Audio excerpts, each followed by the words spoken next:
In an ideal situation, the Bharatiya Janata Party would have really liked to get more clarity by the 3rd of December, just 2 days before the scheduled oath-taking ceremony. But that is not the case. And a major reason for that is the surprise visit of Eknath Shinde to his hometown. And even after that, even yesterday we saw that he wasn't available for any public meetings. And we are learning today that he will mostly be in Thane and will be attending some programs through online means and wouldn't really be partaking into any meetings, as far as the government formation or portfolio distribution is concerned. While the developments might be very slow as far as Shinde Sena is concerned, or especially Eknath Shinde is concerned, the Bharatiya Janata Party is now trying to pull up its socks to, schedule its meeting for electing its leader of Legislative Assembly soon. The two caretakers, the two observers rather, will be here in the state, Nirmala Sitharaman and Vijay Rupani, and then they will helm the meeting tomorrow, which is scheduled to take place at 11 a.m. Now there is a third player in this, and that is Ajit Pawar, who is in Delhi. He's been in Delhi since yesterday to meet Amit Shah, but he's yet to meet Amit Shah, as Amit Shah is in Chandigarh, and that is where we can expect him to lobby for his own candidates to be given at least as an equal number of ministerial berths as Eknath Shinde's candidates, and that will be interesting because you see the cabinet distribution. There are 43 cabinet seats here in Maharashtra, and cabinet distribution would solely be on the basis of strike rate, is what was being said earlier. And now if that is the case, then strike rate of Eknath Shinde and Ajit Pawar isn't very different. So what will be the difference between Eknath Shinde Shiv Sena and Ajit Pawar's NCP when it comes to important portfolios and also to the number of cabinet berths will be instrumental to see, and that is why we are seeing Ajit Pawar giving it an extra push by visiting Delhi and talking to Home Minister Amit Shah personally. As always, Anuj, thanks so much for joining us with the latest details. That's Anuj Raite reporting regarding the entire drama that's unfolding as the Chief Minister of Maharashtra name is yet to be disclosed. We're hoping that we'll have clarity between today and tomorrow. With that, let's turn our attention to the other big story we're tracking. Bollywood actress Nargis Fakhri's sister, Alia Fakhri, has been arrested in the murder probe of her ex-boyfriend and his friend in Queens in New York. Now, Alia Fakhri, who's 43 years old, allegedly set a 2-story garage on fire, which led to the death of Edward Jacobs and Anastasia, who's 33 years old. Alia Fakhri deliberately set on fire a detached garage of a house, which led to the death of her 35-year-old ex-boyfriend, according to a press release by District Attorney Melinda Katz. In fact, Alia resided in Parsons Boulevard in Queens, but this incident, I can inform you, took place in the Jamaica area. Ms. Fakhri had previously threatened to burn Jacob's house down, is what certain reports highlight, but we are, of course, waiting on confirmation with that from our entertainment reporter, Abira Dhar.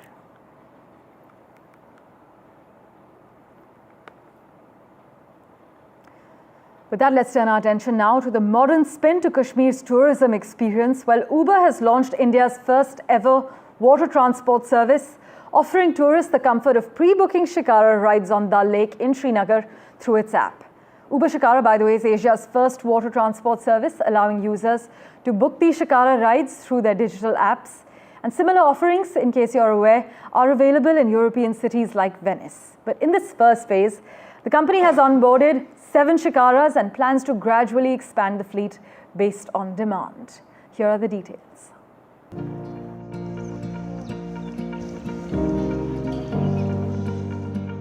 A ride on the Shikara at Dal Lake is now just a click away. Kashmir's traditional boats are now linked with technology, as Uber launches its Shikara service at Kashmir's iconic lake. A Shikara cruise is a dream for every tourist visiting Kashmir.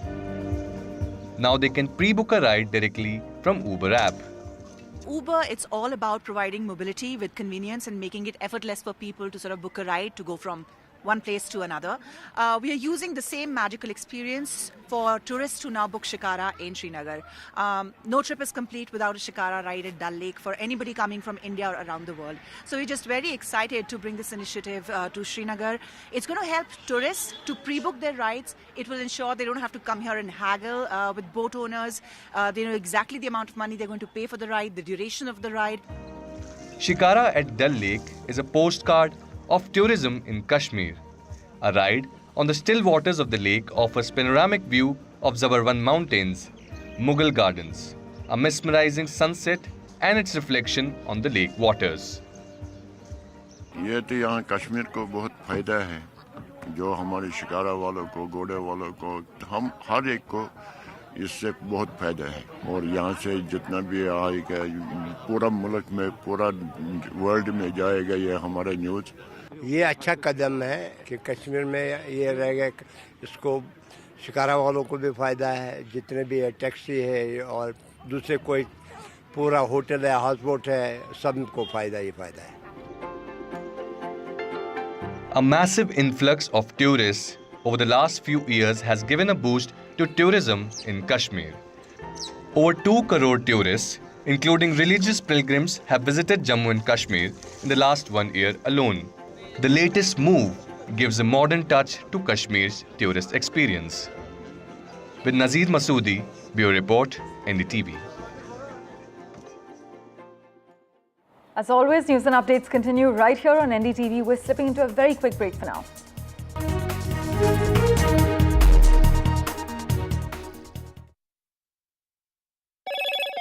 Hello, Moto.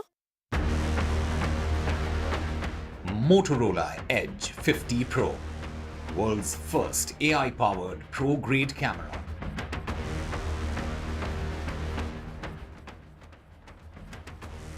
Akal Takht has sentenced the former Punjab Deputy Chief Minister to cleaning duty in the kitchen and bathrooms of several gurdwaras, including Amritsar's Golden Temple, for favouring Dera Sacha Sauda Chief Gurmeet Ram Rahim in the 2015 sacrilege of Guru Granth Sahib.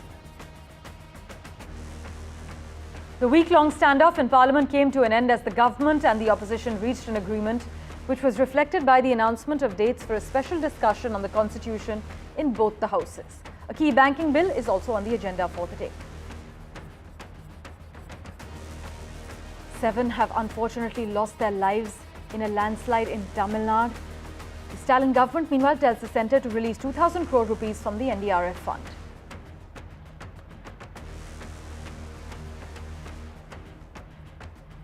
And the never-ending suspense in Maharashtra while the BJP meet is likely to choose the Chief Minister between today and tomorrow.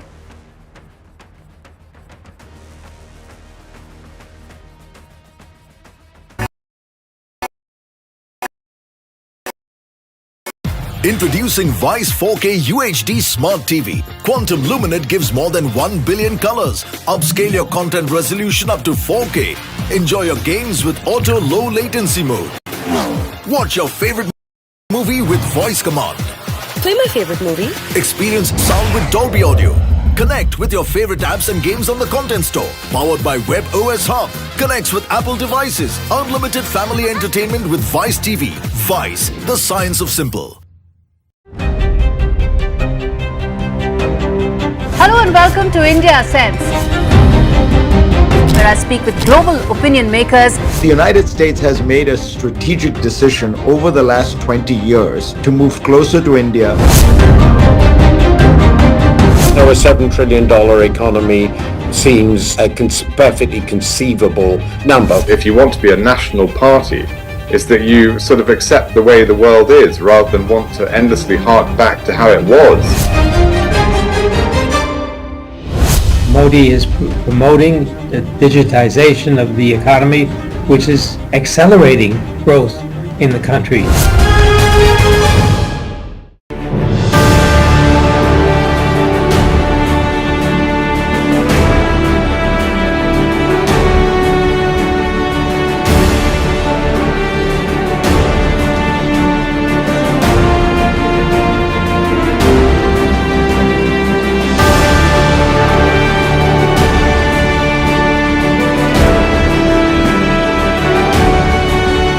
RP Sanjeev Goenka Group presents NDTV Indian of the Year, powered by Raymond, co-powered by Gallant.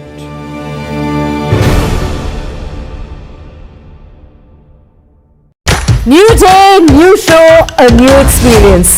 Start your day with the news, not views. We bring you stories that matter and impact your lives. News that informs and keeps you ahead. From Maximum City, Mumbai, to the State of Governance, Delhi, NDTV brings to you the best breakfast show. The Breakfast Show only on NDTV 24/7 every morning at 8 a.m. In today's interconnected world, India's voice is more crucial than ever. When India speaks, the world listens. At NDTV World, we are that voice, bringing you intelligent and insightful news from India and beyond. From geopolitics and diplomacy to economic shifts, migrations, tech disruptions, and the stories of our diaspora. We cover the news that shapes our global future. NDTV World, your new home for global news, is here. It's a web of frauds, calls, luring emails, threatening messages. Cyber frauds have cast their net wide and everyone is at risk. We track the victims, their horror stories as they get conned online, extorted and robbed of their hard-earned money. How to identify a cyber fraud and how to stay cyber safe. What are your options? Fraud.con, NDTV initiative for cyber safety. Only on NDTV 24/7.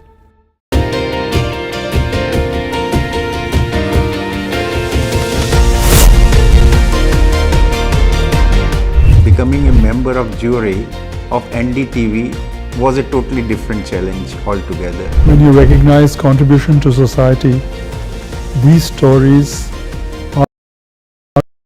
Hello, Moto. Motorola Edge 50 Pro, world's first AI-powered pro-grade camera.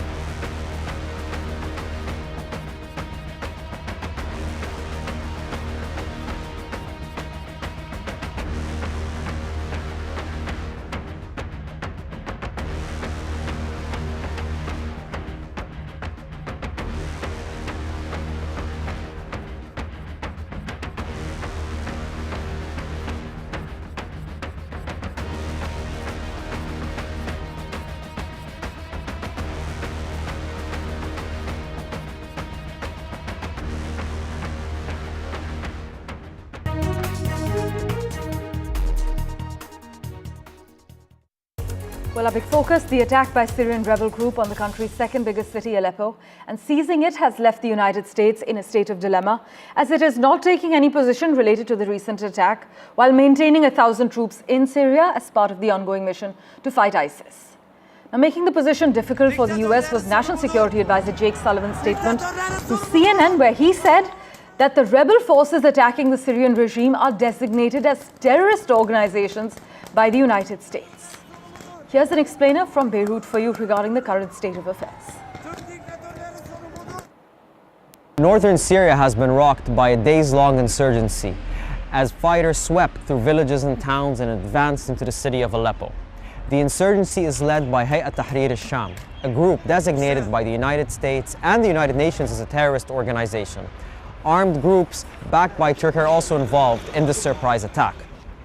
Now, unlike other insurgencies in war-torn Syria, it appears that the fighters faced little to no resistance from the Syrian military, as they made their way through towns and villages and picked up munitions and vehicles left along the way.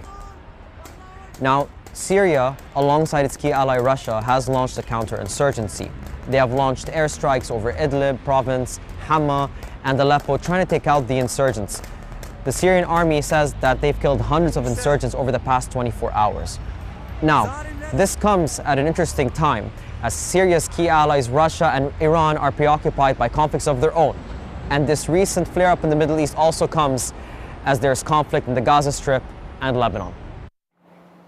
Meanwhile, as per reports, the United States and the United Arab Emirates have discussed with each other the possibility of lifting sanctions on the Syrian President Bashar al-Assad if he peels himself away from Iran and cuts off weapon routes to Lebanon's Hezbollah.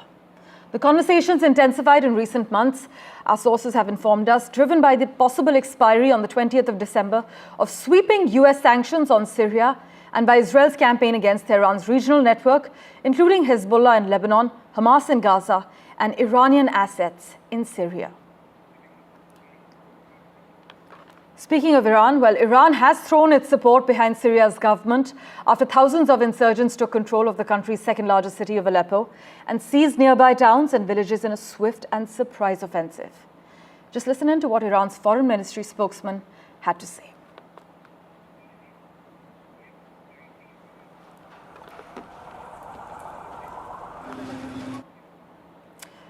Right, while we realign that reaction for you, let's also get you an update as far as Lebanon is concerned. The Israeli Defense Forces have said that it is striking targets in southern Lebanon after Hezbollah officials said earlier they fired on an Israeli target.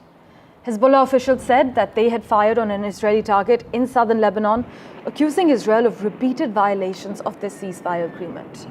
In fact, the IDF said Hezbollah launched 2 projectiles towards the area of Hardov. There were no injuries, with the projectiles falling in open space, is what the IDF maintains. In other news, United States President-elect Donald Trump has promised there will be hell to pay if captives held in Gaza during Israel's ongoing war are not released by the time he takes office, which is the 20th of Jan. The statement was Trump's most forceful on the deadlocked efforts to bring an end to the war since the November 5th US elections, and also comes amid reports that he is pushing for a ceasefire to be reached before his second term begins.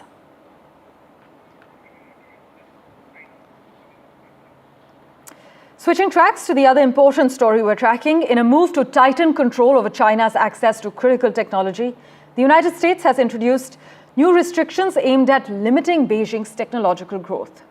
The US Department of Commerce has imposed fresh limits on the sale of high-bandwidth memory chips, which is a key component in AI systems. And these restrictions target not only American companies like Micron Technology, but also foreign giants like South Korea's SK Hynix and Samsung Electronics. Now, these memory chips, in case you aren't aware, are crucial for data storage and are vital for the development of artificial intelligence. However, the United States has stopped short of sanctioning additional major Chinese firms, signaling a more measured approach in this ongoing tech battle. Well, for further clarity from Washington, D.C., we have with us Ray Locker. Thank you so much, Ray, for making time for us and joining us on NDTV. Do you think this is a necessary step to protect national security, or is this an economic strategy to prevent China from overtaking the U.S. in key areas? Or are we witnessing the start of a dangerous tech Cold War? I think it's a little bit of both. I mean, these things are not done spontaneously. They're the result of months, sometimes years of lobbying and communications with various interests, the companies themselves, Chinese diplomats, people in the United States. So these things are a long time coming. And obviously, they're not as stringent as some people suspected or feared they would be. Now, while these restrictions, Ray, are aimed at stalling China's tech ascent, as many argue, could they backfire by forcing China to actually fast-track its own domestic semiconductor industry? In that case, is this a case of the US inadvertently helping China become more self-sufficient? I mean, there are always unintended consequences of steps like this, and you're not really sure what's going to happen. If the Chinese do have the capability to go on their own without benefiting from these other companies that are supplying them now, and they do it and are able to seize a market that's important to them, then yes, that's exactly what could happen. My hunch is that the people who came up with this strategy don't believe that will happen, and that will have some beneficial effect to U.S. industries and other companies in other countries. Right. Many are questioning whether these actions actually are truly about protecting national security, as many officials in the White House have also indicated, or they're part of a broader strategy to economically cripple China and maintain U.S. dominance in the tech industry. But thank you so much, Ray Locker, for joining us on NDTV. My pleasure. Well, Western nations, meanwhile, are bracing for major political shifts. They are boosting their support for Ukraine, and in fact, in a surprise visit to Kyiv, the German Chancellor, Olaf Scholz, who is soon set to face a no-confidence vote, pledged that $680 million in military aid would arrive by the year's end. And the Biden administration is preparing to send an additional $725 million in anti-drone systems and munitions. Now, speculation is mounting over what Donald Trump's return to the White House will mean for the war. The president-elect in the US has said he wants Ukraine to strike a deal with Russia. though the head of NATO warned that Washington would face a dire threat from adversaries China, Iran, and North Korea if it negotiates an agreement favorable to Moscow.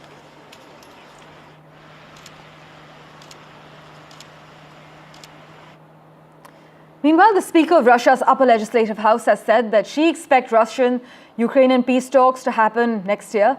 And Russia is reportedly open to discussing a Ukraine ceasefire deal with Donald Trump, but rules out making any major territorial concessions and insists Kyiv abandon ambitions to join NATO. Russia continues to demand, and I quote, demilitarization and denazification of Ukraine, and in previous peace negotiations said that Kyiv's military should actually be reduced to 50,000. Let's turn our attention now to Spain. Well, Spain will allow workers up to 4 days of paid leave to help them avoid traveling during climate emergencies. Employers were criticized for making staff work despite an alert that was sent out ahead of the October floods that killed at least 224 people. And these new measures in Spain dictate that when the government announces an emergency, workers must refrain from going to work.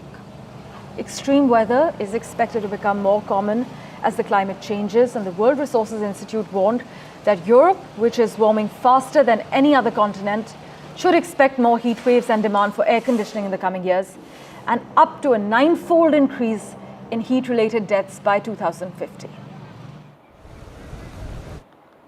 Meanwhile, we have an update from Tesla as well.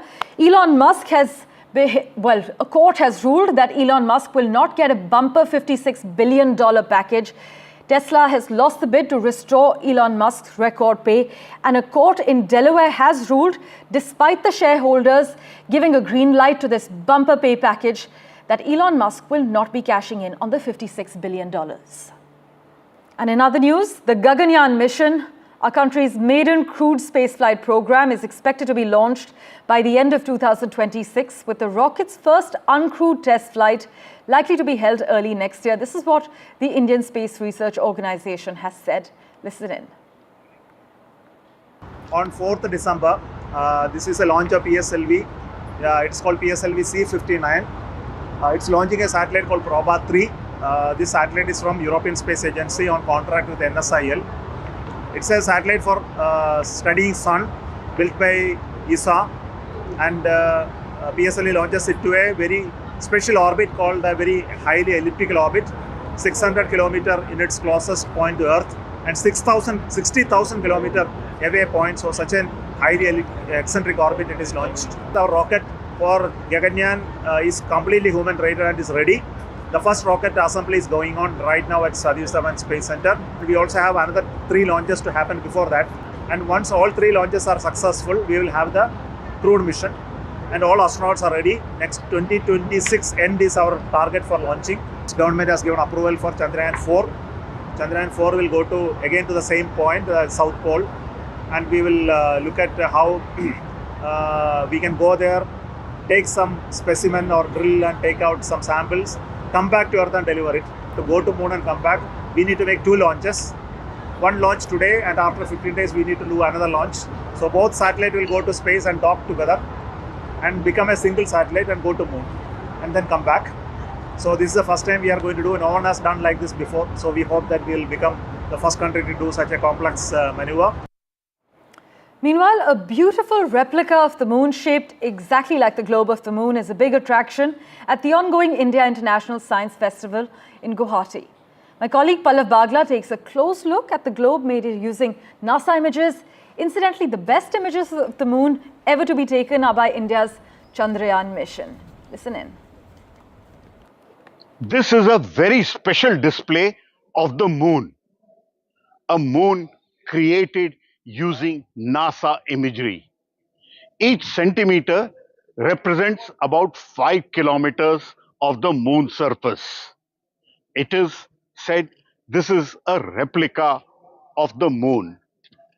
India's Chandrayaan 3 landed closer to the south pole of the moon at the Shiv Shakti point.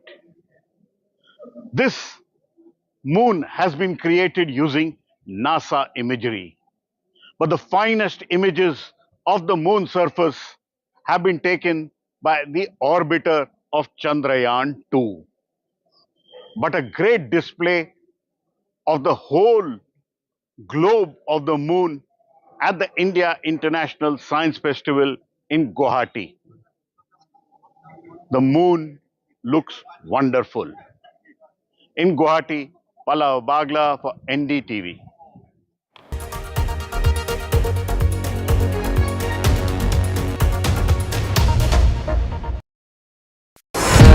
NDTV proudly upholds its legacy of trust and credibility. According to the prestigious Reuters Institute's Digital News Report 2024, NDTV is the top-most news platform in the country. Number one in both online and offline reach in India.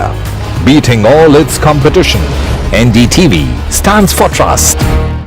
I've been reporting on all issues big and small from Andhra Pradesh, Telangana, rest of South India, bringing you all the action, all that you need to know, all that you want to know. The energy of Maximum City is infectious. I bring in that energy in our news coverage from financial capital Mumbai. India's IT capital is always buzz. It's literally a city that never sleeps. And I keep you ahead on all the Bengaluru buzz. Covering from the southernmost part of India over the last 23 years, I bring in-depth and 360-degree coverage from the Dravidian heartland. The land of Mishti is also known for its bitter politics. I have seen much water flow under the Howrah Bridge, covering Bengal in all its vivid colors.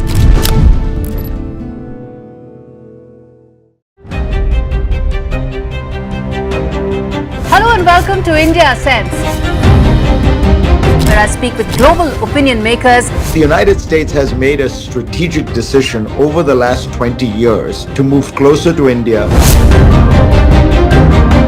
Now, a $7 trillion economy seems a perfectly conceivable number. If you want to be a national party, it's that you sort of accept the way the world is rather than want to endlessly hark back to how it was. Modi is promoting the digitization of the economy, which is accelerating growth in the country.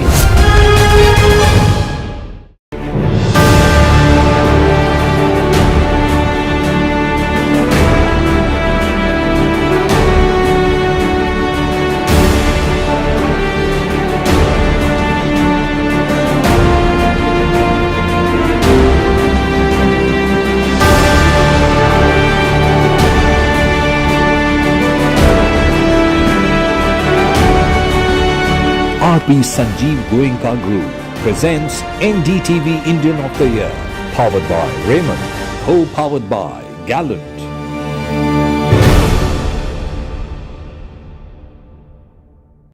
New day, new show, a new experience. Start your day with the news, not views. We bring you stories that matter and impact your lives. News that informs and keeps you ahead. From Maximum City, Mumbai, to the seat of governance, Delhi, NDTV brings to you the best breakfast show. The breakfast show only on NDTV 24/7 every morning at 8 a.m. In today's interconnected world, India's voice is more crucial than ever. When India speaks, the world listens. At NDTV World, we are that voice, bringing you intelligent and insightful news from India and beyond. From geopolitics and diplomacy to economic shifts, migrations, tech disruptions, and the stories of our diaspora. We cover the news that shapes our global future. NDTV World, your new home for global news, is here. It's a web of frauds, calls, luring emails, threatening messages.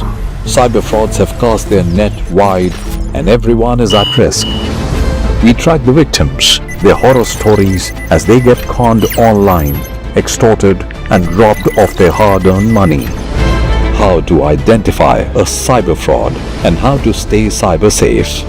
What are your options? Fraud.con, NDTV initiative for cyber safety. Only on NDTV 24/7.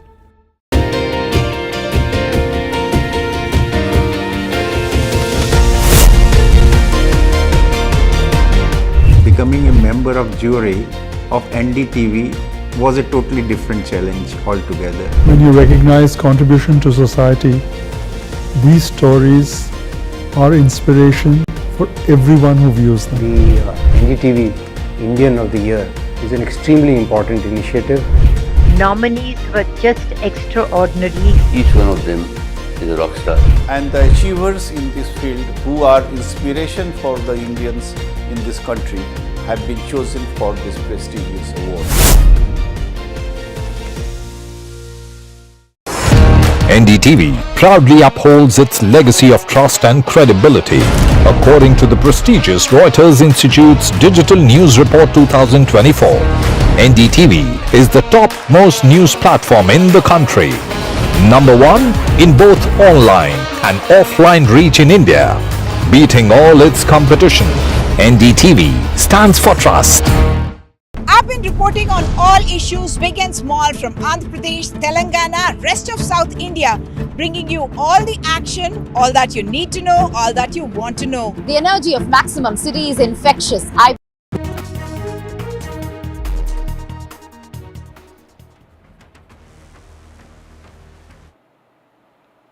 It's day 7 of the Parliament as the Lok Sabha and the Rajya Sabha resumed this morning in the winter session. Let's just also get you that deadlock that has finally broken after a week.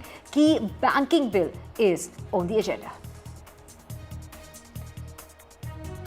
And Sukhbir Badal at the Golden Temple after Akal Takht has, announced his punishment. He will be cleaning the bathrooms at the Golden Temple between 12 o'clock and 1 o'clock this afternoon. He's been punished over sacrilege and is said to be unfit to lead the Sikh community. 7 people have died in a landslide that took place in Tamil Nadu. This has triggered a second landslide, and it is the government that's asking, as far as the state government is concerned, for more funds to be released to the state of Tamil Nadu. They're talking about 2,000 crore NDRF funds to be released to the state, and it's the Prime Minister who has assured Chief Minister Stalin of all kind of necessary help. And in Maharashtra, the suspense continues. It's the BJP that is likely to meet today. The Maha leaders there said to have that meeting in order to choose the Chief Minister.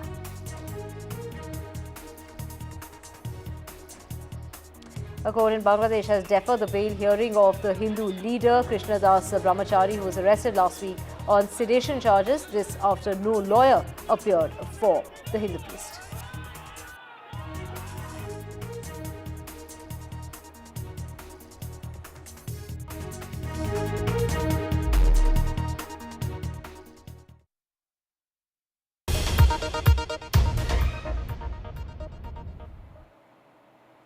A very good morning. You're watching NDTV 24/7. I'm Divya Vadva. We also have my colleague Vasudha joining us from right outside the Parliament as both houses of the Parliament resume functioning in the ongoing winter session after a week-long standoff between the government and the opposition. That's Vasudha finally ended in an agreement. The stalemate in the Parliament has been broken with the government agreeing on the opposition's demand for a two-day discussion on the Constitution.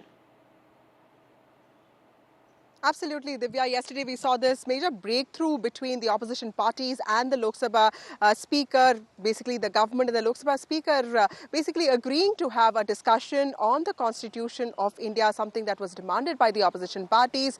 This discussion will take place on the 13th and 14th of December and also on the 15th and on the 16th and 17th of December in the Rajya Sabha, the first 2 days in the Lok Sabha. So that was seen as a big breakthrough, and it comes after 6 days of continuous disruptions and adjournments that both houses witnessed, and with no legislative agenda being taken up. And finally today brings a glimmer of hope that some parliamentary agenda will be taken up, some legislative business will go on.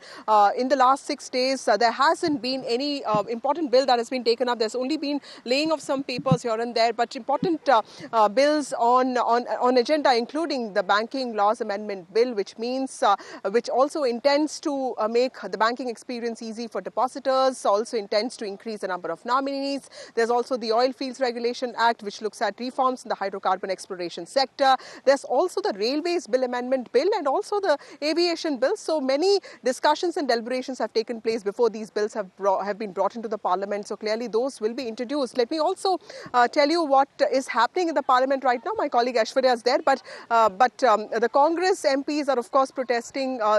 They want a discussion on the Adani on the Adani issue. They want a discussion on the bribery allegations against the Adani group, something that the group has completely dismissed.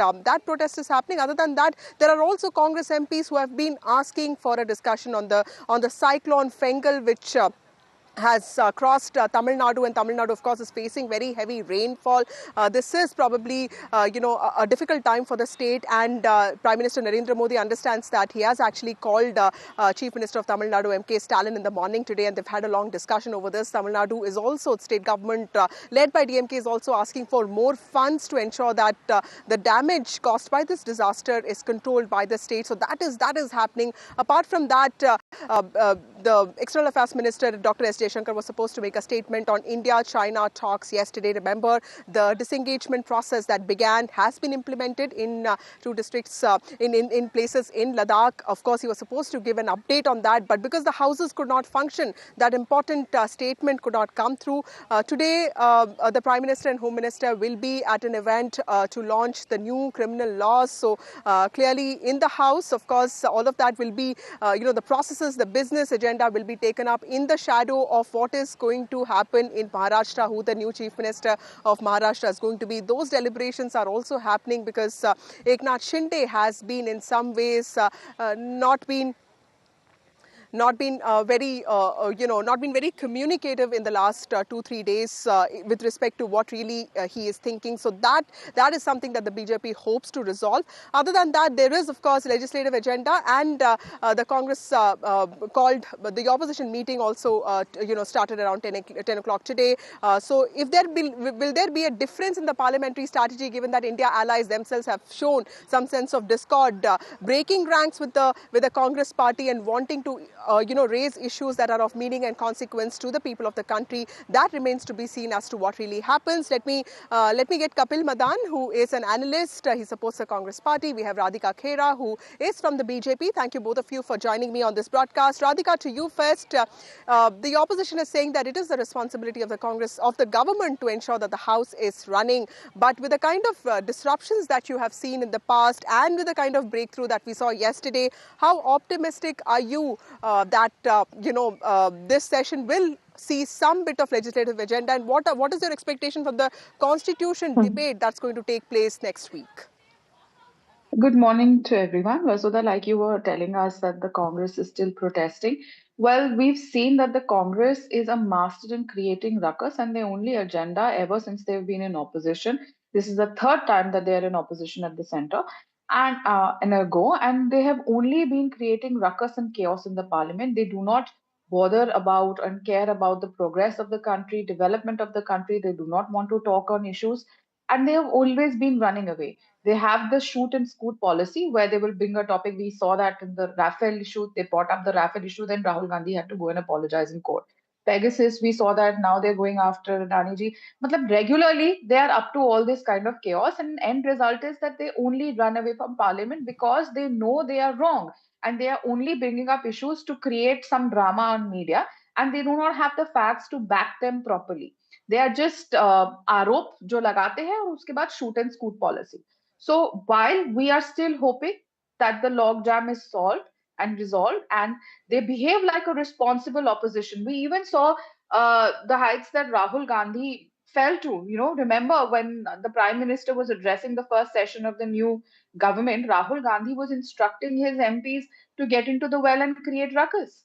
Because like I said, their agenda is only to stop everything that talks about development or progress of the country.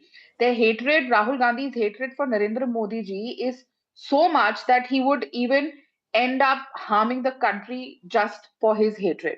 So we again are open to discussions on every issue, but the Congress has to ensure that they stop running away from meaningful debates and their own partners. We've seen how the TMC and other parties have come forward and they said they want parliament to run. We do not support Rahul Gandhi on the issues that he's raising and on the chaos that he intends to create in Parliament. His own MBA alliance is not in alliance with him on this issue. Let me get in Kapil Madan here. You know that there's a very valid point that Radhika raises, and this is the high-handedness or the alleged high-handedness of the Congress party is an allegation that we have seen emerging off and on. You know, even with regard to the kind of seat sharing arrangements that we saw in Haryana, or for that matter, even in Lok Sabha elections of 2024. Kapil, do you think that the Congress party under the Gandhis also need to re-strategize its parliament strategy, because picking up issues that have a resonance with electorate would actually mean more electoral meaning to them, considering that there have been back-to-back defeats that the Congress party itself has faced, both in Haryana and also in the state of Maharashtra. Even in Jammu Kashmir, their performance was not really up to the mark. So, Vasudha, let me say one thing here. What is the role of opposition in any democratic society? The role of the opposition is to take up the issues which are important for the country, the issues which are relevant for the people, which directly affect the people. Now, if you look at how Parliament has functioned in the last 4 or 5 years, we've seen how, when we had rift with China, there was no discussion in Parliament. And in fact, the opposition was demanding, let's have a discussion on the China issue. But there was no discussion. Recently, now we saw there are talks that both India and China are disengaging their tensions in those areas. Now, we saw similar thing happen when the farmers' protest happened. There was no discussion when farmers' bill was passed. There was no meaningful discussion when those bills were revoked. We saw, Manipur is burning. Manipur is burning for almost, 1.5 years now. There is no meaningful discussion. And in fact, it took considerable time for the ruling dispensation, for the Honorable Prime Minister to, start, speaking on Manipur. And while speaking on Manipur, he mentioned about different states also. Now, my only point is this. It is the role of the opposition, whether you are winning the election or whether you're losing the election. There are, let me tell our viewers that there are about 60% of, the citizens who have voted against the BJP. So those 60% people's voices needs to be heard. They also have the issues who are not aligned with the BJP. Just because BJP in power, you cannot sideline the point of view of the opposition or the issues which the other opposition parties would want to highlight in the course of parliament discussion. That's the role of the opposition. Right. Right. But Radhika, do you also feel with the reduced numbers in the parliament, the BJP also will find it more challenging to ensure that the House runs and also its own legislative agenda gets fulfilled? Because the hallmark of, at least the promised hallmark of Modi 3.0 has been governance, ease of living, ease of business. So clearly, many laws, outdated laws have to be sort of in some ways have to be done away with. Those small penalties have to be done away with. There has to be a lot of reform that has to be brought into the picture, for which you would need the opposition support, not just in terms of numbers, but also in terms of acceptance, dialogue, discussion, to at least present. Let me also get in Neerja here, Neerja Chaudhary, author and senior journalist. I'll come to you, Radhika, in a bit. Neerja, ma'am, how do you see the parliamentary strategy of both BJP and Congress in the winter session? Because clearly the BJP faces a dilemma of ensuring that the House runs, but at the same time, it also wants to give space to the Congress, but opposition, but not too much. While for the opposition, it's a bigger dilemma because they've seen electoral defeats ever since 2024 Lok Sabha elections took place. So clearly, it's a catch-22 situation for both of them. How are you looking at both the fronts navigating this? Look, I think the fact that they're back in the House, debating, discussing is a good thing, because Parliament has to run rather than be stalled, unless it's the rarest of rare cases. But yes, in terms of strategy, the opposition realized that stalling Parliament and walking out day after day ultimately helps the ruling party. And it helps them to push through with legislation without any discussion. And also at the wider popular level, there is a sense of cynicism about Parliament, which is not a very good thing and a healthy thing. And also having, as you rightly point out, having lost Haryana and having lost Maharashtra, they are at a disadvantage at the moment And but the issues that they wanted discussions on, I think somewhere the ruling side has agreed to a discussion on constitution. Now, constitution is a very huge, ongoing, perennial subject. What part of the constitution? That's not very clear. I suppose everything will come into it. The opposition had also wanted a discussion on Adani. They had wanted a discussion on the EVMs. I don't see that, being listed. Whether it'll figure in within the larger discussion on the constitution, that of course remains to be seen. But obviously there has been a change of strategy and an attempt by the ruling side also to accommodate some of the concerns without relenting on issues that are maybe uncomfortable for them. So anyway, let's see how the coming hours pan out. Right.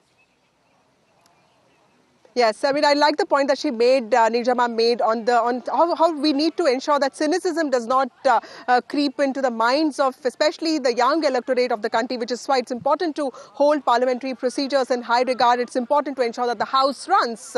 Let me go across to my colleague Aishwarya Jain, who has been reporting from inside the Parliament. Aishwarya, tell us about let me also remind my viewers that TMC and Samajwadi Party, two important parties in the opposition India bloc, have walked out of the House. Aishwarya, to you, what is happening there? Well, certainly, as soon as the Parliament restarted, and it was, the ruckus and sloganeering that took place by the opposition MPs. The opposition MPs want to raise matters related to their concerned states, but certainly we also saw the Trinamool Congress and Samajwadi Party who walked out because they want the House to be to run. They had come on record and stated that they want to raise several issues, including the Sambhal issue, and also want to discuss the issue of the Bangladesh as far as Trinamool Congress is concerned, and therefore they did not take participation in that particular protest that was led by the Congress party yesterday. Remember, it was Lok Sabha Speaker who agreed to both of these demands of these two political parties, specifically of Samajwadi Party and Trinamool Congress, and therefore the reason they stated that they will not take any participation in the protest, whether be it inside the House or outside the House, because they want House to function. And therefore the reason, perhaps, as soon as the Parliament started, there were several opposition MPs who started creating ruckus, and in a way, we have seen Samajwadi Party and Trinamool Congress walked out from that particular protest, that because they do not want to be a part of that protest as well. So certainly there had been a divide in the opposition camp that we are witnessing currently as far as the Lok Jam is concerned. The Lok Sabha Speaker yesterday mentioned that the House should function because it was straight 5 days of the adjournment. Several bills are to be tabled, and the work needs to be done. Constructive debate needs to take place. There was also appeal made by Union Parliamentary Affairs Minister Kiran Rijiju as well, but certainly we saw another walkout happening inside the Parliament. But in the Lok Sabha, it is the debate still continues amid of the ruckus that we are witnessing. So at least there's some business agenda that is happening. Aishwarya, also tell us what can be expected in the later hours of today, because the breakthrough that happened yesterday seems to have a little bit of impact. The debate is still going on in Lok Sabha, and also the divide amongst opposition bloc seems to have really emerged very strongly. The fault lines are very clear now. Tell us a little bit about what we can expect today. Well, certainly, as far as the opposition is concerned, Trinamool Congress has stated that they are not the electoral partner of the Congress party. Of course, they fight against the Bharatiya Janata Party, and therefore they are the part of the India bloc, but they are not the electoral partner. Is the line that Trinamool Congress had picked up, and they want the House to function, is something that the TMC and both Samajwadi Party had stated very upfrontly. But on the other side, yes, as far as legislative bills are concerned, both in Lok Sabha and Rajya Sabha, important bills are to be tabled. It is Finance Minister Nirmala Sitharaman who will come up with the Banking Amendment Bill.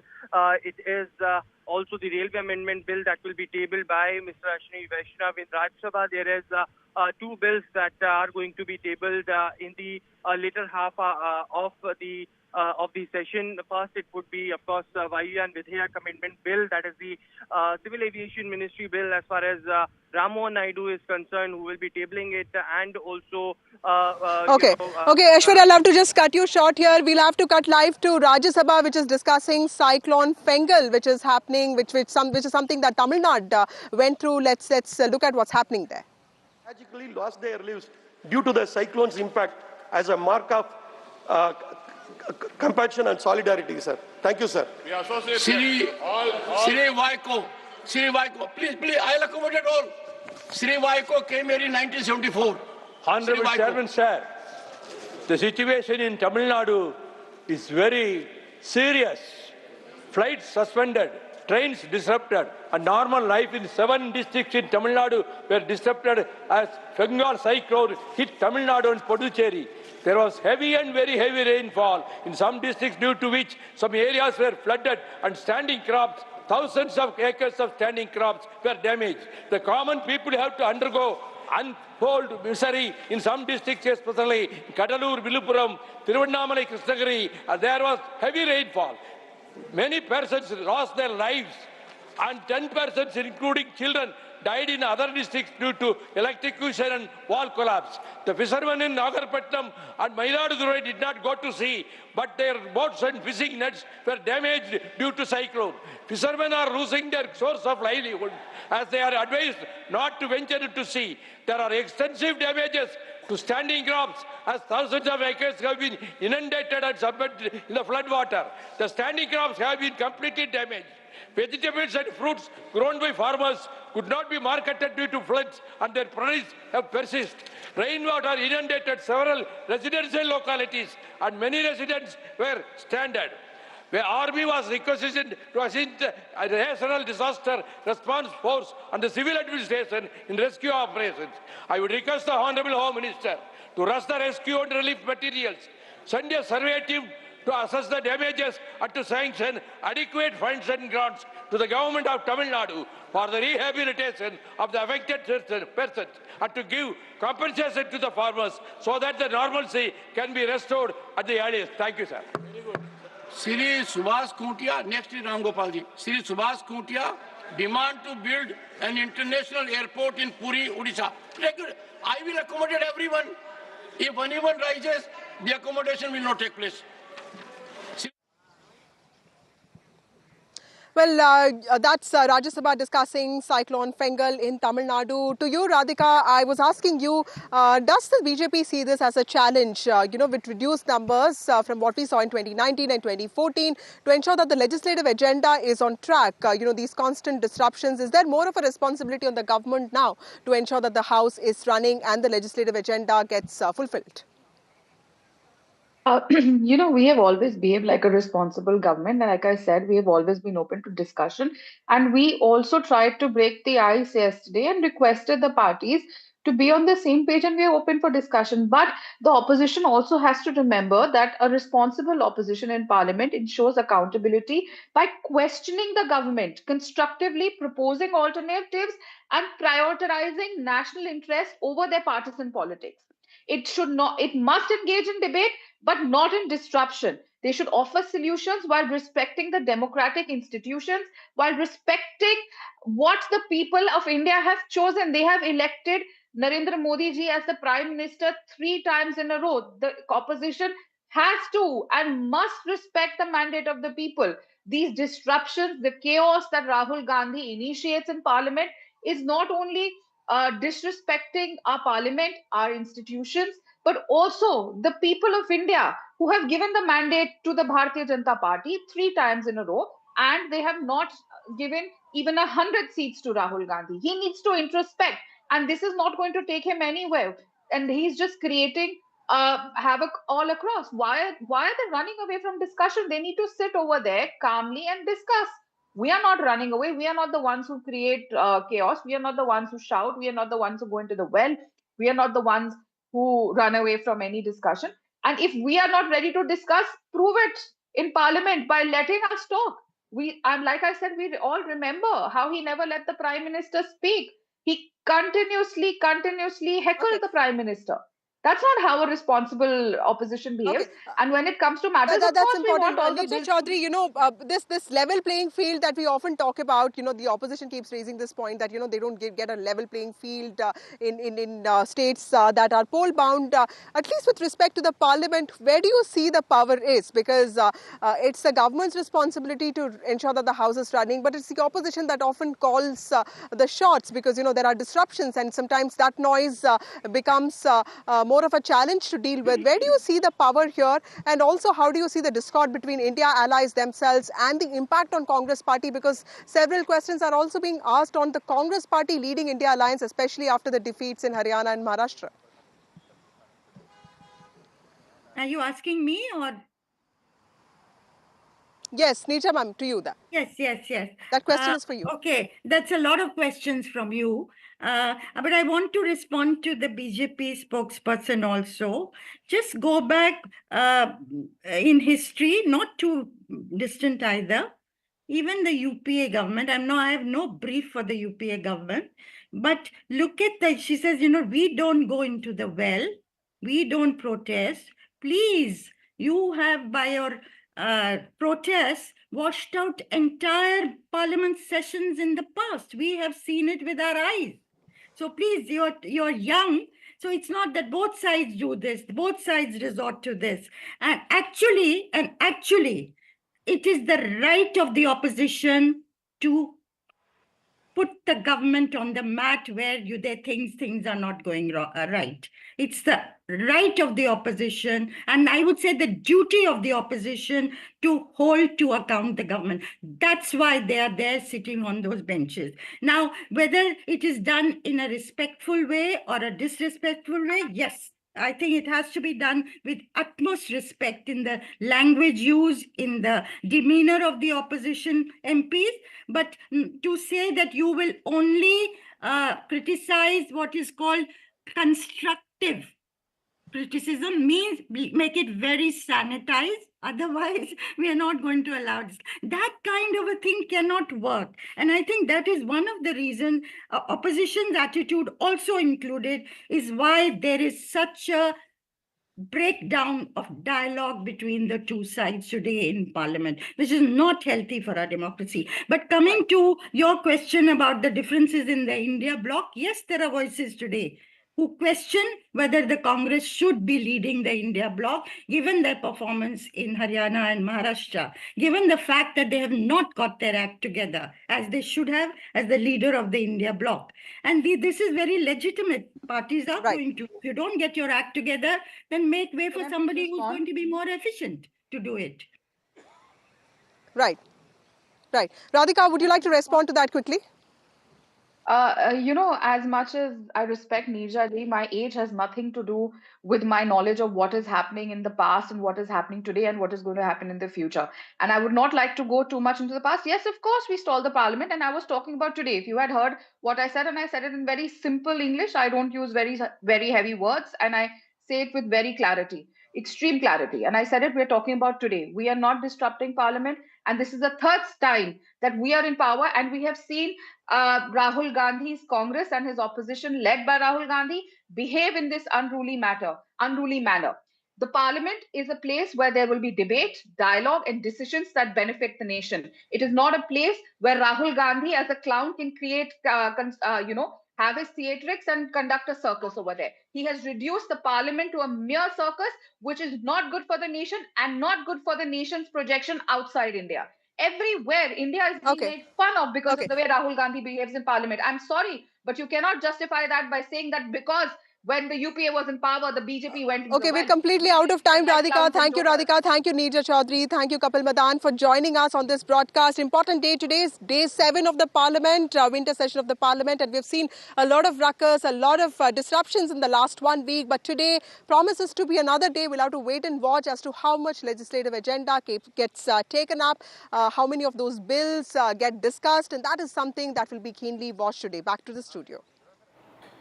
Right, thank you so much. Vasu, all eyes on the Parliament and the functioning of the Parliament after 1 week's disruption and adjournments. We will keep coming back to you for more on that. And moving on to more news, and this is in regard to the Hindu priest Chinmay Krishna Das Brahmachari, whose bail plea was coming up in court today.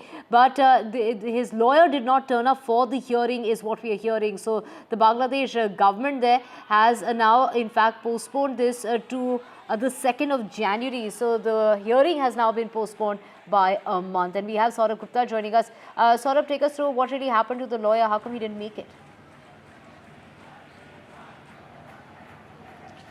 Well, I mean, there has been questions on the security of those representing Chinmay Krishna Das. And yesterday we had the ISKCON spokesperson share a picture of an advocate, Raman, who, of course, he said was associated with the court proceedings and was defending Chinmay Krishna Das, and that person has been attacked, is what he said. Now, this is serious because due process of law is something that everyone has the right to access. And what we are seeing in Bangladesh is, apart from, the international condemnation of the violence against minorities that we've seen in the past few days, what we are also now seeing is that gaps in the due process. For example, there are threats to minorities. What we are hearing is there are threats to lawyers who are representing Chinmay Krishna Das, and that could be. There's no concrete sort of statement on why, but that could be one of the reasons why no lawyer representing Chinmay Krishna Das could turn up in court. And this is something that we are hearing. And now what we are being told, though we are still waiting for official word, what we are being told is that the hearing has been postponed to the 2nd of Jan. Now, this is only the 3rd of December, which effectively means that if it doesn't happen earlier, he's going to spend another month in jail. And this is something that has been raised in the UK Parliament as well. We've seen, people like Preeti Patel and other members of Parliament in the United Kingdom also talking about the targeting of ISKCON and the arrest of a monk. But this is something that really shows that Bangladesh is spiraling. There is widespread attacks on the Hindu community. There is persecution of Hindus, and that is something that perhaps shows no signs of abating. And the interim government in Bangladesh seems at this point ill-equipped and unable to contain this violence and the atmosphere of threat and fear in which the minorities in Bangladesh are living in. And that could be one of the reasons why there was no lawyer in court. But what we're being given to understand is that it is the 2nd of Jan now is what the next date has been fixed. So almost a month more in jail for Chinmay Krishna Das without actually a hearing, a bail hearing. Right, Saurabh, like you mentioned, no lawyer appeared for the priest Chinmay Krishna Das Brahmachari, and it's the Bangladesh Government Council that's seeking more time. And now the next date, like Saurabh was mentioning, is in a month's time from now on the 2nd of January 2025. Moving on now to Maharashtra and the Maharashtra government formation with no clarity whatsoever. At this point in time, there have been announcements that are awaited, but a crucial meeting that's coming up today in regard to the Mahayuti leaders there who will be meeting, and the portfolio distribution also is now, that decision will also be taken only post the year. This is going to be the swearing-in ceremony that's going to take place at 5 p.m. on the 5th of December at Azad Maidan, where, the Prime Minister is going to be there, and of course also Amit Shah and JP Nada. So let's just get you, some of the reactions coming in regard to the suspense that really continues at that crucial meeting that came up with, there is Ajit Pawar, who's here in the national capital. We also know that there was a meeting that took place between Eknath Shinde and Girish Mahajan yesterday. He went to see Eknath Shinde because Eknath Shinde had fallen sick over the weekend in Satara. So was that really a courtesy meeting, or can we read between the lines? And that is a big question. Let's get you the reactions coming in. मुझे लगता है कि तो सबसे बड़ी party Bharatiya Janata party बनी है। दूसरा, शिंदे जी ने ही स्टेटमेंट दिया था कि भाजपा के सीएम बने तो मुझे कोई तकलीफ नहीं है। तो मुझे लगता है, मेरी बात नहीं हुई, लेकिन मुझे लगता है कि इस बार बारी भाजपा के सीएम बनने की होगी, ऐसी संभावना है। एकनाथ शिंदे महाराष्ट्र के केयरटेकर मुख्यमंत्री है। अगर मुख्यमंत्री कैसा डिसअपियर या गायब हो सकता है? देखिए, सब एक खेल चल रहा है महाराष्ट्र में। 10 दिन हो चुके हैं, बहुमत है उनके पास, पूरा भारी बहुमत है, फिर भी ये लोग मुख्यमंत्री का नाम भारतीय जनता पार्टी के पार्लियामेंट्री नेता का नाम अब तक घोषित नहीं कर पा रहे हैं और राजभवन से अब तक सरकार बनाने का न्योता भी नहीं मिला है। ये सब दिल्ली का खेल है। Right, let's just cut across to Radhika and Anuj joining us. Radhika, 48 hours to go before the swearing-in ceremony and discussion on the portfolio decision. That portfolio distribution will also take place post the oath-taking ceremony, and of course the opposition, they're clearly hitting out saying what's taking them so long and why they're dragging their feet. It's been 10 days. Absolutely. Suspense over Chief Minister's post may end soon in Maharashtra with the BJP Legislative Party meeting scheduled to take place tomorrow. Of course, all the central observers, both of them, Nirmala Sitharaman as well as Vijay Rupani, will be in Mumbai by tonight, after which this meeting will take place and Legislative Party head will be appointed, which in most likelihood will be Devendra Fadnavis.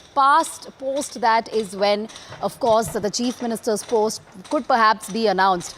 So we're waiting for that to happen perhaps tomorrow. There is a likelihood of all the three leaders of Mahayuti also sitting together to discuss on not just the Chief Minister's name but also DCM's name as well as on portfolio negotiations as well. No clarity on that Mahayuti meeting yet. Earlier we were told it was to happen yesterday, and now of course it has been pushed to today, and perhaps it may not happen today either. So BJP Legislative Party meeting on priority, post which Mahayuti meeting likely, and then all the leaders likely to stake claim before the governor, which may take place tomorrow evening, and of course the oath-taking ceremony day after tomorrow. Who is going to take that oath? Who is going to be the Chief Minister? Is it going to be Devendra Fadnavis? And who are going to be the DCMs? Will Eknath Shinde accept Deputy Chief Ministership post? And what about key portfolios such as home and finance? Something that Eknath Shinde is vying for at this point, but will he gain that? Will he be able to bargain more? All that remains to be seen, but we know for a fact that Eknath Shinde is still unwell. He is in his Thane residence. There is a possibility he may be attending a few meetings from his residence. Ajit Pawar is in Delhi, but sources within NCP say that he's there for a personal meeting, but not sure whether he'll be meeting any of the top leaders within BJP. Devendra Fadnavis also holding talks and discussions internally. But all three leaders are yet to meet, sit together and decide on portfolios. We know for a fact that Eknath Shinde at this point is playing hardball. However, all of them really mindful of each other, not really attacking or being aggressive, as far as these portfolios are concerned, or positions in power are concerned. So yes, they are being cautious and not really expressing their displeasure out in the open. So yes, we'll really have to wait for these meetings to take place, Legislative Party meeting and perhaps a Mahayuti meeting, and then we will know for certainty who is going to be the Chief Minister of Maharashtra, and also with respect to some of the other key portfolios as well. Right, we have Anuj with us as well. Anuj, that key meeting that's coming up, but considering that Ajit Pawar is here in the national capital, Eknath Shinde is not well, and there's been so much speculation regarding that meeting between Eknath Shinde and Girish Mahachal.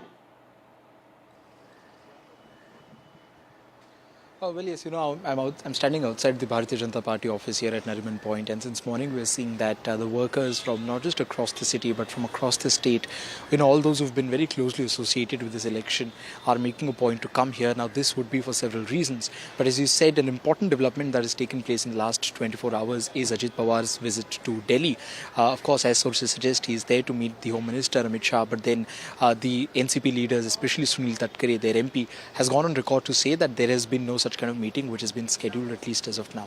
Now, we saw that since day one, that is since the 23rd, when the results became very clear, NCP has been very, very straightforward in offering their support to Devendra Fadnavis, not just to the Bharatiya Janata Party, but to Devendra Fadnavis in specific, to become the Chief Minister of the state. And, one looked at it from different angles, because Ajit Pawar's party has been, pushed down to be the tertiary partner here in the Mahayuti alliance.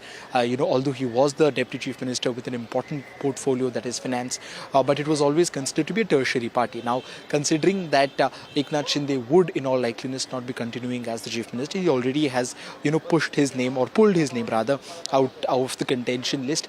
We can see that it's not just Ajit Pawar but all the other senior leaders from the NCP who have extended their support to, to Devendra Fadnavis to become the Chief Minister. Besides that, there are some important leaders in the Ajit Pawar camp of NCP who are trying hard to get some important portfolios. When this entire portfolio distribution chatter began a week ago, we saw how, they looked at the 43 seats cabinet ministerial berths. been given on the basis of a ratio or, on the basis of the strike rate. Now, when you look at numbers, of course, Ajit Pawar's faction of NCP has got the least number of MLAs. But when you talk about the strike rate, it is not, too far away from Eknath Shinde's strike rate. So does it mean that he'll be getting equal number of portfolios, and how many of the important portfolios, key, quote unquote important folios will be going with Ajit Pawar faction will be something interesting to see. Of course, they're eyeing for something like, agriculture, finance is something that they'll be keeping with themselves, and they would be willing to add a couple more ministers than what was their quota last time around. But considering that the Bharatiya Janata Party will be taking a lion's share in this 43 ministerial berths, we are expecting them to take as many as 21 to 23 seats, followed by Shiv Sena as of now, which is 12 to 15 seats. And then Ajit Pawar faction of NCP will have to settle with 8 to 10 seats. But that is where they want to push their limit to get at least as much as Eknath Shinde does, considering that their strike rate isn't too bad. Thank you so much, Radhika and Anuj, for joining us with all those details, and all eyes on Maharashtra and everyone waiting for that announcement to come about, considering that there's just 48 hours to go. Now, Prime Minister Modi's Accessible India campaign marks 9 years of remarkable strides in ensuring universal accessibility for specially abled people. The campaign has emerged as a groundbreaking initiative aimed at creating a barrier-free environment for people with disabilities. But from his days before serving as the Gujarat Chief Minister to him serving India's Prime Minister, his consistent dedication when it comes to the welfare remains an inspiring journey of compassion and inclusivity.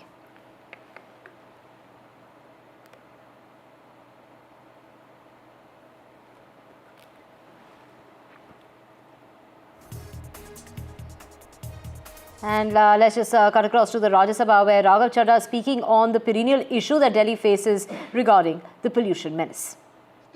उस पराली को साफ करने के लिए किसान के पास मात्र 10 से 12 दिन होते हैं, क्योंकि अगली फसल बीजनी होती है। अगर 10 से 12 दिन में इस पराली को साफ ना किया जाए तो जो अगली फसल है उसकी यील्ड गिर जाती है। इसीलिए किसान को मजबूरन पराली जलानी पड़ती है। इसके अगर कोई सॉल्यूशंस की हम बात करते हैं, हैप्पी सीडर और पैडी चॉपर जैसी मशीनें, उन मशीनों को चलाने के लिए बहुत ज्यादा पैसा खर्चना पड़ता है। 2 से 3 हजार रुपए प्रति एकड़ किसान की जेब से लगता है। इसीलिए वो किसान जो आज अपनी लागत नहीं निकाल पा रहा खेती से, वो पैसा कहां से लाएगा? मजबूरी में जलाता है, और सबसे ज्यादा नुकसान तो उस किसान का और उसके परिवारों का होता है, जिसको वो जहरीली हवा में सांस लेना पड़ता है। मैं एक समाधान लाया हूं सर, अगर आज हम एक शॉर्ट टर्म सोल्यूशन पंजाब के किसान को और हरियाणा के किसान को भी 2500 रुपए प्रति एकड़ देते हैं इस पराली से निजात पाने के लिए, तो पंजाब का एक भी किसान पराली नहीं जलाएगा। इसमें 2000 रुपए भारत सरकार दे, 500 रुपए पंजाब सरकार देगी, और हम इस पराली की समस्या से एक शॉर्ट टर्म सोल्यूशन पालेंगे। लॉन्ग टर्म सोल्यूशन है क्रॉप डाइवर्सिफिकेशन, यानी कि धान की खेती से हमें कॉटन, मक्की, पल्सेस, ऑयल सीड्स की ओर हमें बढ़ना होगा। हम एआई की तो बहुत बात करते हैं सर, AQI की बात करनी होगी, और जैसे राजनीतिक दल बूथ बूथ पर रणनीति। माननीय सदस्यों, मैंने ऑलरेडी मेंशन किया इस इशू पर। माननीय विक्रमजीत सिंह साहनी, माननीय श्री मानस रंजन मंगराज जी, श्रीमती रंजीत रंजन जी, श्रीमती रजनी अशोक राव पाटिल जी ने एसोसिएट किया है। नाउ माननीय श्री अयोध्या रामी रेड्डी आला, concerned over decline in medal tally at Olympic Games. Please. Thank you, Deputy Chairman, sir. This is a very important subject. Despite substantial focus and investment of approximately 500 crore rupees, Right, Raghav Chadha there highlighting the issues and the challenges that are being faced by the farmers year on year. The fact that they have very little choices, and they're very expensive choices at that. And he is coming up with a cheaper solution there in the Rajya Sabha. We'll keep getting you more details about what's really happening in the Parliament. For now, slipping into a very short break.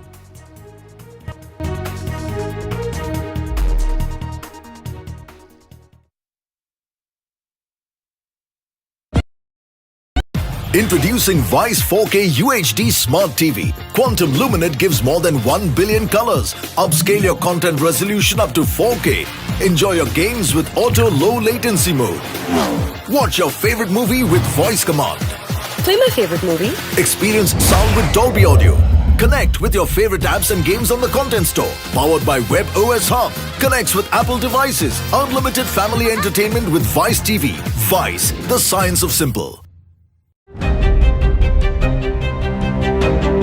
Hello and welcome to India Sense, where I speak with global opinion makers. The United States has made a strategic decision over the last 20 years to move closer to India.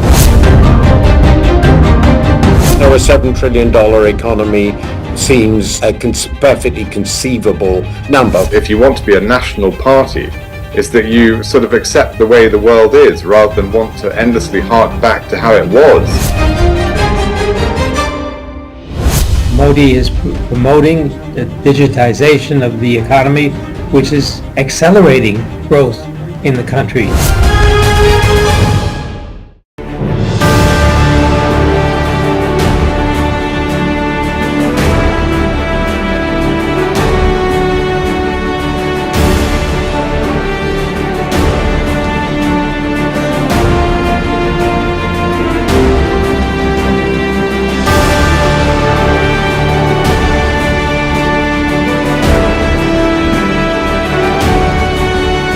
RP Sanjeev Goenka Group presents NDTV Indian of the Year, powered by Raymond, co-powered by Gallant.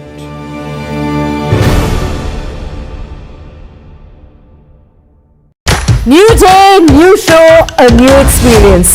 Start your day with the news, not views. We bring you stories that matter and impact your lives. News that informs and keeps you ahead. From Maximum City, Mumbai, to the state of governance, Delhi, NDTV brings to you the best breakfast show. The breakfast show only on NDTV 24/7 every morning at 8 a.m. In today's interconnected world, India's voice is more crucial than ever. When India speaks, the world listens. At NDTV World, we are that voice, bringing you intelligent and insightful news from India and beyond.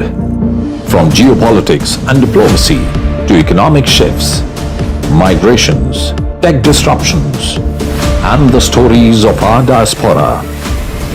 We cover the news that shapes our global future. NDTV World, your new home for global news, is here. It's a web of frauds, calls, luring emails, threatening messages. Cyber frauds have cast their net wide and everyone is at risk. We track the victims, their horror stories as they get conned online, extorted and robbed of their hard-earned money. How to identify a cyber fraud and how to stay cyber safe. What are your options?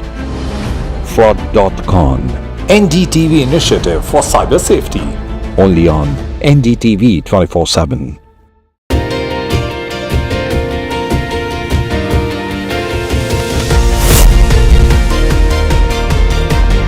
Becoming a member of jury of NDTV was a totally different challenge altogether. When you recognize contribution to society, these stories are inspiration for everyone who views them. The NDTV Indian of the Year is an extremely important initiative.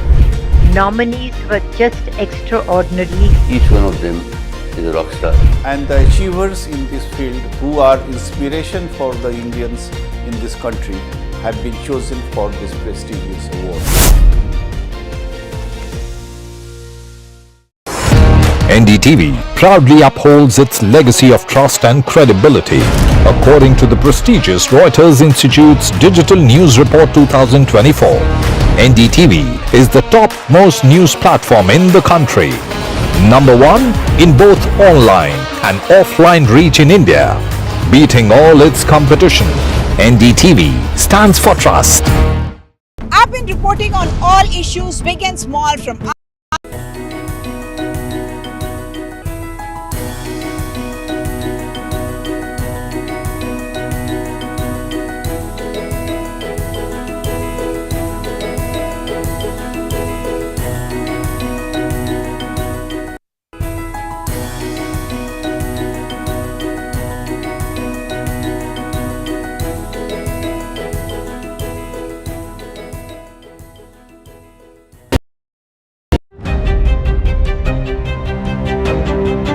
and welcome to India Sense, where I speak with global opinion makers. The United States has made a strategic decision over the last 20 years to move closer to India.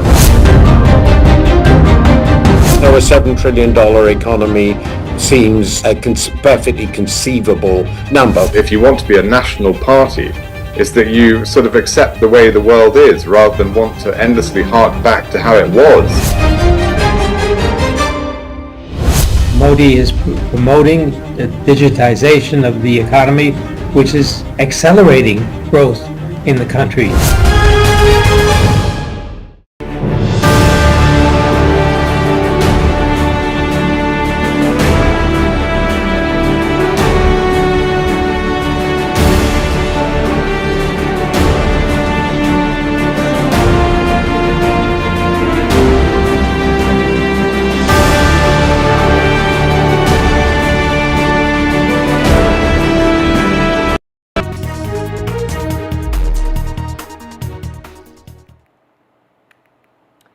Welcome back. Let's get you the very latest. And as former Punjab Chief Minister Sukhbir Badal, who has started serving the religious punishment given to him by the Akal Takht in a sacrilege case. The chief of the Akali Dal sat in a wheelchair at the entrance of the Golden Temple in Amritsar this morning, wearing a plaque around his neck and holding a spear. Akal Takht has sentenced the former Punjab Deputy Chief Minister to cleaning duty as far as the kitchen and bathrooms of several gurdwaras, including Amritsar's Golden Temple. So there you can see visuals on your screen of the seva that he's about to perform from 12 o'clock in the afternoon to 1, and then he will also be serving langar. This is for favouring Dera Sacha Sauda Chief Gurmeet Ram Rahim in the 2015 sacrilege of the Guru Granth Sahib. His father, the late Prakash Singh Badal, the former Chief Minister of Punjab, has been stripped of the pride of the Sikh community honour bestowed on him in 2011 for service to the community.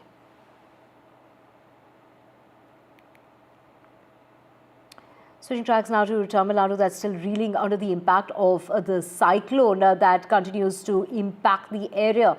A second landslide hit the Tamil Nadu temple town of Tiruvannamalai, and this took place a day after the first landslide that was reported, in which 7 people died. Now, rescue operations aided by a team of experts from IIT in Chennai have been carrying on, but it is the Chief Minister of the state who has gone ahead and asked the centre for more money for relief in terms of the relief money that should be given to the state of Tamil Nadu to the tune of 2,000 crore rupees. And it's the Prime Minister giving all kind of possible assurances, saying that whatever is the help that's required in order to deal with the aftermath of this cyclone, that will be provided to Tamil Nadu. Sam joining us. Sam, as far as the remnants of this cyclone is concerned, of course, it's downgraded to a low pressure area, but schools were shuttered in Puducherry. The impact is being felt in other neighbouring states as well. But what is the government of Tamil Nadu really doing at the moment? At the moment, the revenue authorities, along with NDRF, SDRF, fire and rescue personnel, all are working together to get this affected communities out of the misery, Divya, in terms of pumping waters, in terms of restoring electricity, in terms of helping those in the evacuation centers. And Chief Minister M.K. Stalin has asked for a 2,000 crore interim relief from central government. Prime Minister Modi also spoke to M.K. Stalin, assuring all possible help. M.K. Stalin has highlighted the kind of extensive damage the state has suffered in terms of 2.1 lakh acre crop underwater, damage to nearly 10,000 kilometer long roads, 23,000 electrical poles damaged or destroyed, and 1,600 kilometer long electrical conductors affected, close to 1,000 transformers, and 6,000 schools suffering impairment. And he has said it's beyond, it's in a sense overwhelming for the state's resources, and he has urged the Prime Minister to send a team to assess the damage. In terms of the ground situation in Viluppuram, Kadalur and Tiruvannamalai, the flooding continues as the discharge in the Tenpannaya river continues with a heavy outflow from the Sathanur Dam, and people are hoping that the government will be able to help them with some kind of relief, since they've lost, thousands of people have lost their lifetime savings and earnings in terms of damage to their property. Right, Sam, thank you so much for joining us with all those details. And switching tracks now to more news that's coming in from Jammu and Kashmir, in which a terrorist has been killed in an encounter that broke out. To get more details, we have my colleague Nazir joining us. Nazir, get us details of this joint operation.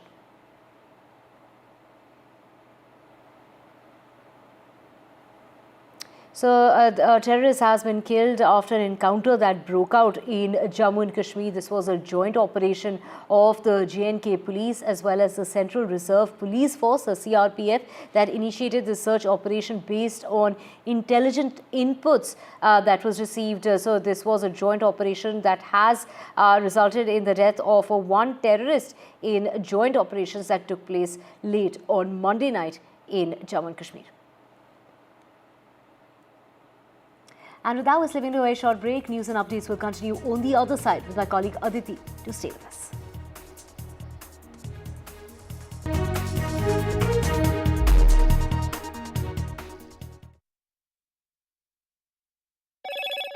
Hello, Moto. Motorola Edge 50 Pro, world's first AI-powered pro-grade camera.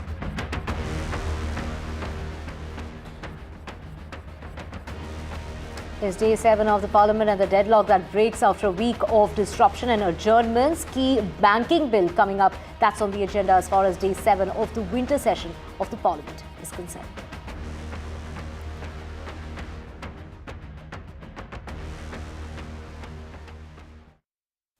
New day, new show, a new experience.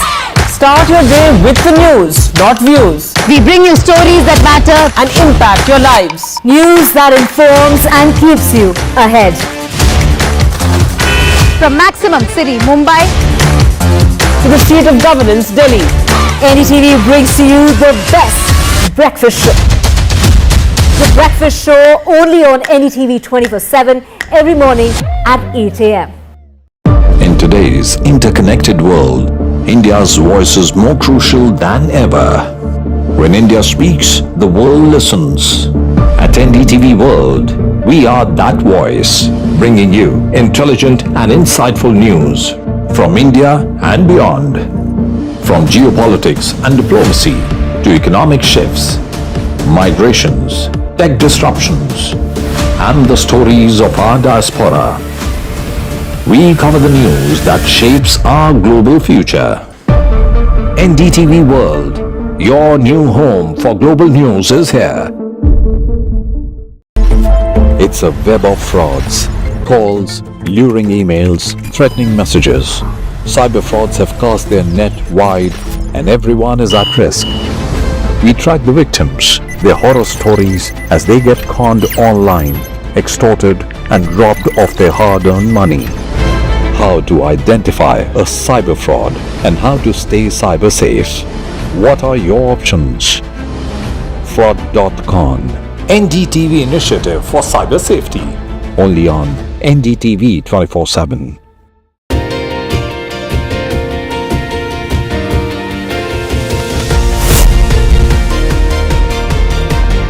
Becoming a member of jury of NDTV was a totally different challenge altogether. When you recognize contribution to society, these stories are inspiration for everyone who views them. The NDTV Indian of the Year is an extremely important initiative.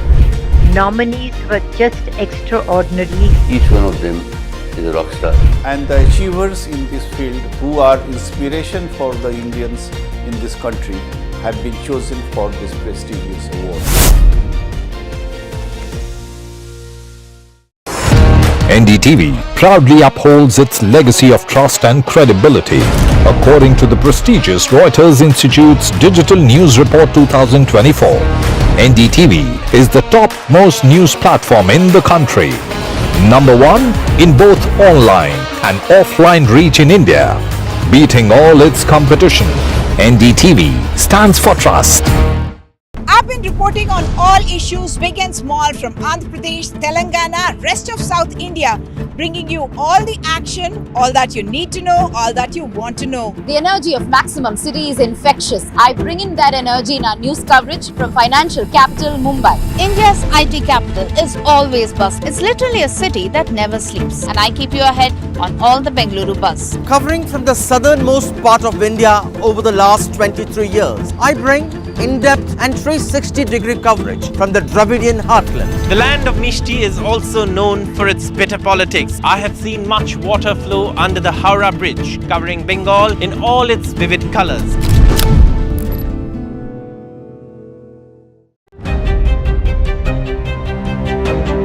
Hello and welcome to India Sense, where I speak with global opinion makers. The United States has made a strategic decision over the last 20 years to move closer to India.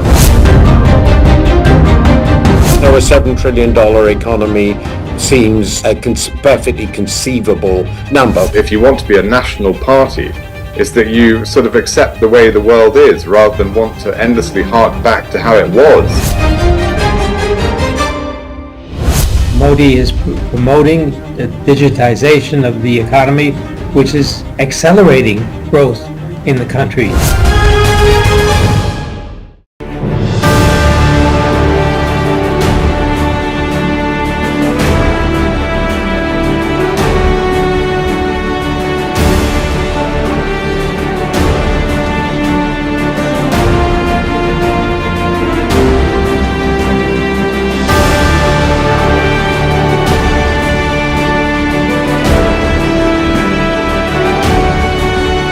RP Sanjeev Goenka Group presents NDTV Indian of the Year, powered by Raymond, co-powered by Gallant.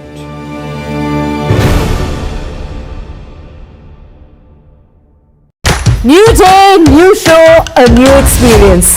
Start your day with the news, not views. We bring you stories that matter and impact your lives. News that informs and keeps you ahead. from Maximum City, Mumbai, to the seat of governance, Delhi. NDTV brings to you the best breakfast show. The breakfast show only on NDTV 24/7 every morning at 8 a.m. In today's interconnected world, India's voice is more crucial than ever. When India speaks, the world listens.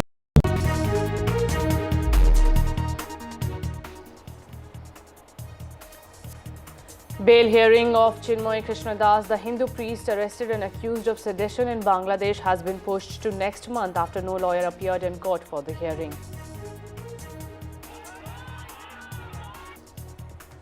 Opposition continues to protest, stages walkout from Lok Sabha as Parliament began to function after 7 days of deadlock.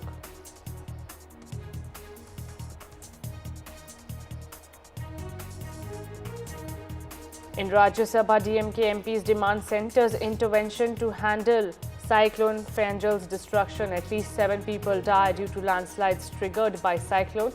As per sources, PM Modi speaks to CM Stalin, assures all help.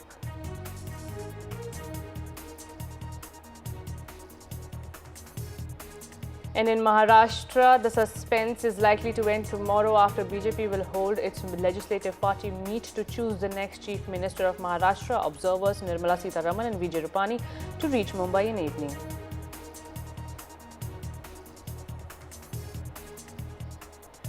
Former Punjab Chief Minister Sukhbir Badal has started serving the religious punishment given to him by the highest temporal body of Sikhs in a sacrilege case. Badal has been sentenced to perform as Sevadar at several Gurudwaras.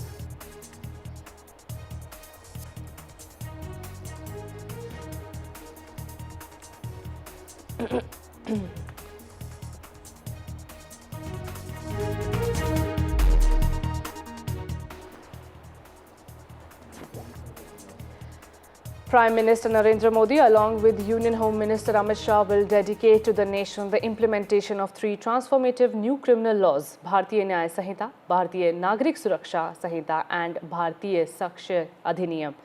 Prime Minister Narendra Modi will witness the practical application of 3 laws, demonstrating how they are already reshaping the criminal justice landscape. A live demonstration will showcase how newly introduced digital platforms like e-Sakshya, Nyay Setu, Nyay Shruti and e-Summons have streamlined law enforcement. The new criminal laws, which were implemented nationwide on July 1, aim to make the legal system more transparent, efficient and adaptable to the needs of contemporary society. My colleague Gurpreet Chinna is joining me for more on this. Gurpreet, when is the Prime Minister likely to arrive at the venue? Well, the Prime Minister is likely to reach the venue within a few minutes, and this program, which has been specifically focused on this new criminal laws, which has already been implemented from nationwide from July onwards. Now we have seen in Chandigarh, the Prime Minister is likely to come and reach and hear the practical implementation of these new criminal law will be happen. The main theme of this program is Secure Society, Developed India. That is what we have learned, how they are going to implement these new laws, and there will be the practical demonstration which will be happening from the police side, how the police is going to attend the spot and how they are going to collect the evidence, and the CFSL officials, they are going to get all the data from there. The idea is to tell the people of the country that how these new laws will be helpful for getting the justice, and from the punishments to the justice, how these practical evidence will be taken care and how the cases will be able to get on the speedy and fast pace so that there will be a proper justice.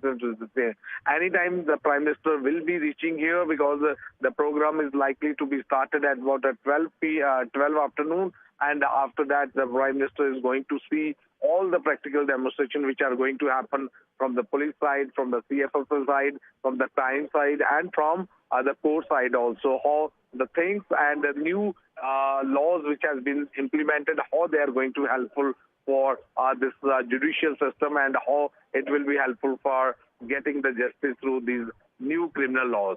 Back to studio. Absolutely. Gurpreet, you have been on the ground working closely with the police, and also you have been speaking to the people after the implementation of the new criminal laws. As opposition stated that these will only jeopardize the security system in the country and will not help the people. How has the reaction been so far?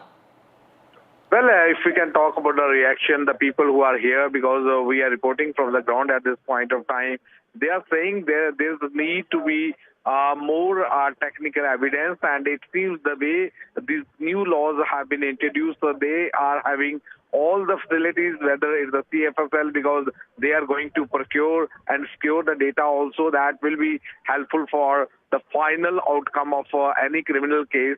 So now at this point of time here, if we can talk about from the public side, they say the way the Prime Minister is going to show all the practical demonstration while holding this program in Chandigarh, it will definitely give another reason to the police officers also, to the people also, that how the crime spots will be attended, how the data will be secured, because in the previous laws it has been seen some of the times the evidence was not up to the mark and the cases had fallen flat when it goes to the judicial system. Now it seems that with the cyber security, with the technical evidence, with the help of the CFSL, these all evidence will be secured properly so that the proper justice will be delivered. So once there will be a practical demonstration, after that the things and the vision of this criminal law will be more clear to the public as well as the police officer. And if we can talk about this program, we have seen most of the top police officers, they have already been involved,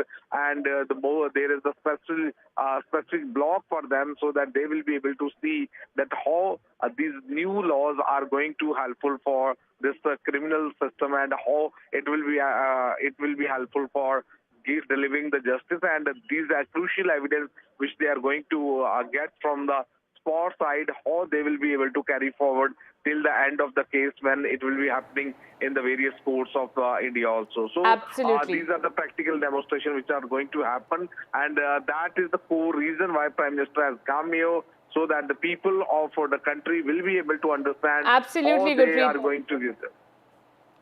Thank you so much, Gurpreet, for joining us, and all eyes will be on when the Prime Minister will initiate this program in Chandigarh. Thank you so much for joining us. A court in Bangladesh has deferred the bail hearing of Hindu leader, Hindu priest Chinmoy Krishnadas, arrested last week on sedition charges. This after no lawyer appeared for the priest today. The court will now hear the bail plea on January 2nd. The arrest has been strongly criticized by Indian religious leaders and members of the civil society. My colleague Ghazali is also joining me for more on this. Ghazali, take us through the latest updates in this case. I'm also being joined by my colleague Saurabh Gupta, who has been tracking this story from day one. Thank you, Saurabh and Ghazali, for joining us. Ghazali, if I can come to you first, take us through what happened inside the courtroom in Bangladesh. See, as per the available information, there was no lawyer who was available to argue for Mr. Chinmoy Das' bail hearing, and that is why the state, or say the public prosecutor, sort of asked for more time, and the court has fixed the new date as 2nd January for the bail hearing. Until then, we are being told that perhaps Mr. Chinmoy Das will have to spend time in jail. And why this is happening, we know that on the day of his arrest, he was taken to the court, and while he was being taken out of the court, his supporters, as per the Bangladeshi media, raised slogans, and the police had to use force. And in that entire commotion, one assistant public prosecutor was killed. Now, there are allegations and counter allegations, but as far as this particular case is concerned, Chinmoy Das's bail hearing today could not happen because of non-availability of lawyer, or say there was no lawyer who was able to, was not there to contest his case. There are unconfirmed reports, as per ISKCON and other Hindu organizations, that the lawyer who was contesting his case was attacked day before yesterday or yesterday, and he was admitted in the jail, and that is why there was no lawyer present there in the court. Now, the next hearing is on 2nd January. It's almost a month away. And in the next month only, Mr. Chinmoy Das' plea will be heard by the court. Right. A caution has also been, issued in Kolkata, where ISKCON priest has appealed to people in Bangladesh. My colleague Saurabh Gupta is joining me. Saurabh, take us through the caution that has been issued by priests in India. I mean, the situation in Bangladesh is such that being careful is one of the prerequisites to being safe, and therefore what we've seen is that ISKCON, which is also being targeted, has been labelled as a fundamentalist organization by the Bangladesh government in court, is also fighting a legal battle. And in all of this, we also see Chinmoy Krishnadas, the fact that there is an unavailability of a lawyer, that lawyer could not appear for him, shows the situation, shows the atmosphere of fear, is what ISKCON officials are saying, that there is an atmosphere of fear, that there are people who are being intimidated and threatened, and there are people who are saying that, the gentleman who was attacked in Bangladesh is not his advocate on record, or on record is not a lawyer, but this was a man who was his legal counsel. So, there are multiple claims, there are multiple layers to this, but obviously there are also completely discernible facts, which is one, that there is a persecution of Hindus happening in Bangladesh. Two, there are people who are being threatened, and three, updates, and thank you, Ghazali, for joining us. We are quickly shifting our focus to Parliament, where Samajwadi Party Chief Akhilesh Yadav is speaking and addressing the Parliament over Sambhal issue. Listen in. 22/11/2024 Friday को जुमे की नमाज के लिए लोग नमाज अदा करने के लिए जामा मस्जिद पहुंचे, लेकिन पुलिस प्रशासन ने बैरिकेड लगा दिया ताकि लोग नमाज न पढ़ सकें। उसके बाद भी लोगों ने संयम बरतते हुए नमाज अदा की और किसी प्रकार का विरोध प्रदर्शन नहीं किया। 29/11/2024 को कोर्ट की अगली तारीख तय थी। शाही जामा मस्जिद की कमेटी और मुस्लिम समाज के सभी लोग कोर्ट में केस की पैरवी के लिए तैयारी कर रहे थे, परंतु दिनांक 23/11/2024 की रात पुलिस प्रशासन द्वारा कहा गया 24/11/2024 यानी अगले दिन सुबह को दोबारा सर्वे किया जाएगा। शाही जामा मस्जिद कमेटी और अधिवक्ता ने कहा कि इस सर्वे तो मुकम्मल हो चुका है, अब दूसरे सर्वे की क्या आवश्यकता है। कोर्ट के आदेश का हमने पालन कर दिया, अगर दूसरे सर्वे कराना है तो दोबारा आदेश करवाएं, कोर्ट के आदेश के बाद हम दोबारा सर्वे करा देंगे। लेकिन जिलाधिकारी संभल और पुलिस अधीक्षक संभल ने कोई सुनवाई नहीं की और तानाशाही दिखाते हुए सुबह के वक्त से पहले शाही जामा मस्जिद आ गए। शाही जामा मस्जिद कमेटी और मुस्लिम समाज के लोगों ने फिर भी धैर्य रखा और दोबारा सर्वे के लिए अंदर ले गए।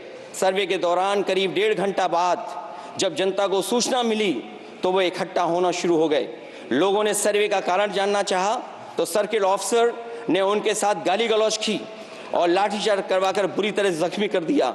इसका विरोध करते हुए चंद लोगों ने पत्थर चलाए, जिसके बदले में पुलिस के सिपाही से लेकर के अधिकारियों तक ने अपने सरकारी और प्राइवेट हथियारों से गोलियां चलाई, जिसका वीडियो रिकॉर्डिंग है, जिसके एवज में दर्जन लोग गोलियों से घायल हो गए हैं। 5 मासूमों जो कि अपने घर से सामान लेने के निकले थे, उनकी मृत्यु हो गई। संभल का माहौल बिगाड़ने में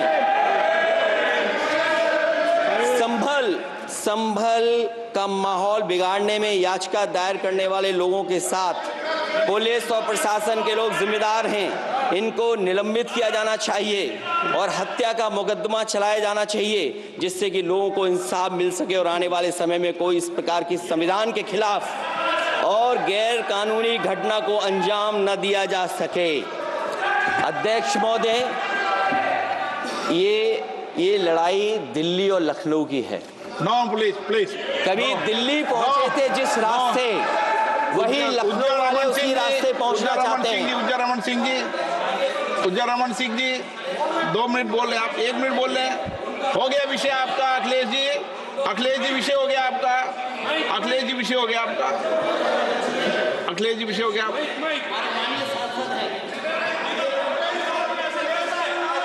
अखिलेश जी आपका विषय हो चुका है, प्लीज।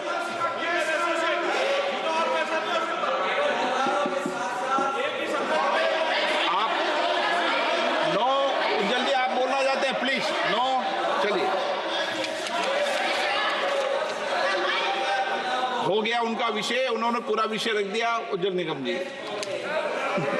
हो गया आपका विषय, आपने सारी मांग रख दी। माननीय अध्यक्ष जी, संभल को इंसाफ और न्याय चाहिए।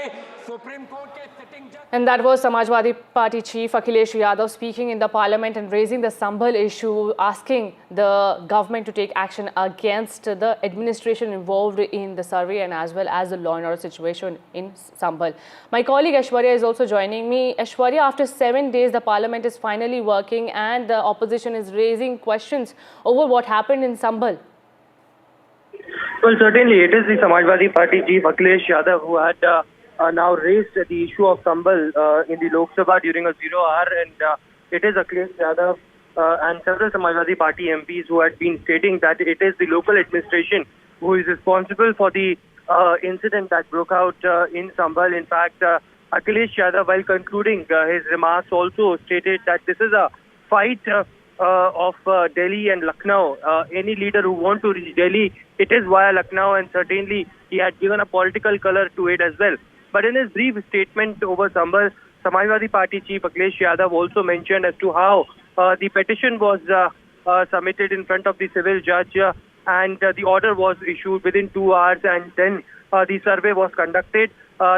He also alleged in his statement that there were private pistols that were used and 5 innocent people had been died in this incident. He also stated that there were police force that were unable to handle the entire incident. Samajwadi Party Chief Akhilesh Yadav had clearly asked the local administration, the SP and DM, to be immediately suspended. Certainly a brief statement by Samajwadi Party Chief, because yesterday in a floor party meeting that was called by the Lok Sabha Speaker, it was admitted by the Speaker that these 2 issues that will be that is of urgent importance of Samajwadi Party raising regarding the Sambhal issue and Trinamool Congress raising the issue regarding the Bangladesh will be given time, and therefore the reason perhaps now in a 0 hour Akhilesh Yadav clearly mentioned. There was also a response that in the middle of the statement while Akhilesh Yadav was speaking, Giriraj Singh clearly argued to it, but it was Lok Sabha Speaker Om Birla who gave chance to Akhilesh Yadav, and now statement has been made in the Lok Sabha. Right. Absolutely, Aishwarya. Thank you for joining us. Do stay with me, and now let's tell our viewers how the Parliament pandemonium that ended today has been following since morning. Well, at 11 o'clock, the Parliament convened. Lok Sabha and Rajya Sabha both were functioning smoothly, but in a few minutes we saw how the opposition MPs started to walking out, and then there were some businesses discussed in both the houses, where in Rajya Sabha, Cyclone Fengal was discussed. DMK said the centre should give adequate funds to the people who have been affected by the cyclone's impact in Tamil Nadu. Meanwhile, Aam Aadmi Party raised the issue of pollution and said that it is not right to blame farmers for pollution. This was AAP MP in Rajya Sabha. Meanwhile, in Lok Sabha also, the discussions were held. Now we heard how several opposition leaders are also raising various demands, and the question hour is also taking place with the 0 hour. My colleague Aishwarya is also joining me for more on this. Aishwarya, after days of Parliament pandemonium, now the House is finally functioning. The government has hoped that the opposition and centre works in a smooth manner so that the Parliament can revert into some business being done in the House. And this is the day 7 of Parliament's winter session. The Aam Aadmi Party, the Samajwadi Party and other opposition leaders are continuously raising their demands, raising legitimate questions that they need to be answered from the centre. Meanwhile, there was some ruckus by opposition while they moved out and they walked out of the House when the ministers were speaking. Giriraj Singh, in fact, was speaking at that time when the opposition MPs staged a walked out. My colleague Aishwarya Jain is joining me for more on this. Aishwarya, how do you see it going so far? From 11 a.m. till now, a little bit, opposition MPs did stage a walkout, but then now the Parliament is again back on track. Both the houses are functioning properly. Do you see a headway in talks that were held yesterday? Well, certainly the consensus was made between the opposition MPs and the Treasury benches MPs as well regarding several issues that were raised during the floor party leader meeting when Lok Sabha Speaker called, and it was these two important issues raised by Samajwadi Party and TMC that the Lok Sabha Speaker had given permission to speak on. But on the other side, it is, it was also a demand that was accepted by the Speaker over the Constitution debate that the dates have now been finalized. So all after that, we have seen the Lok Jam happening for straight 6 days of the Parliament. But now what we are witnessing both in the Lok Sabha and Rajya Sabha, there are some work that are being done. Of course, the government is in a view that there are some important bills that are related to the public interest, and therefore the reason perhaps it needs to be passed and a discussion needs to happen on that as well. And therefore the reason perhaps now there were several issues that the opposition doesn't want to take part in, therefore a walkout was staged, but they came back because now consensus had been made between the opposition and the Treasury benches as well that House should function. Of course, Trinamool Congress and Samajwadi Party did not participate in that particular protest that was staged outside the Parliament and inside the Parliament as well, and they were not the part. But certainly we are witnessing currently some functioning of the Parliament after almost 6 days of the winter session that was completely washed out.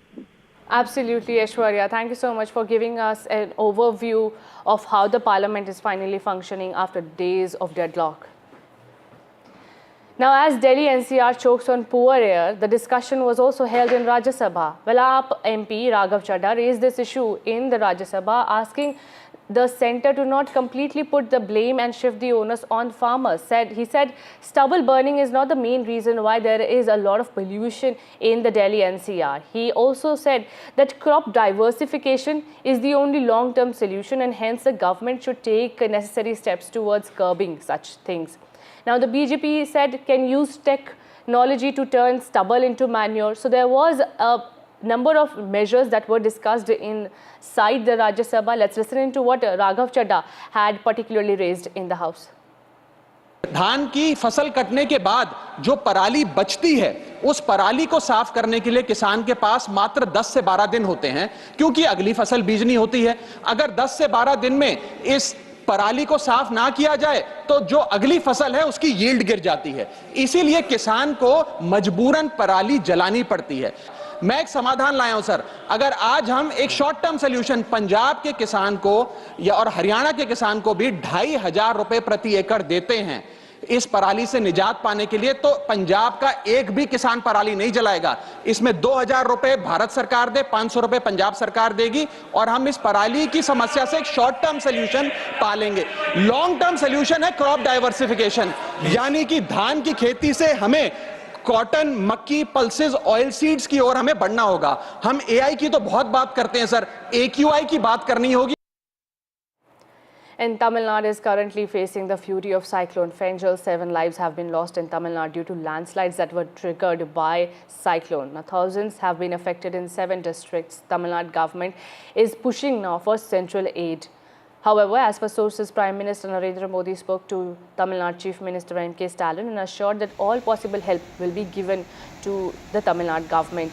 Now, DMK is seeking release of rupees 2,000 crore NDRF fund to help the survivors and the victims of the cyclone in the cyclone affected areas. Prime Minister Narendra Modi has also taken stock of the situation of what's happening in Tamil Nadu. The Tamil Nadu Chief Minister M.K. Stalin has apprised Prime Minister about the current situation. Meanwhile, MDMK has also raised the flood relief fund need of the hour and stated that relief should be given as soon as possible. There have been 2 landslides in Tiruvannamalai district and massive crop loss in parts of state. Listen in to what the political reactions are coming in. The cyclone has caused widespread destruction, severely affecting infrastructure, agriculture, and leading to the tragic loss of many lives. In light of the immense destruction caused by the cyclone, I urge the Government of India to provide immediate financial relief assistance of rupees 2,000 crore for the provision of essential aid to the affected communities and to support the restoration of infrastructure and rebuilding of agriculture sector.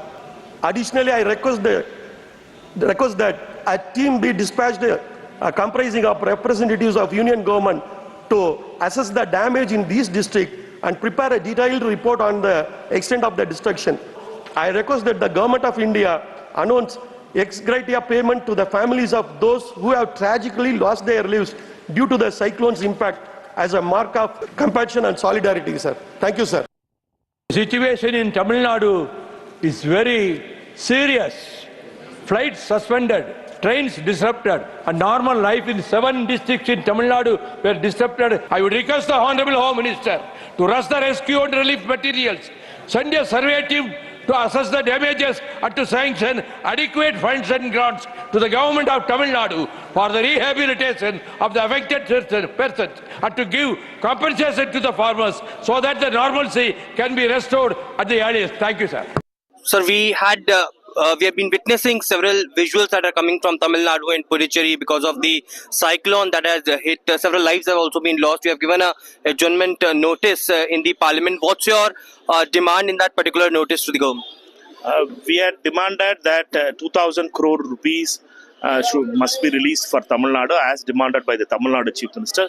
12 lives has been lost. It's a severe historic 40-year high rainfall in those northern districts and delta districts which needs immediate attention, and Puducherry is also state which is ruled by BJP's alliance partners, but Puducherry has been hit in a very high way. Therefore we are asked for a relief for 500 crore rupees for Puducherry.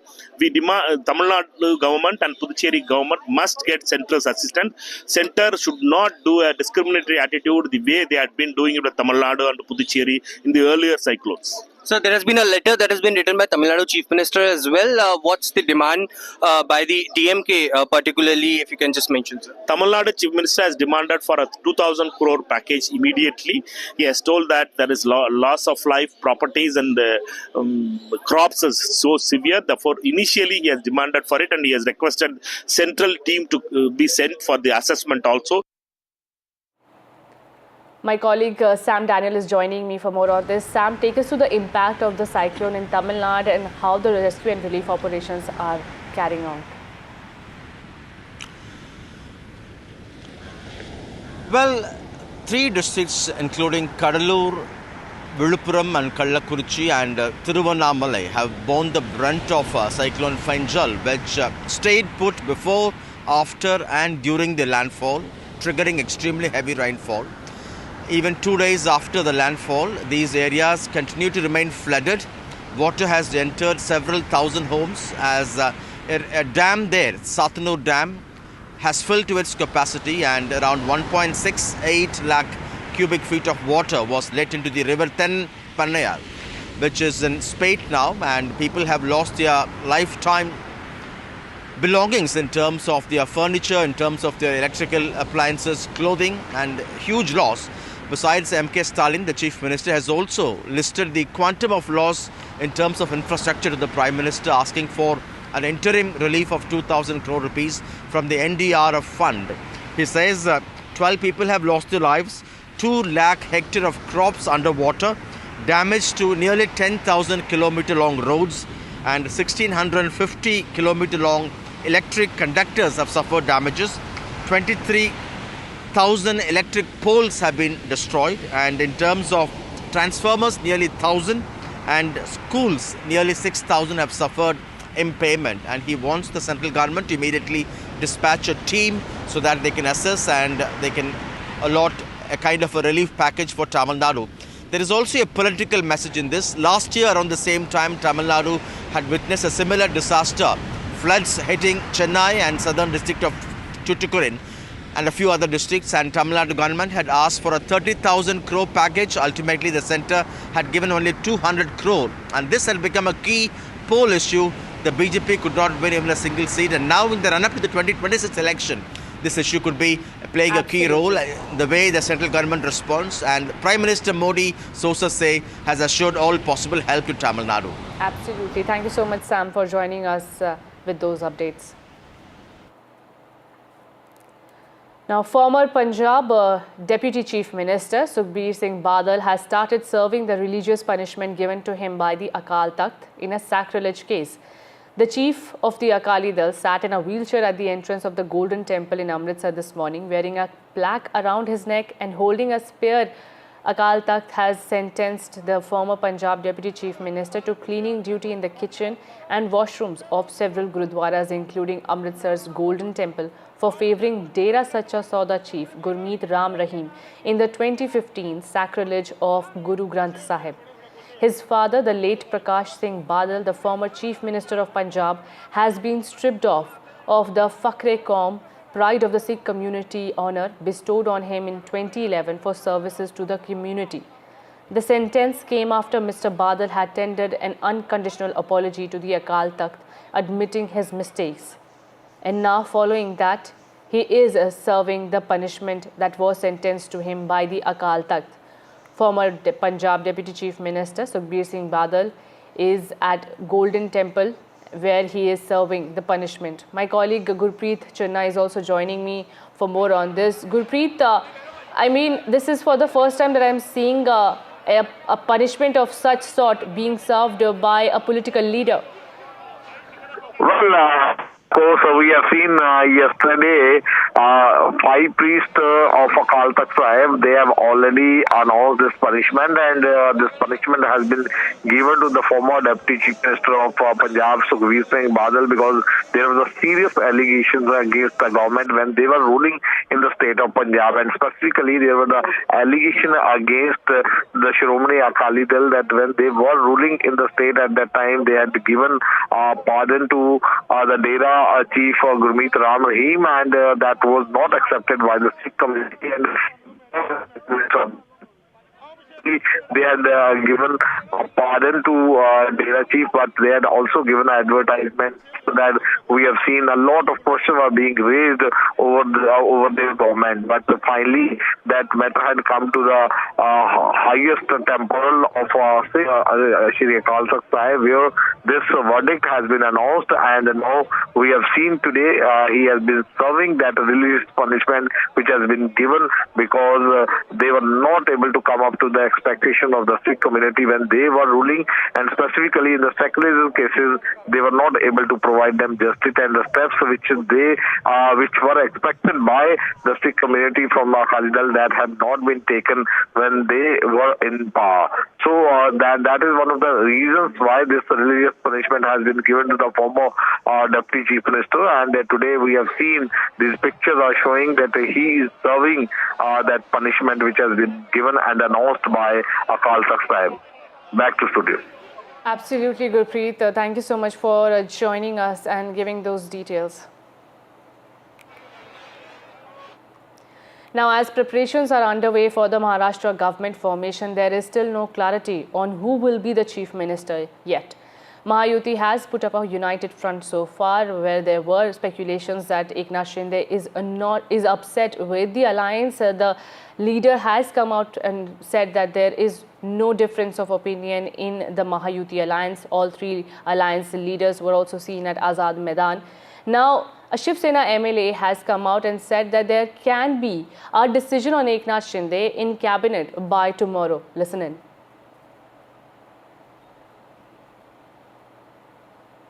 Shiv Sena की तरफ से कितने लोग शपथ लेंगे, कितने लोग? नहीं, इसके बारे में कोई जानकारी नहीं है। सीएम साहब इसकी घोषणा करेंगे। क्या एकनाथ शिंदे जी सरकार का हिस्सा होंगे? एकनाथ शिंदे जी सरकार का हिस्सा होंगे? इसके बारे में कल शाम में सब डिसाइड होगा। आज कुछ भी उसके बारे में बताया नहीं जा सकता।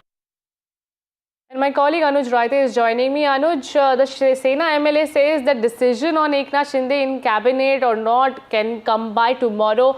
Is there any possibility? What are you hearing? You know, this is what they've been saying for the longest period of time.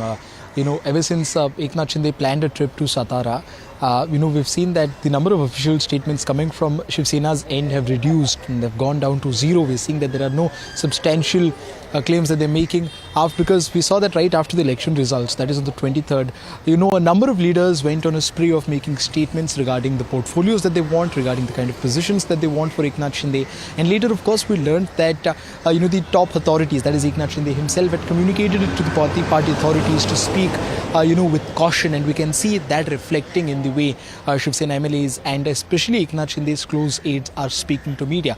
But that, having said that, an important thing happened just a while back, and that is an all-party Mahayuti inspection of the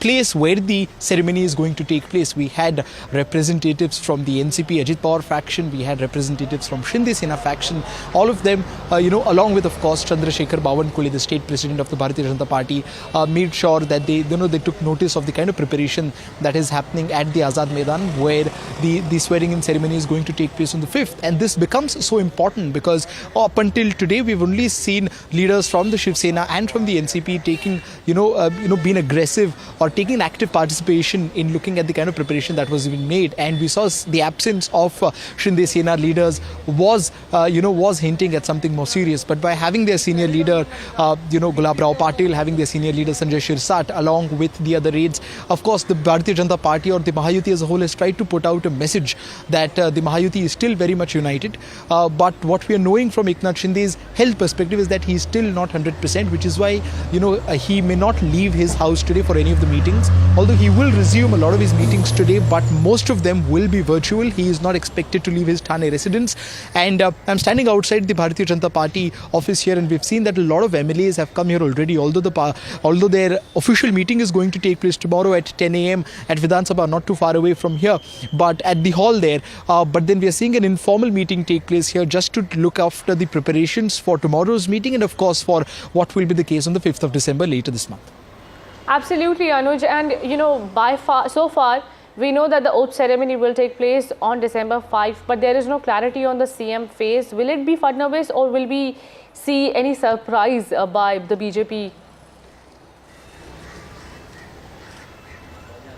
When we talk to several senior BJP leaders and insiders, of course, all of them try to push away the fact that the possibility of anyone else other than Fadnavis taking up the top post, and that is for several reasons. Although we cannot really say, a name has been finalized until it is officially decided, because several chatters are also about if Fadnavis has been finalized for the name of, for the position of the chief ministership here in the state, then why is it taking so much of time for the Bharatiya Janata Party to just go out and to tell it to the people? But as you can see, there are several of these posters which my camera person would be zooming at right now, and these are the scenes outside the Bharatiya Janata Party office, which have already started, which already hint that people here, the leaders here, the workers here have already accepted Devendra Fadnavis as their chief minister. There have been chatters about a lot of other names, be it Pankaja Munde, be it the BJP Mumbai president Ashish Shelar, but all of these leaders have put down these rumours to the rest themselves. And we're also seeing that a number of workers and a number of ministers, or rather number of MLAs from all the parties, that is NCP and Shiv Sena, are queuing outside the Sagar Bungalow, which is the official residence of Devendra Fadnavis, and one can expect that to be some sort of lobbying for getting some ministerial berths in the distribution which is supposed to take place in the next 1 week or so. So yes, all hints are pointing towards Devendra Fadnavis becoming the chief minister for the third time of the state, but an official confirmation of it will only be taken after the Bharatiya Janata Party's MLAs meet tomorrow under the observers, that is Vijay Rupani and Nirmala Sitharaman, who will be here in the city later today, and an official discussion or an official declaration on the same will be made only after that meeting ends tomorrow afternoon. Absolutely. Thank you so much, Anuj, for joining us with those updates. Will it be a hat-trick for Fadnavis or not remains to be seen. But as per sources, portfolio distribution will also be done after December 5. So no clarity on the CM phase and no clarity on who is getting what in the new cabinet that will be formed after December 5 once the oath ceremony is finalized and done and dusted. BJP observers will reach today in Mumbai to attend the meeting of the BJP Legislative Party meeting that will be held tomorrow at Vidhan Sabha, as my colleague Anuj Raite was telling me. But the opposition has been continuously attacking the Mahayuti over the delay that is taking place in naming the Chief Minister after having a thumping majority in the elections. The MVA says that the Delhi is manipulating developments in Maharashtra and so the delay is being caused. Sample the political reactions coming in. मुझे लगता है कि सबसे बड़ी party Bharatiya Janata party बनी है। दूसरा, शिंदे जी ने ही स्टेटमेंट दिया था कि भाजपा के सीएम बने तो मुझे कोई तकलीफ नहीं है। तो मुझे लगता है, मेरी बात नहीं हुई लेकिन मुझे लगता है कि इस बार बारी भाजपा के सीएम बनने की होगी, ऐसी संभावना है। एकनाथ शिंदे महाराष्ट्र के केयरटेकर मुख्यमंत्री है। अगर मुख्यमंत्री कैसा डिसअपियर या गायब हो सकता है?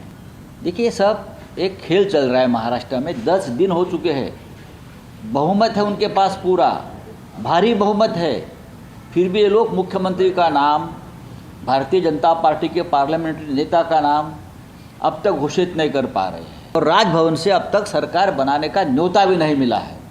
ये सब दिल्ली का खेल है। And with that, we are slipping into a very short break, but more news continue on NDTV.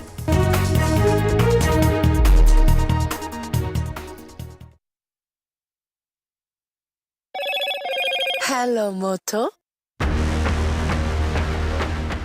Motorola Edge 50 Pro, world's first AI-powered pro-grade camera.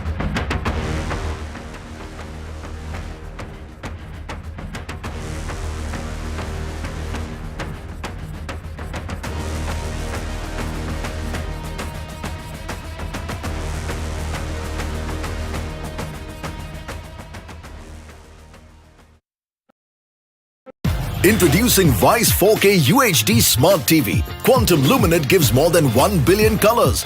Upscale your content resolution up to 4K. Enjoy your games with auto low latency mode. Watch your favorite movie with voice command.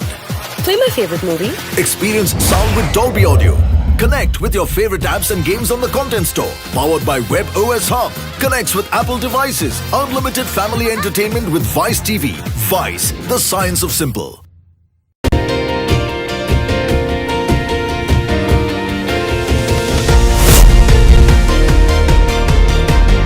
Becoming a member of jury of NDTV was a totally different challenge altogether. When you recognize contribution to society, these stories are inspiration for everyone who views them. The NDTV Indian of the Year is an extremely important initiative.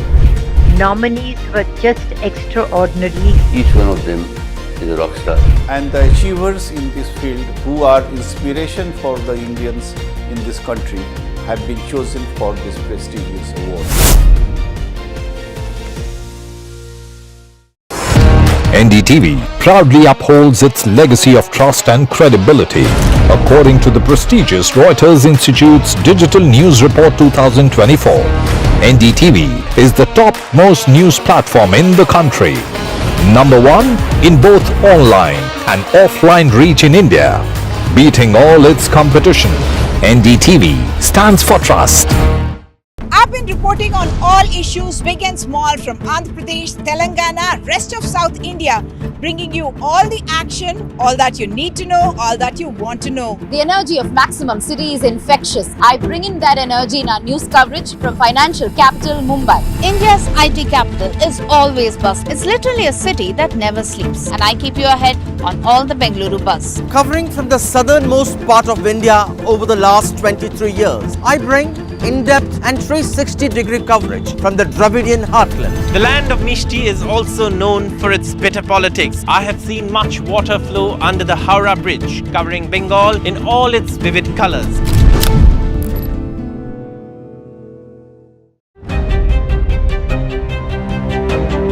Hello and welcome to India Sense, where I speak with global opinion makers. The United States has made a strategic decision over the last 20 years to move closer to India. Now a $7 trillion economy seems a perfectly conceivable number. If you want to be a national party, it's that you sort of accept the way the world is rather than want to endlessly hark back to how it was. Modi is promoting the digitization of the economy, which is accelerating growth in the country.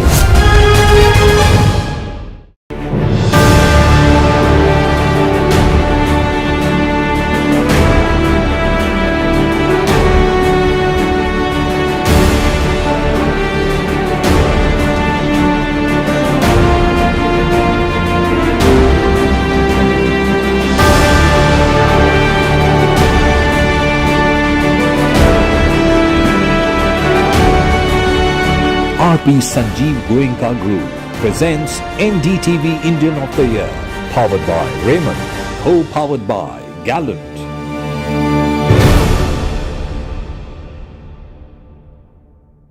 New day, new show, a new experience. Start your day with the news, not views. We bring you stories that matter and impact your lives. News that informs and keeps you ahead.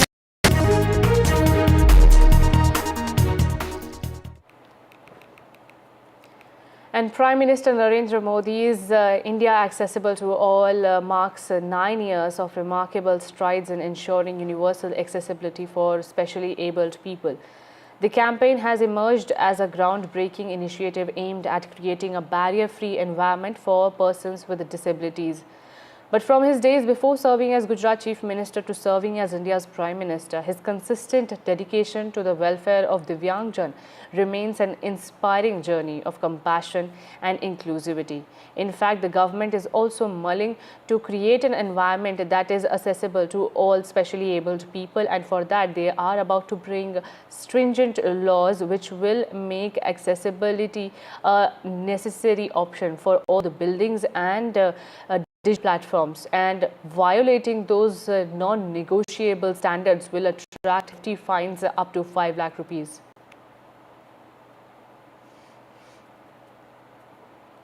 And now in Agartala, the security breach at Bangladesh mission action follows in the case. 7 people have been identified for security breach. Protesters barged into mission, remember. Now 3 police officials have been suspended. Tripura government has ordered probe in, after which 3 cops have been suspended over Bangladesh mission protest. Protesters barged into Bangladesh mission, pulled down their flag, and India said that it deeply regrets what happened in the Bangladesh mission. My colleague Ratnadeep is also joining me for more on this. Ratnadeep, take us through the action that has been taken by Tripura. Well, this incident had taken place last evening when this massive protest took place by several Hindu groups outside the Agartala-based Bangladesh Assistant High Commission office. Remember, Tripura shares borders with Bangladesh, and after this protest took place there, a group actually went inside to submit a memorandum when another group of unruly protesters, they actually breached the security, the security cordon which was there. They went inside, they pulled down the national flag. In fact, the Bangladesh government reacted very sharply with strong word, and center also actually condoled this incident. And after that, the Tripura police stepped into action. Last night, looking at the video footages, they have identified 7 people. 7 people have been detained.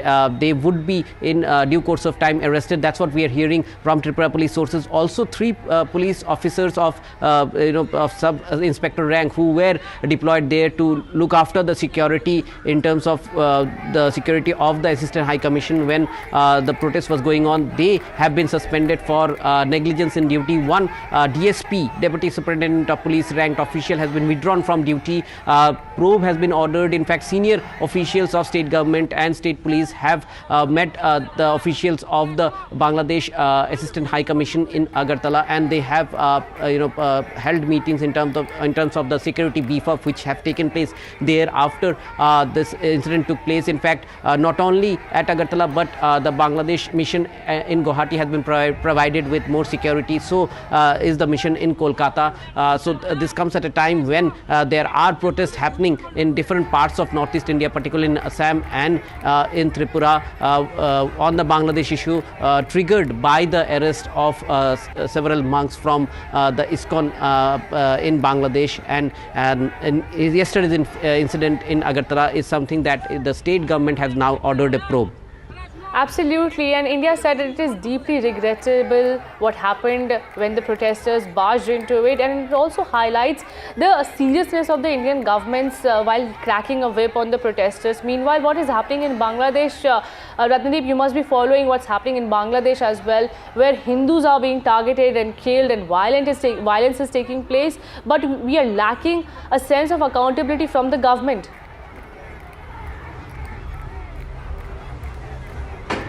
That's right. In fact, first the ISKCON related monk Chinmay Das was arrested, and subsequently a few other monks were detained. In fact, when some of the Bangladesh-based ISKCON monk with valid Indian passport, they wanted to come to India, they were stopped at the border with West Bengal. So there have been development. There have been Hindu groups there who have been alleging that there have been violations against minorities, particularly Hindus. However, after yesterday's incident in Agartala, there have been also protests by several Bangladeshi groups in different parts of Bangladesh in terms of the kind of incident, the kind of breach which has taken place in the premises of their mission. So therefore, obviously this has boiled into a major issue there as well.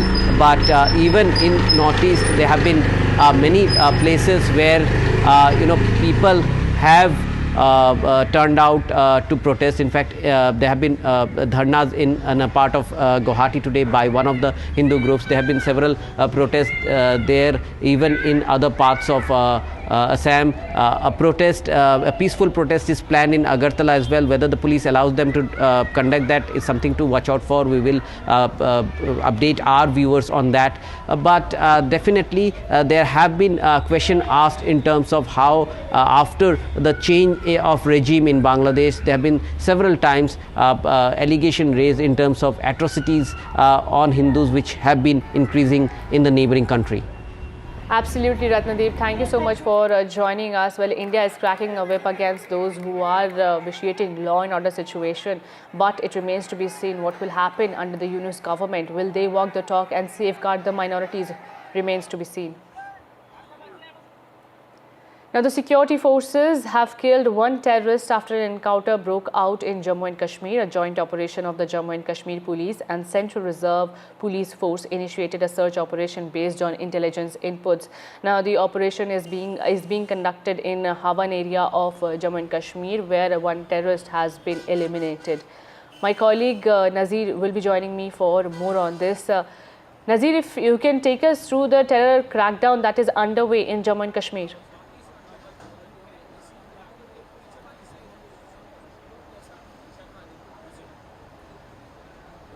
in the outskirts of Srinagar.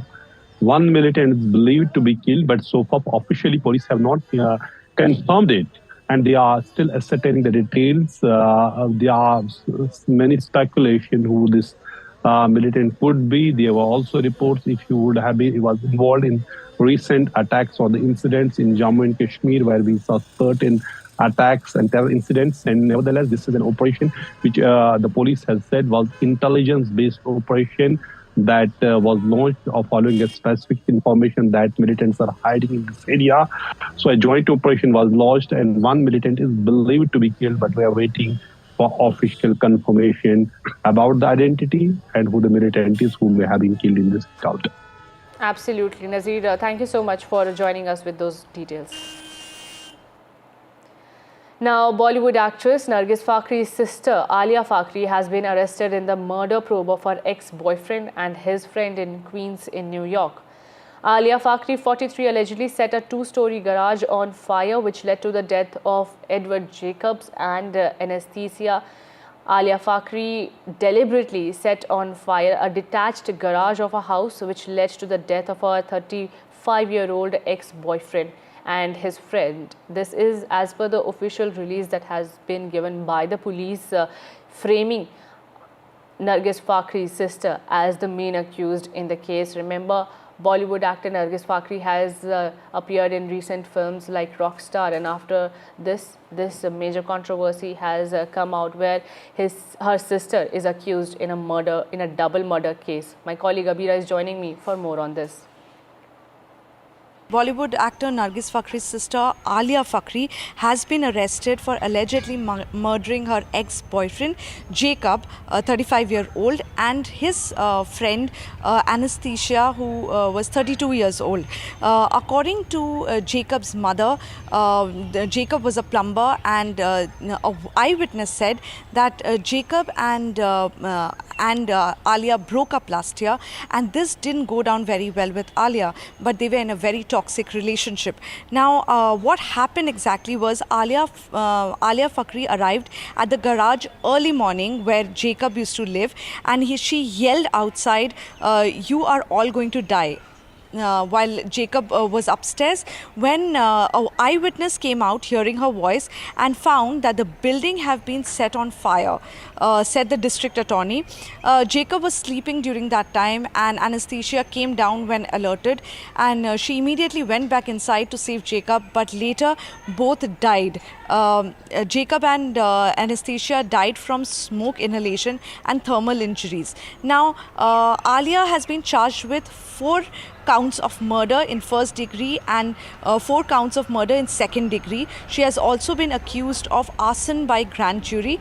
She faces a maximum of life in prison if convicted of the top charges. Let me take you through what Jacob's mother, Alia's mother had to say. That is Nargis Fakhri's mother. Their mother said that she couldn't believe that Alia Fakhri can do something like this, especially a murder. She said Alia was a person who cared for and tried to help everyone. She also revealed that Alia had struggled with opioid addiction while after a dental mishap, which she believes may have led to a behavior like this. And with that, we are slipping into a very short break, but don't go anywhere. My colleague Divya Wadhwa joins you next.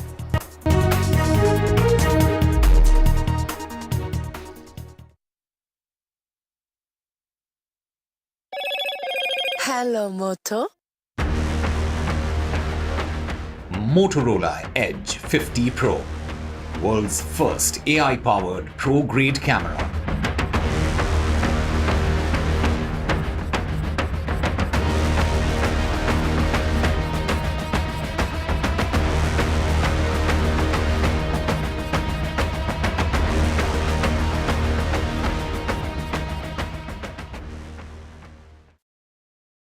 In today's interconnected world, India's voice is more crucial than ever.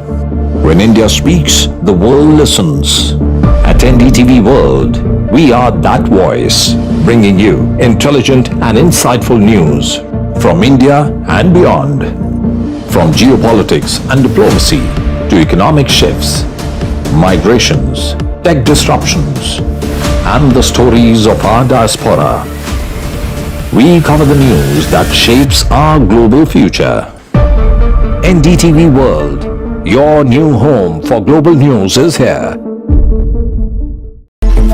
It's a web of frauds, calls, luring emails, threatening messages. Cyber frauds have cast their net wide and everyone is at risk. We track the victims, their horror stories as they get conned online, extorted and robbed of their hard-earned money. How to identify a cyber fraud and how to stay cyber safe. What are your options? Fraud.con, NDTV initiative for cyber safety. Only on NDTV 24/7.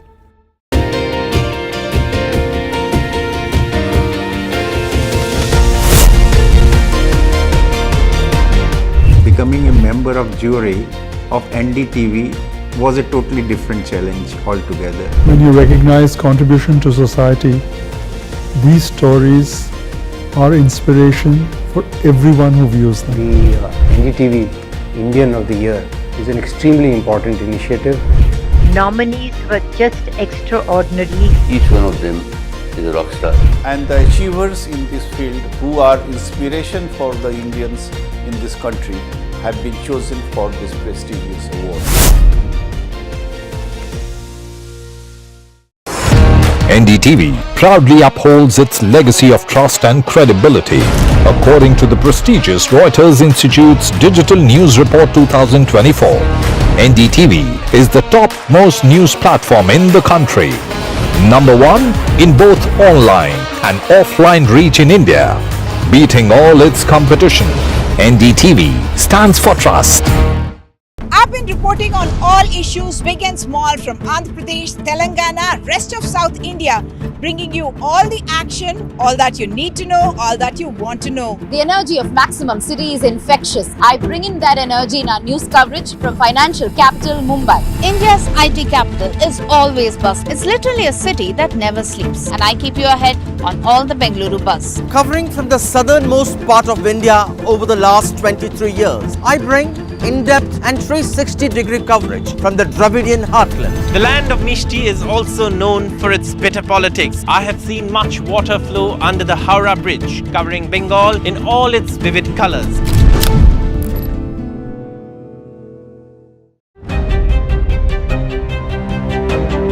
Hello and welcome to India Sense, where I speak with global opinion makers. The United States has made a strategic decision over the last 20 years to move closer to India. Now, a $7 trillion economy seems a perfectly conceivable number. If you want to be a national party, it's that you sort of accept the way the world is rather than want to endlessly hark back to how it was. Modi is promoting the digitization of the economy, which is accelerating growth in the country.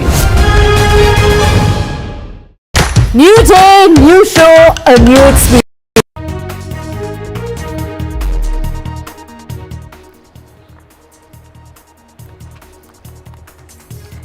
In the Lok Sabha face-off as far as the Sambhal violence is concerned, Akhilesh Yadav there alleging a conspiracy, saying that the cops fired on the innocents. And it is the BJP that says it was a fair, firm action that was really taken by the administration.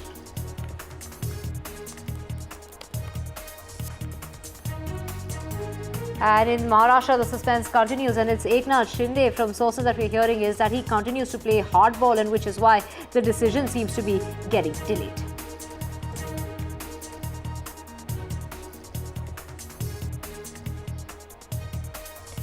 And in the aftermath of the Cyclone Fengal, 7 people have died in a landslide that took place in Tamil Nadu. It is the DMK MPs demanding centre's intervention in order to handle that trail of destruction that's been left behind by the cyclone, which continues to impact Tamil Nadu, Puducherry and other southern states. But it is the government there in Tamil Nadu asking for the Prime Minister's help, asking for the centre's help, demanding more aid to be given to the state. A court in Bangladesh has deferred the bail hearing of the Hindu leader, priest. We're talking about Chinmay Krishnadas Brahmachari, who was arrested last week on sedition charges. This after his lawyer did not appear in court.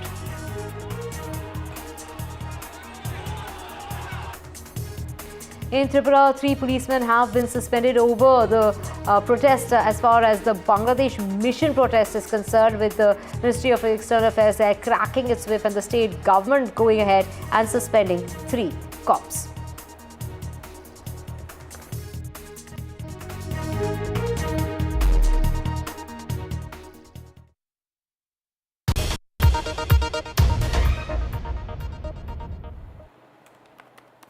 A very good afternoon. You're watching NDTV 24/7. I'm Divya Wadhwa. Let's get to our top story, and that's in the Lok Sabha today. Samajwadi Party MP Akhilesh Yadav raised the issue of Sambhal violence and alleged that the incident was orchestrated as part of a well-planned conspiracy during 0 hour in the at the Lok Sabha. This is Samajwadi Party that the chief of the Samajwadi Party, Akhilesh Yadav, raising the recent violence in Sambhal, accusing the BJP of a well-planned conspiracy. Those are the allegations that are being made in order to shoot down the harmony, is what Akhilesh Yadav has hinted at in the Lok Sabha today. The MP alleged that the Sambhal mosque survey and the violence that has erupted was orchestrated in order to divert the attention from the irregularities during the Uttar Pradesh by-polls, claiming that the police opened fire on the protesters who were innocent. संभल जो इसलिए जाना जाता था कि भाईचारे के साथ वहाँ रहते हैं लोग, वहाँ अभी से नहीं, सदियों पुराना भाईचारा हजारों साल से इसी तरह रहते आए हैं। लेकिन अचानक ये जो घटना हुई है, ये सोची समझी रणनीति के तहत वेल प्लान्ड हुआ है और वहाँ के भाईचारे को गोली मारने का काम हुआ है। जो घटना हुई है वो सोची समझी साजिश है। वहाँ जो खुदाई की बात लगातार अध्यक्ष महोदय देश में कोने कोने पर भारतीय जनता पार्टी और उनके सहयोगी और समर्थक शुभचिंतक बार बार खुदाई की जो बात कर रहे हैं अध्यक्ष महोदय, ये खुदाई जो है हमारे देश का सौहार्द, हमारे देश का भाईचारा, हमारे देश का गंगा जमनी तहजीब को खो देगा। Well, joining with me is राजकुमार चर। सर, आज अखिलेश यादव ने लोकसभा के अंदर अपनी बात रखी, संभल के मुद्दे पर उन्होंने बात कही। उन्होंने कहा कि पुलिस प्रशासन वहां पर जिम्मेदार था और पुलिस ने सिविलियंस पर फायर किया है। किस तरीके से? मैं समझता हूं कि अखिलेश जी ने जो बात वहां रखी है सदन में, वो बात रखने का उनको अधिकार है, लेकिन जिस प्रकार से संभल के अंदर पत्थरबाजी हुई है, न्यायालय के आदेश पर कोई जांच की टीम गई है, उसमें पथराव करना एक सोची समझी राजनीति के तहत ये घटना कराई गई। अखिलेश जी भी कह रहे हैं, लेकिन उन्होंने ये नहीं कहा कि ये सोची समझी रणनीति किसकी थी, किसने सोच समझ के ये इस प्रकार का माहौल खराब करने की कोशिश की है। अखिलेश जी, मैं यही कहूंगा कि न्यायालय के आदेश पर, मानी न्यायालय ने जब आदेश किया है तो उसकी जांच के लिए टीम जाती है। उस पर पत्थरबाजी करने के लिए कौन लोग दोषी हैं? ऐसे लोगों को तो बढ़ावा नहीं देना चाहिए। उन्होंने कहा ये सब कुछ आनन फानन में किया गया, जल्दी से ऑर्डर्स दिए गए, जल्दी से टीम रवाना की गई, खुदाई का काम शुरू किया गया, सब एक मिली भगत उन्होंने बताई। देखिए, न्यायालय के आदेश पर प्रश्न चिन्ह लगाना मैं समझता हूँ ये उचित नहीं है। मानिए न्यायालय ने जब कोई आदेश किया है तो उसका अनुपालन करने का काम प्रशासन का है, समय सीमा के अंतर्गत उसका पालन करने का अधिकार प्रशासन के है। मैं ये भी कहूंगा कि अखिलेश जी ने संभल की बात रखी है, ठीक है, वो संभल की बात और कुछ लोगों की बात हमेशा रखते आए हैं, रखनी भी चाहिए, कोई उसमें बुराई नहीं है। लेकिन बांग्लादेश पर भी अखिलेश जी को बोलना चाहिए। किस प्रकार से बांग्लादेश में अल्पसंख्यक हिंदुओं पे जो अत्याचार हुआ है, बहनों के साथ बलात्कार हुए हैं, सैकड़ों लोग मारे गए हैं, किस प्रकार से एक इस्कॉन के संत को वहाँ पे अरेस्टिंग की गई है, उस पर एक शब्द नहीं बोला अखिलेश जी ने। एक आखिरी सवाल, दिल्ली और लखनऊ की लड़ाई बताई है, उन्होंने राजनीतिक रंग देने की कोशिश भी करी। वो हमेशा इस तरह के मामलों में राजनीति ढूंढते हैं। संभल में भी राजनीति कर रहे हैं और दिल्ली और लखनऊ की बात कह के भी राजनीति कर रहे हैं। बहुत बहुत शुक्रिया से बात करने के लिए। That was BJP MP Rajkumar Chahar speaking to NDTV. Right, Aishwarya, with us. Aishwarya, take us through, Samajwadi Party Chief Akhilesh Yadav saying that a murder case should be filed against the police and the administration, and they should be suspended so that people can get justice. So, Samajwadi Party Chief there demanding action be taken against those who fired. He's saying they fired at the protesters who were innocent. Well, time again we have seen that how Samajwadi Party leaders and also now the Samajwadi Party chief Akhilesh Yadav had questioned the local administration over there in Sambhal. They had questioned the integrity of the SP and DM as well, and their Sambhal MP Zia Urberg had earlier demanded that the DM and SP should be suspended. Of course, it was the Lok Sabha Speaker yesterday who had allowed Samajwadi Party to speak on the Sambhal issue during the 0 hour, and the time was given to Akhilesh Yadav, in which he raised the issue of Sambhal. Some big remarks that he made during his statement, alleging that it was the conspiracy hedged by the local administration.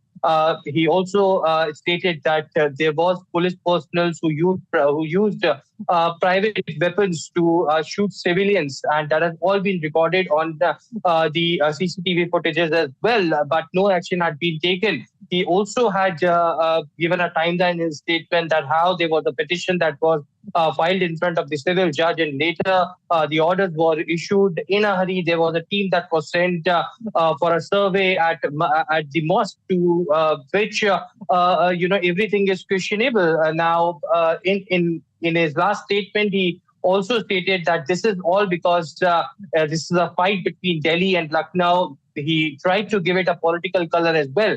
The Bharatiya Janata Party had strongly objected to what Akhilesh Yadav had mentioned. In fact, the BJP went on to say that why not Akhilesh Yadav is speaking on the violence of the Bangladeshi Hindus, and who is he to question the judiciary? It is just these administrative people who are obeying the judicial orders, the orders that were given by the court, and it has nothing to do wrong with it. Akhilesh Yadav is just giving it political color, and nothing concrete is something Akhilesh Yadav had mentioned. So huge war of words had erupted between the Bharatiya Janata Party and Samajwadi Party in the Lok Sabha as well on the Sambhal issue that is going for so long. But the appeal to common man made by the UP government is that they should maintain peace and harmony amid the entire incident that broke out, which took 5 lives away because of this incident.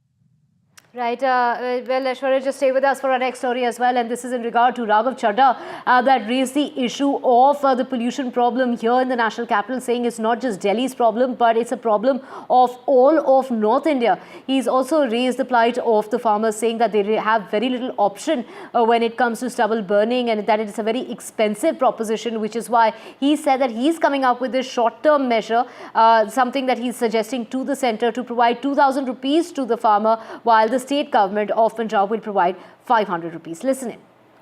धान की फसल कटने के बाद जो पराली बचती है, उस पराली को साफ करने के लिए किसान के पास मात्र 10 से 12 दिन होते हैं, क्योंकि अगली फसल बीजनी होती है। अगर 10 से 12 दिन में इस पराली को साफ ना किया जाए तो जो अगली फसल है उसकी यील्ड गिर जाती है। इसीलिए किसान को मजबूरन पराली जलानी पड़ती है।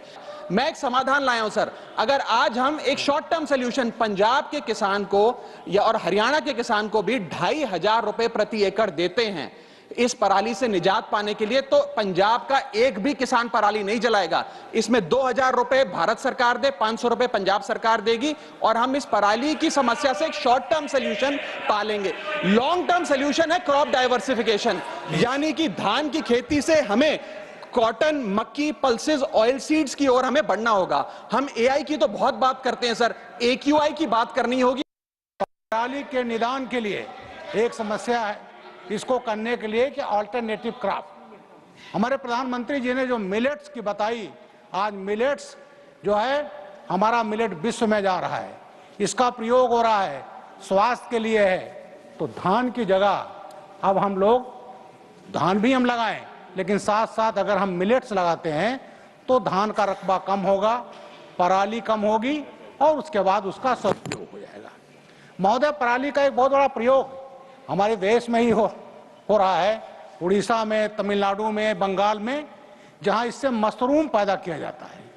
ये मशरूम गर्मी में पैदा होता है 35 से 40 डिग्री में, इसको पैडी मशरूम कहते हैं। इसकी शुरुआत हमारे यहाँ 1940 में हुई थी और विश्व में इसका काफ़ी प्रयोग पैडी मशरूम के रूप में हो रहा है। हमारे देश में ही बंगाल में, आसाम में, उड़ीसा में, आंध्र प्रदेश में, तमिलनाडु में इसको हम पैडी मशरूम के उत्पादन के लिए किसानों को हम प्रोत्साहित कर सकते हैं। Aishwarya, Raghav Chadha was heard saying that the farmers are forced to burn stubble. They have very little option and that they need to be given a compensation, and that should be a measure that should be taken by the centre as well as the state government. Well, certainly, Aam Aadmi Party MP Raghav Chadha stated that pollution is just not Delhi's problem, but it is the entire North India's problem. He has stated that in an IIT study, there is that is about stubble burning, which is only one of the many factors causing pollution. But every November or December in this part of the year, the farmers are blamed to be blamed for stubble burning. He also raised the impact of air pollution on farmers as well, and stated that if the centre and the state government helps in giving funds to the farmers, then this could be stopped. In fact, he says that farmers get 10 to 12 days to clear the stubble to protect the yield, but there are machinery to do it as well, and therefore the reason perhaps without burning the stubble, such solutions are cost sensitive, and therefore money should be released from the centre and state government as well. He proposes crop diversification as a long-term solution to this issue as well. Several MPs from Bharatiya Janata Party and other parties also spoke on the air pollution issue in the parliament as well. That is one of the major problems that a common person is facing. But it is, of course, Raghav Chadha who stated that farmers needs to be given compensation and the money should be released both from centre and from the state as well. If the proposal is being passed in 2,000 rupees from centre and 500 rupees from the state government, can help farmers to use machinery so that the farmers will not be blamed anymore for the stubble burning. Right, Aishwarya, of course, the small-term measures that Raghav Chadha is speaking of, saying that, if you compensate the farmer, then he wouldn't have to burn the stubble, and which is really, something that adds to the pollution problem that Delhi faces. And he's obviously, like you mentioned, talking about that it's not just a Delhi problem, but a North India problem. He's also gone on to quote the IIT study, where it's saying that, it is the stubble burning, which is only one of the many factors that contributes to the pollution problem that one faces year on year.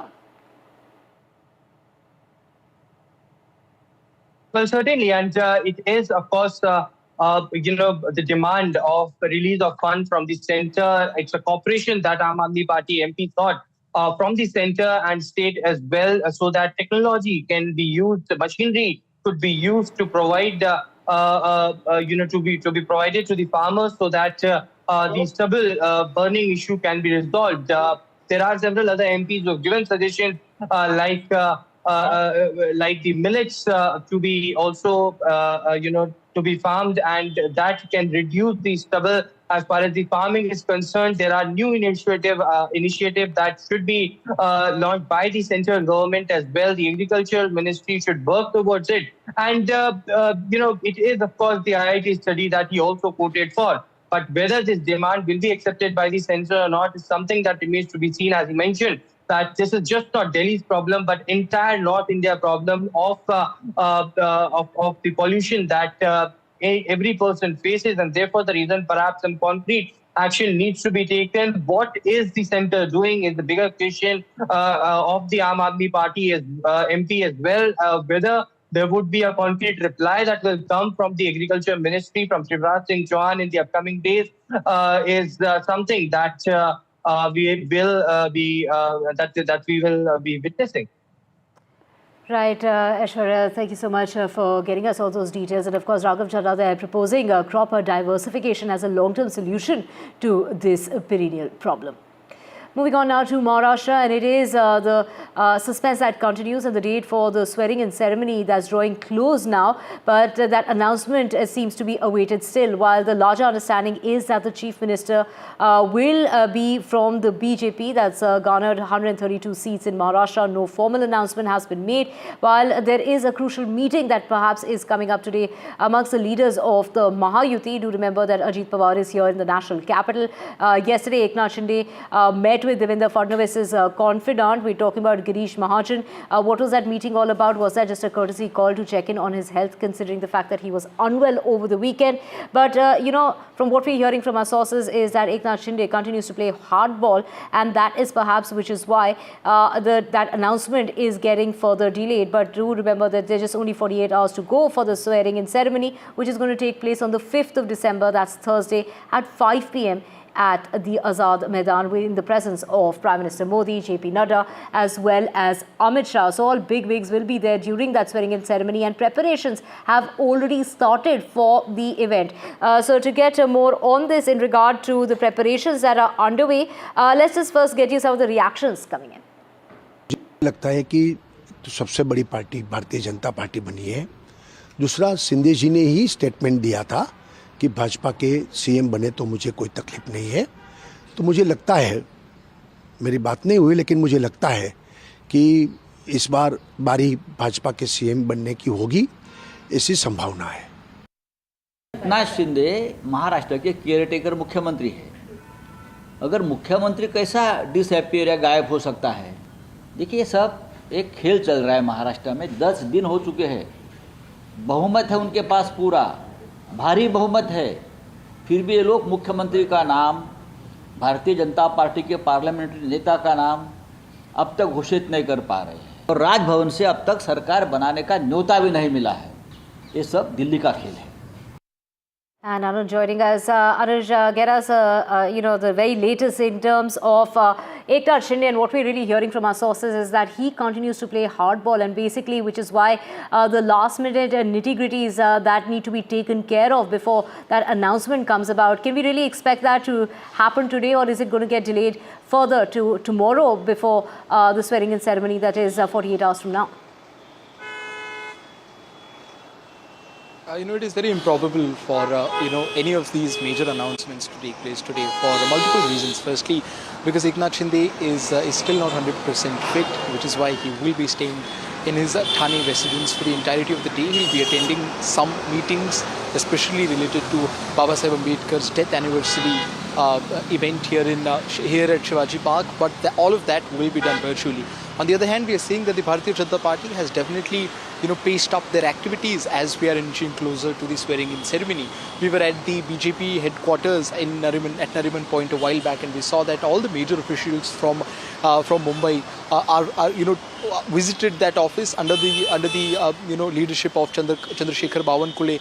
They are holding a meeting as we talk right now, and that is to make sure that the preparations are underway, not just for this swearing-in ceremony on the 5th of December, but also for the important all-MLA meeting that is going to take place, from the BJP at Vidhan Sabha Central Hall in Vidhan Sabha. So yes, there are multiple things that are lined up for the Bharatiya Janata Party if you look at it from that perspective.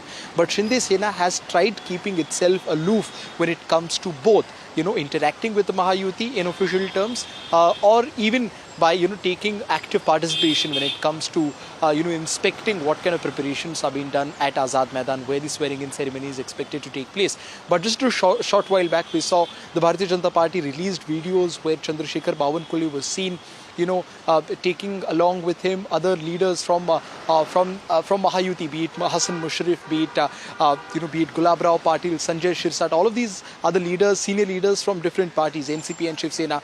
And it was one of the first occasions, or rather the first occasion, when we could see Shiv Sena leaders present at the spot where the swearing-in ceremony is going to take place. So yes, the BJP is trying its level best to put forth a unified face when it comes to the swearing-in ceremony. But there are still several questions which are yet to be answered. Be it about the kind of demands that Eknath Shinde has put forth, which has potentially led to a delay in the BJP naming their chief ministerial candidate, or even to make anything official about the portfolio distribution. Another interesting point is also Ajit Pawar's absence from Mumbai today. He's in Delhi and is expected to be there, for the entirety of today.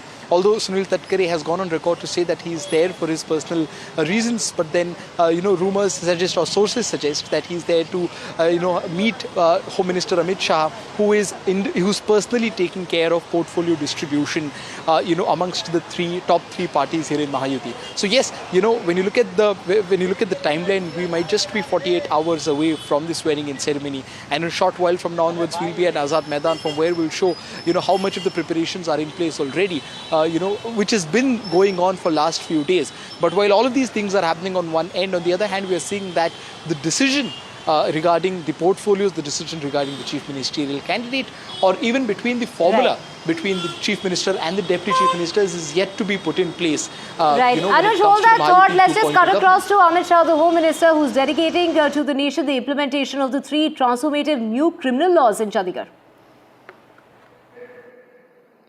एक स्वर्णिम अवसर है। आज यह दिन हमारी criminal justice system में सुवर्ण अक्षरों से अंकित किया जाएगा, क्योंकि आज ही भारतीय न्याय संहिता, भारतीय नागरिक सुरक्षा संहिता और भारतीय साक्ष्य अधिनियम को पूर्णतया इंप्लीमेंट करने वाला देश का सबसे पहला यूनिट हमारा चंडीगढ़ बनने जा रहा है। इसलिए चंडीगढ़ वालों को बहुत बहुत बधाई।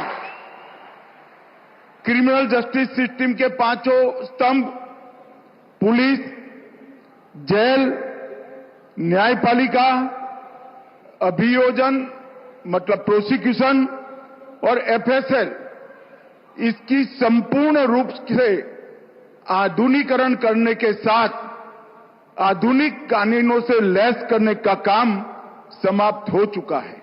और आज पूरे विश्व के सबसे लोकप्रिय नेता श्रीमान नरेंद्र मोदी जी थोड़े ही समय में इसको देश को समर्पित करेंगे। हमारा चंडीगढ़ देश भर के सभी यूनिट्स में राज्य और केंद्र शासित प्रदेश में पहला प्रदेश बनेगा जहां ये 5 स्तंभों में संपूर्ण आधुनिकीकरण समाप्त होकर हमारा न्यायिक काम आगे बढ़ जाएगा। वैसे तो एक कानून को 1 जुलाई से परिपत्रित किया गया, परंतु इसके अंदर ढेर सारे नए प्रावधान हैं, नई व्यवस्थाएं खड़ी करनी है और नई संस्थाओं को भी बनाना है। इसलिए कानून के अंदर ही प्रावधान है कि एक पुलिस स्टेशन, एक जिला, पूरा राज्य और अंततोगत्वा पूरा देश इसके लिए घोषित बारी बारी कर दिया जाएगा।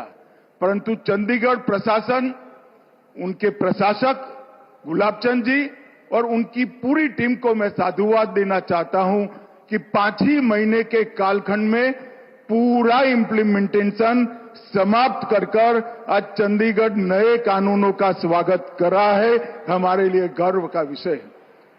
इसके पहले जो कानून थे 160 साल पहले बने, अंग्रेजों द्वारा बनाए गए, अंग्रेजों की पार्लियामेंट में बनाए गए और नागरिक की जगह अंग्रेजों के शासन की सुरक्षा के लिए बनाए गए।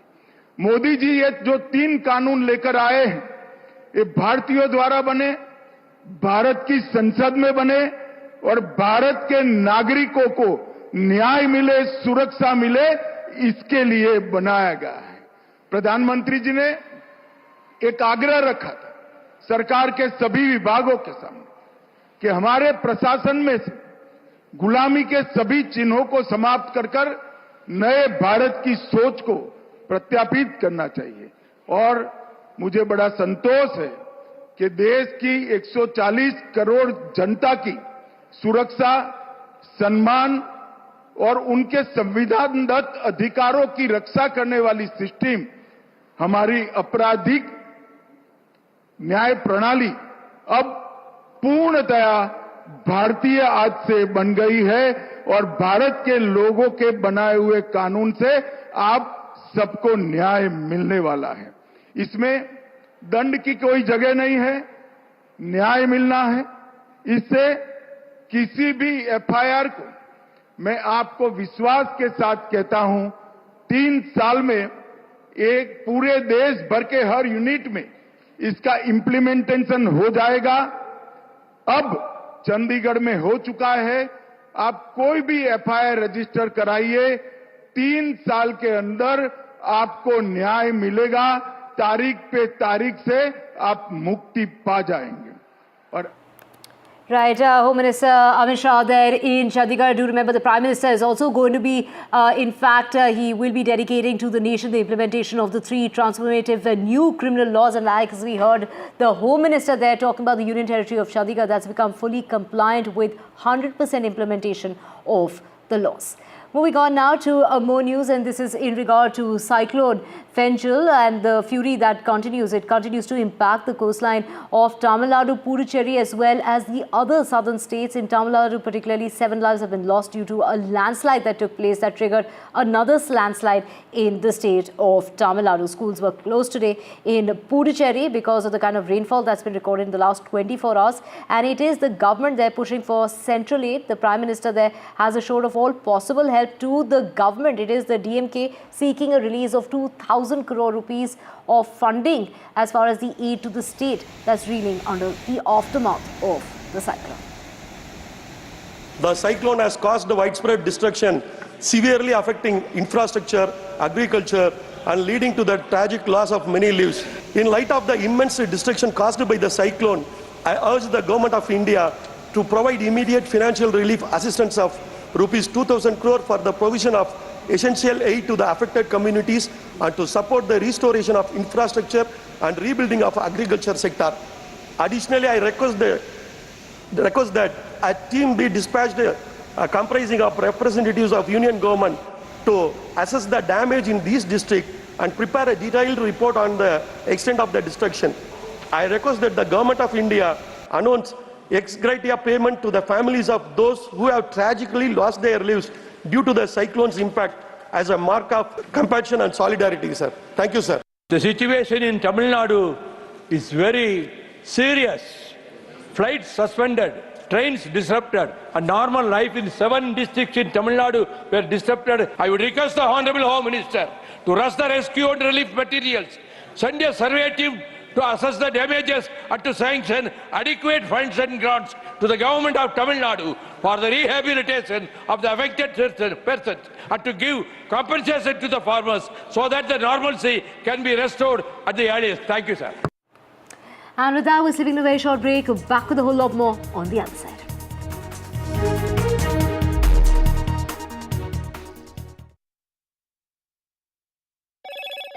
Hello, Moto.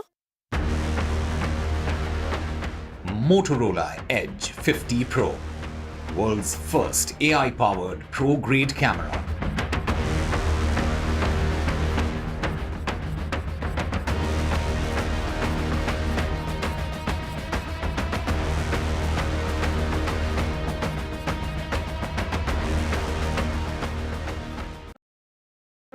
Introducing Vice 4K UHD Smart TV. Quantum Luminate gives more than 1 billion colors. Upscale your content resolution up to 4K.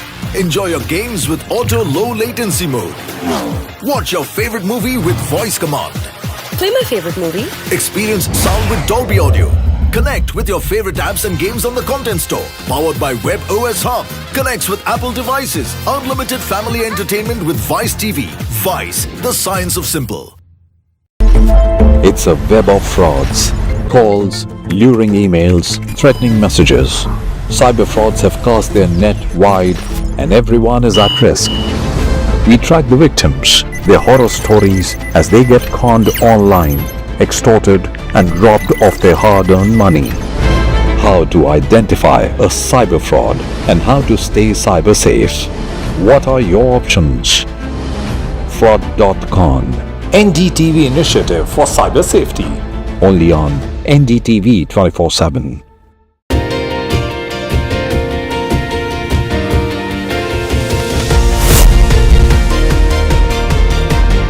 Becoming a member of jury of NDTV was a totally different challenge altogether. When you recognize contribution to society, these stories are inspiration for everyone who views them. The NDTV Indian of the Year is an extremely important initiative. Nominees were just extraordinary. Each one of them is a rock star. And the achievers in this field who are inspiration for the Indians in this country have been chosen for this prestigious award.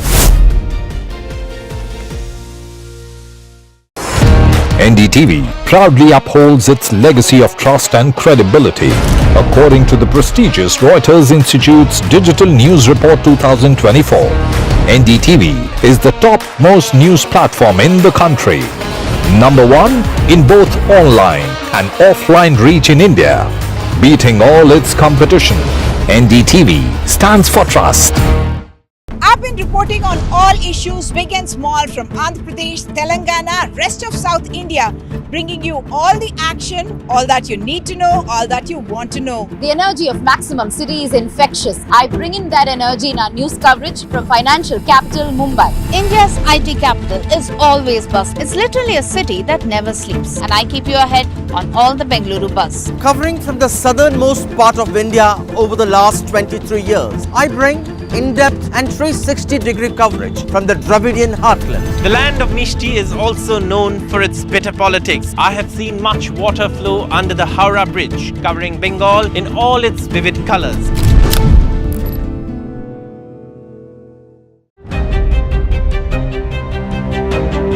Hello and welcome to India Sense, where I speak with global opinion makers. The United States has made a strategic decision over the last 20 years to move closer to India. Now, a $7 trillion economy seems a perfectly conceivable number. If you want to be a national party, it's that you sort of accept the way the world is rather than want to endlessly hark back to how it was. Modi is promoting the digitization of the economy, which is accelerating growth in the country. New day, new show, a new experience. Start your day with the news, not views. We bring you stories that matter.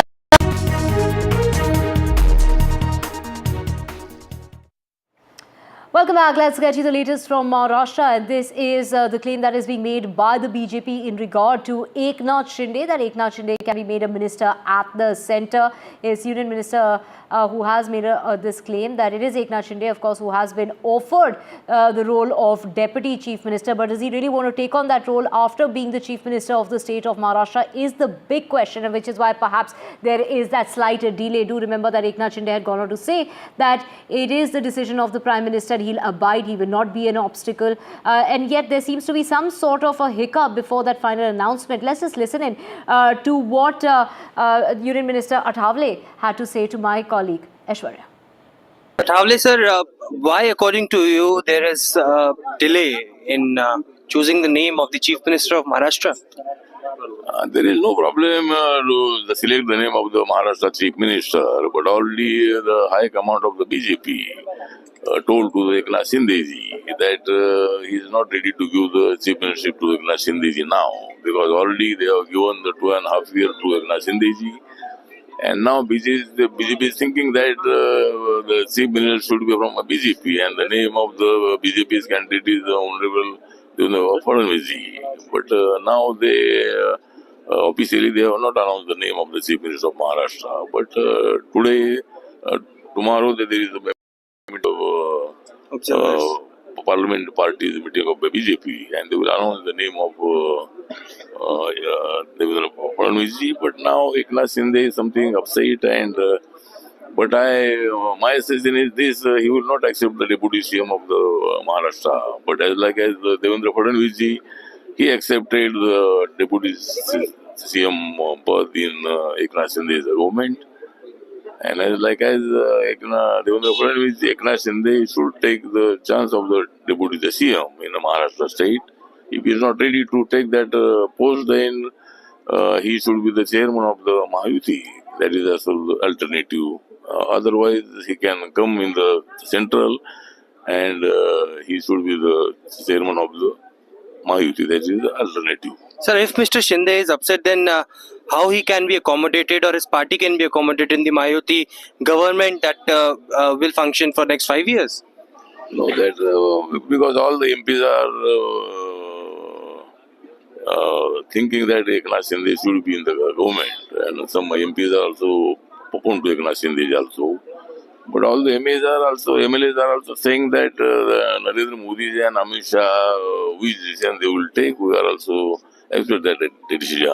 And Eknath Shinde is also announced that Modi Sahab and Amit Shah should take the decision, and he is not on the race of the chief ministership. Already he announced 4-5 days back. So according And we have Vasudha joining us to get us more on this. Vasudha, we just heard Union Minister Athawale say that, he could perhaps be offered a role of, minister in the cabinet is what Mr. Athawale has gone on to say. But also making it very clear that he's been offered the deputy chief minister's role. But something clearly he is not happy about. He's, of course, wanting more, which is why there seems to be that delay when it comes to the announcement of the chief minister's role in the state of Maharashtra. That's right, Divya. In the last few days, we've seen a visible change in the body language of Eknath Shinde, the caretaker chief minister of Maharashtra. He, of course, heads the Shiv Sena, and it's a breakaway faction from the actual Shiv Sena, the undivided Shiv Sena. And he has also performed really well, winning about 57 seats, which is more than what the undivided Shiv Sena won. So he's also been the face of the welfare scheme Ladki Bahin Yojana, which in some ways has also been credited for the party's landslide, for the alliance's landslide, which is why he does feel that, he requires far more, portfolios in terms of, whatever distribution of portfolios or power sharing that takes place. But it's the BJP that has the maximum number of MLAs, 132, and out of 148 that it contested, which is basically a strike rate of 90%, which is why the BJP is very clear that the chief minister is going to be from the BJP. Devendra Fadnavis is the name that they have all zeroed in on. Nirmala Sitharaman, the finance minister, and Vijay Rupani, former chief minister of Gujarat, have been selected as observers, central observers of the BJP. They are going to proceed to Mumbai tonight, and in fact they are going to preside over this legislators meeting of all party MLAs of Maharashtra at 11 a.m. tomorrow, after which the name of the party leader of the BJP is going to be announced, and he of course is going to be the chief minister of Maharashtra. Of course, Eknath Shinde has taken his health has also taken a toll. That's what we've been told by his team, and he has also been taken to Jupiter Hospital, in which the doctors are examining him now. So there is a little bit of confusion whether it's a routine checkup or if his health is really not showing any signs of improvement. Remember, he had gone off to his village in Satara and he was there for 2 days, and the scheduled meetings, including video conferences with Maha-Yuti leaders, which are supposed to take place, did not really take place. Girish Mahajan, someone who's considered close to Devendra Fadnavis, also a senior minister, went to meet him. Right. So a lot of deliberations there. We'll get to know the final picture tomorrow morning. Right. And like you mentioned, of course, that he was rushed to a hospital in Thane. This was a routine checkup amid the suspense that continues. Do remember he'd fallen sick when he'd gone to Satara over the weekend on Friday. He apparently has a bad throat and a fever. Let's go across to Anuj. Anuj, what are the doctors really saying? From what we're hearing from our sources is that he's being asked to take a full body checkup, and that is something that is perhaps going to happen very soon. It's a precautionary measure, when he started, when we got to know about his health condition for the first time is when he was in Satara, and then of course there was a lot of speculations about his sudden visit to his hometown Satara. He's known to be a CM who's available on most of the occasions here in Thane or in Mumbai. But it was later confirmed by his doctor that he is having some irritation when it comes to throat, with a bit of fever and of course some weakness. Now he ended his trip of Satara and came back to Mumbai on late Sunday evening. But it was also expected that he would partake into proceedings or meetings of Maha-Yuti yesterday, but even that did not happen, because when we were talking to Naresh Maske, the senior Shiv Sena leader, or other leaders from Shiv Sena, they told about how there has been little improvement to his ever since. And even when we were hearing him speak to the media, one could understand that how he is not in the best of his conditions, especially when it comes to his throat, which is getting he is complaining of irritation there. And today, of course, when we talk to his team, we got to know that it is a routine checkup for which he is visiting Jupiter Hospital. Right, we'll come back to you. Let's just cut across to Prime Minister Modi, who's speaking in Chandigarh, and this is with Prime Minister Modi there dedicating to the nation the implementation of the 3 transformative new criminal laws. आधार भी है। एक ऐसे समय में जब देश विकसित भारत का संकल्प लेकर आगे बढ़ रहा है, जब संविधान के 75 वर्ष हुए हैं, तब संविधान की भावना से प्रेरित भारतीय न्याय संहिता का प्रभाव प्रारंभ होना, उसका प्रभाव में आना एक बहुत बड़ी शुरुआत है। देश के नागरिकों के लिए हमारे संविधान ने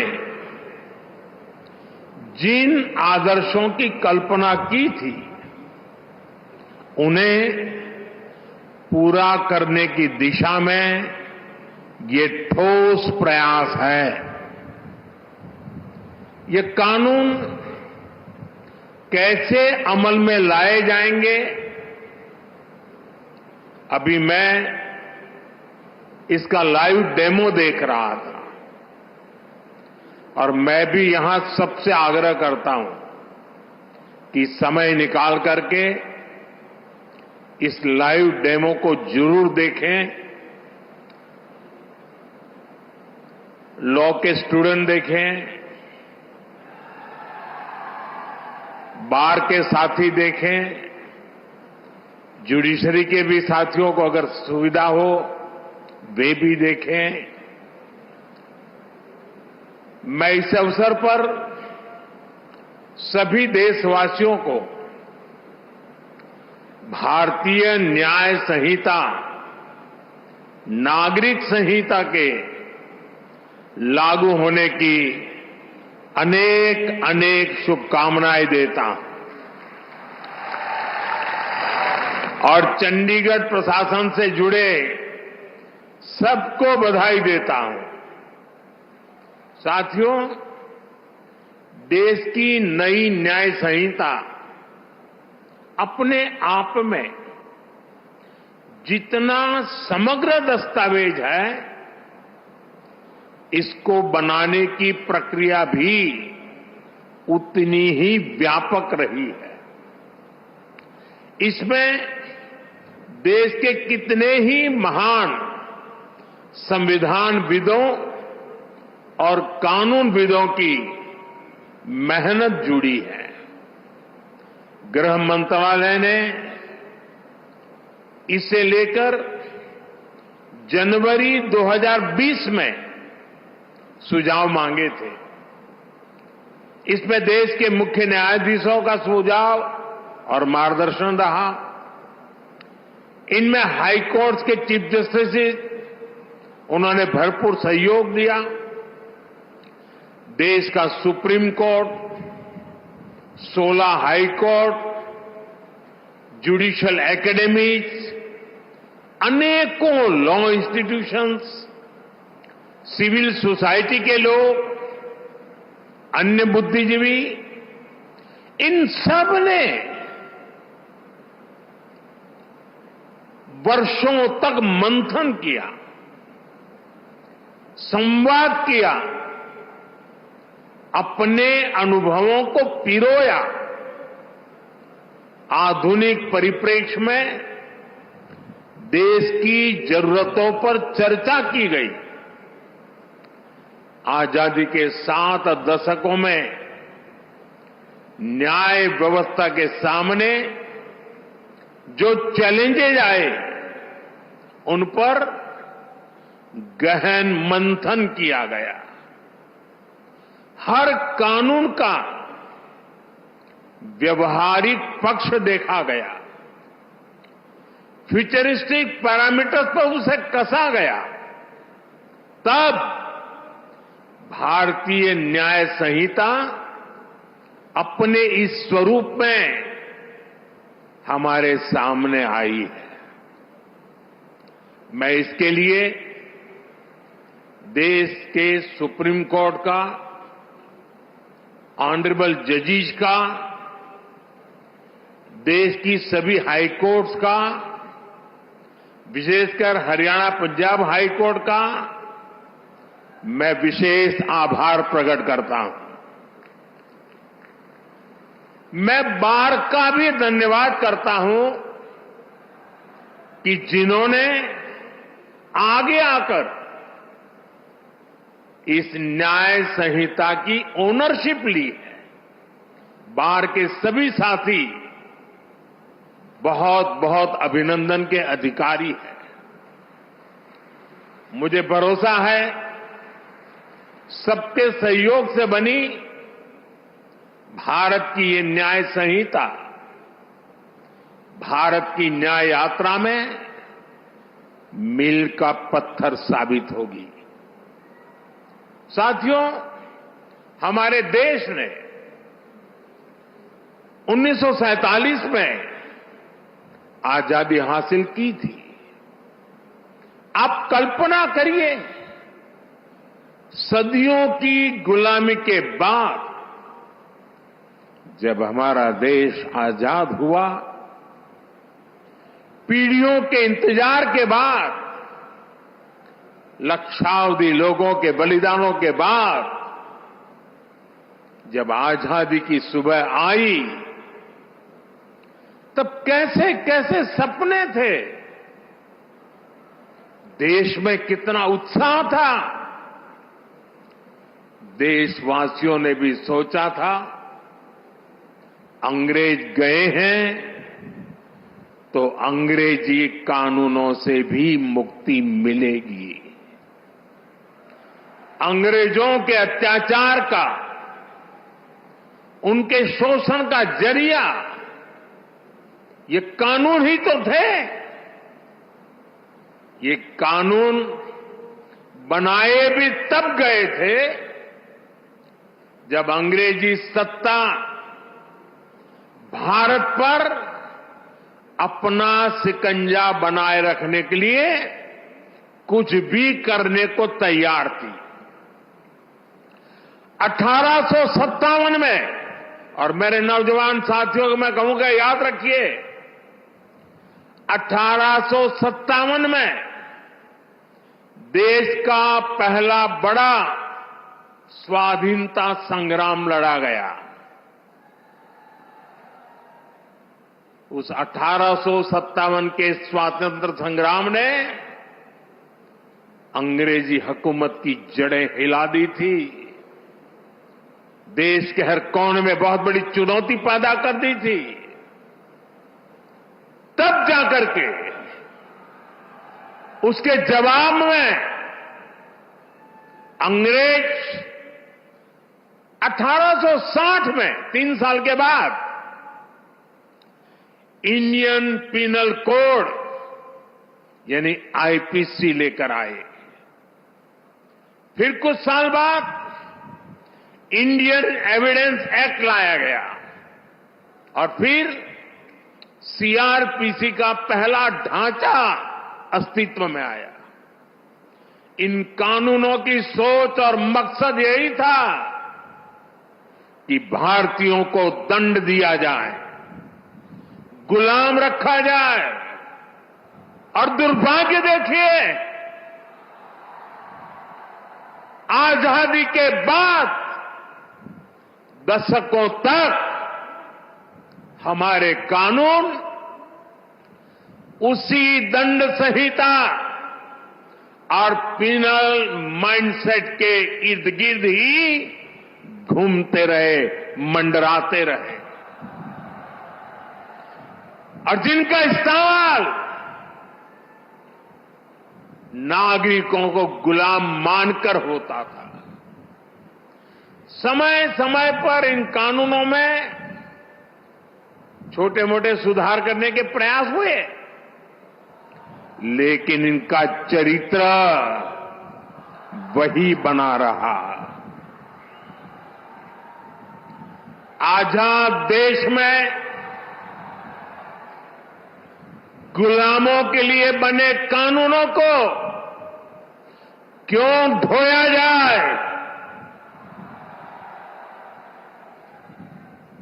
ये सवाल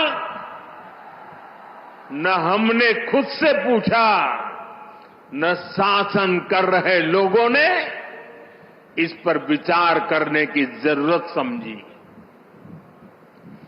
गुलामी की इस मानसिकता ने भारत की प्रगति को, भारत की विकास यात्रा को बहुत ज्यादा प्रभावित किया। साथियों, देश अब उस कॉलोनियल माइंडसेट से बाहर निकले, राष्ट्र के सामर्थ्य का प्रयोग राष्ट्र निर्माण में हो, इसके लिए राष्ट्रीय चिंतन आवश्यक था। और इसलिए मैंने 15 अगस्त को लाल किले से गुलामी की मानसिकता से मुक्ति का संकल्प देश के सामने रखा था। अब भारतीय न्याय संहिता, नागरिक संहिता, इसके जरिए देश ने उस दिशा में एक और मजबूत कदम उठाया है। हमारी न्याय संहिता of the people, by the people, for the people की उस भावना को सशक्त कर रही है जो लोकतंत्र का आधार होती है।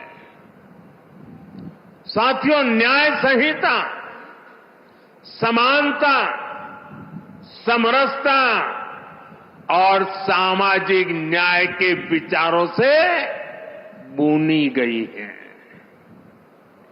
हम हमेशा से सुनते आए हैं कि कानून की नजर में सब बराबर होते हैं, लेकिन व्यवहारिक सच्चाई कुछ और ही दिखाई देती है। गरीब, कमजोर व्यक्ति कानून के नाम से डरता था। जहां तक संभव होता था वो कोर्ट, कचहरी और थाने में कदम रखने से डरता था। अब भारतीय न्याय संहिता समाज के इस मनोविज्ञान को बदलने का काम करेगी। उसे भरोसा होगा कि देश का कानून समानता की, इक्वालिटी की गारंटी है।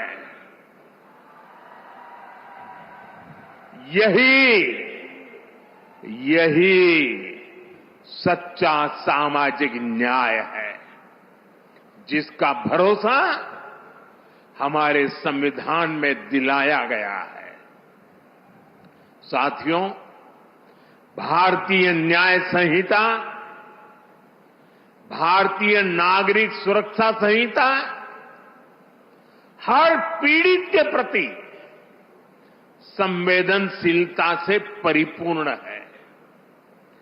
देश के नागरिकों को इसकी बारीकियों का पता चलना ये भी उतना ही आवश्यक है। इसलिए मैं चाहूंगा आज यहां चंडीगढ़ में दिखाए लाइव डेमो को हर राज्य की पुलिस को अपने यहां प्रसारित करना चाहिए।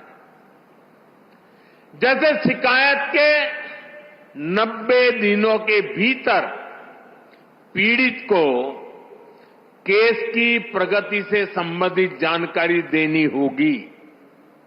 ये जानकारी एसएमएस जैसी डिजिटल सेवाओं के जरिए सीधे उस तक पहुंचेगी। पुलिस के काम में बाधा डालने वाले व्यक्ति के खिलाफ एक्शन लेने की व्यवस्था बनाई गई है।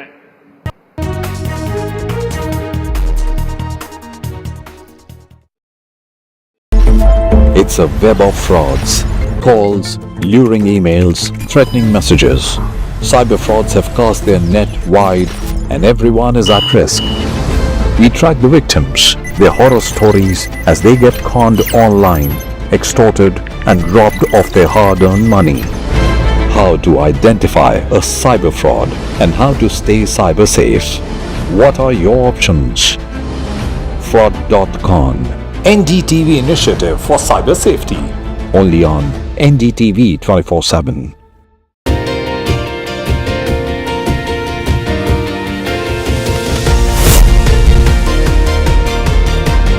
Becoming a member of jury of NDTV was a totally different challenge altogether. When you recognize contribution to society, these stories are inspiration for everyone who views them. The NDTV Indian of the Year is an extremely important initiative. Nominees were just extraordinary. Each one of them is a rock star. And the achievers in this field who are inspiration for the Indians in this country have been chosen for this prestigious award. NDTV proudly upholds its legacy of trust and credibility. According to the prestigious Reuters Institute's Digital News Report 2024, NDTV is the top-most news platform in the country. Number one in both online and offline reach in India. Beating all its competition, NDTV stands for trust.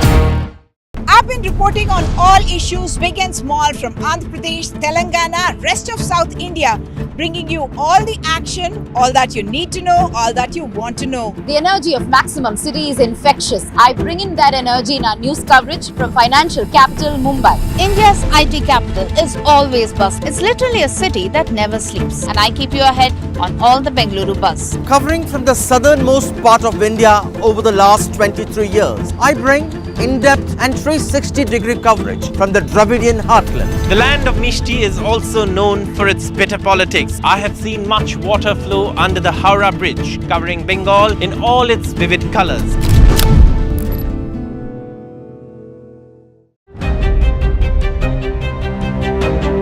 Hello and welcome to India Sense, where I speak with global opinion makers. The United States has made a strategic decision over the last 20 years to move closer to India. Now a $7 trillion economy seems a perfectly conceivable number. If you want to be a national party, it's that you sort of accept the way the world is rather than want to endlessly hark back to how it was. Modi is promoting the digitization of the economy, which is accelerating growth in the country. New day, new show, a new experience. Start your day with the news, not views. We bring you stories that matter and impact your lives. News that informs and keeps you ahead.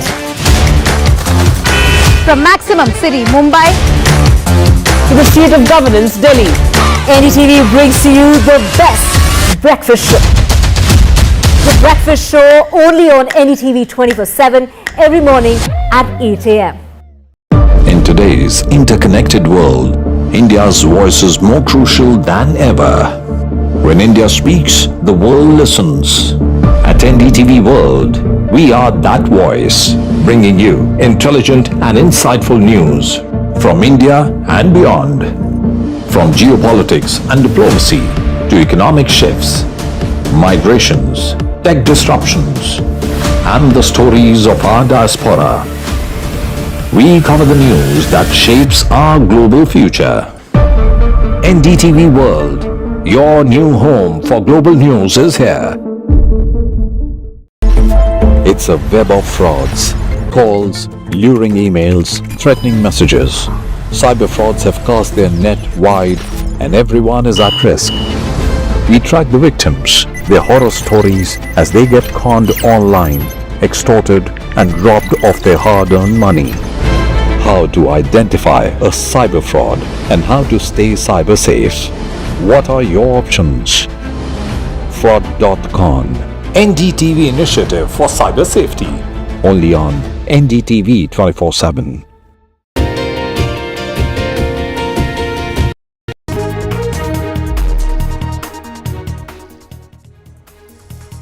And as the suspense that continues as to who will be the Chief Minister of Maharashtra, it is Eknath Shinde who continues to play hardball is what we're hearing from our sources. He's now gone for a health checkup amid the suspense that continues. The Chief Minister's name, this is after that Maha meeting that was supposed to take place today is perhaps now going to be taking place tomorrow. In the Lok Sabha face-off, as far as the Sambhal incident is concerned, it is Samajwadi Party Chief Akhilesh Yadav who's alleged that this was a conspiracy. He's gone on to say that the cops went ahead and fired at innocent people who were protesting. The BJP there is defending itself and saying it was a fair, firm action that was taken by the administration. The Prime Minister dedicates implementation of new criminal laws. The Prime Minister hails new criminal laws and says that the people wanted freedom from colonial laws and we phased out the British-era laws. 7 people have died in Tamil Nadu's landslide, and it is the DMK MPs who are demanding the centre's intervention, asking for aid in regard to deal with the aftermath of the cyclone. The Prime Minister has assured of all kind of help. It is the Chief Minister saying, demanding 2,000 crore rupees in order to help with the aid and in fact in regard to the situation. 3 police people have been suspended over Bangladesh's mission protest. This is the Ministry of External Affairs cracking its whip. The state government there has gone ahead and suspended 3 policemen.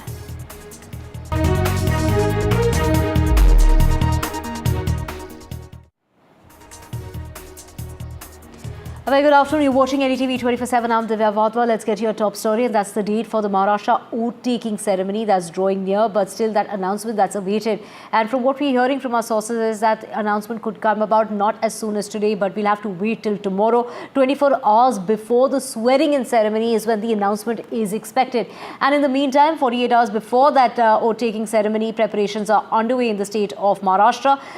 This is, as you can see, the preparations at the Azad Maidan, where Prime Minister Modi will be there. Eknath Shinde, of course, is playing hardball is what we're hearing from our sources, and which is why there seems to be a slight delay in regard to the announcement of the Chief Minister.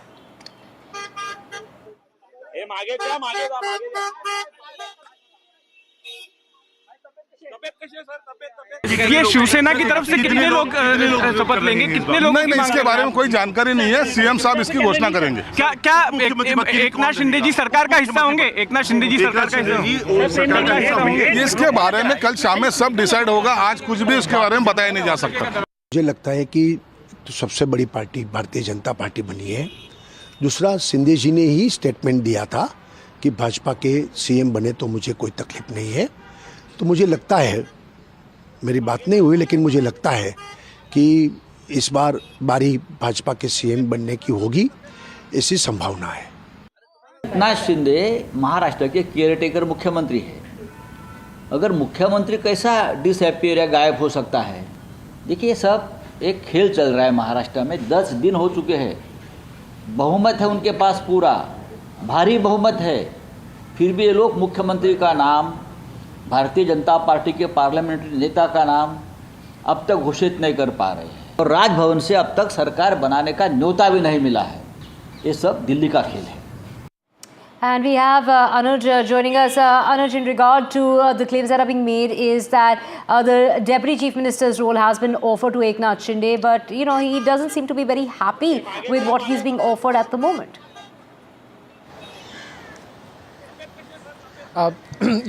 The demand of Eknath Shinde and his faction, of course, of Shiv Sena was very clear from 23rd onwards, although it was never officially stated. But then they tried really hard to get back the chief ministership.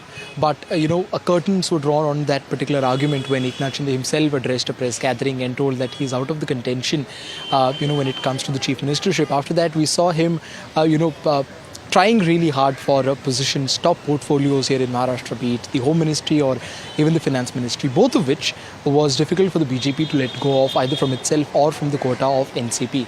Now, this entire proceedings and discussions have gotten delayed because of Eknath Shinde falling sick, him planning his trip to his native village, that is Daregaon in Satara. And even after he was back here in town in Thane on Sunday late evening, he's still not 100% fit.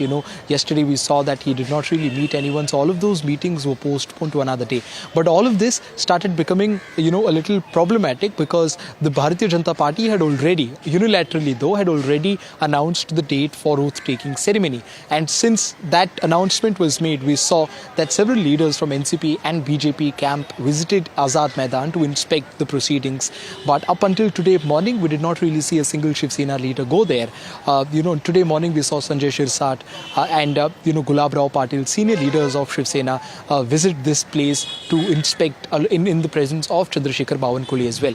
Now, the problem that many saw coming with the Bharatiya Janata Party unilaterally announcing the date of date of the oath-taking ceremony was basically the lack of respect that was being shown to Eknath Shinde. In our several conversations with the senior leaders from Shinde Sena, we've heard them say that it's not really about the position in the government, but it's about the due credit that Eknath Shinde should get, given the fact that he was the face of Mahayuti as they were leading into the election. So although he is number 2 when it comes to the party-wise breakup of the MLAs in the Mahayuti, but he was indeed the face of the Mahayuti according to a lot of those people, which is why the last push has been given for the important portfolios, many of which seem very unlikely for the for the Shinde Sena to get at the moment. In all likeliness, they would be getting the second highest number of central cabinet portfolios in Maharashtra cabinet, and would have to satisfy themselves with important portfolios like PWD and urban development and even agriculture to if possible, but nothing beyond that. The chances of them getting finance or home ministry at this point of time seems very glim.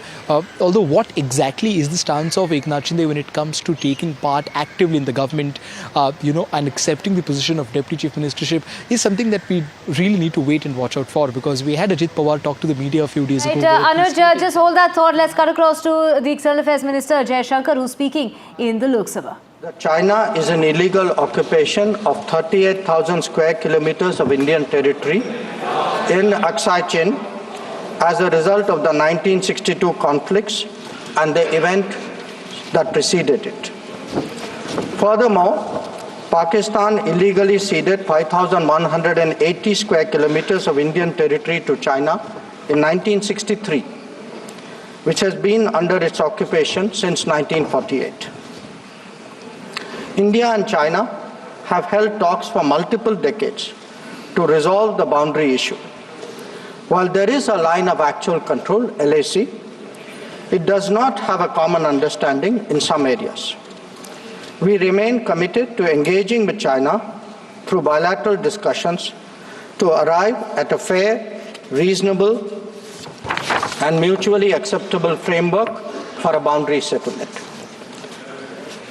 Honorable members would recall that the amassing of a large number of troops by China along the LAC in eastern Ladakh in April-May 2020 resulted in face-offs with our forces at a number of points.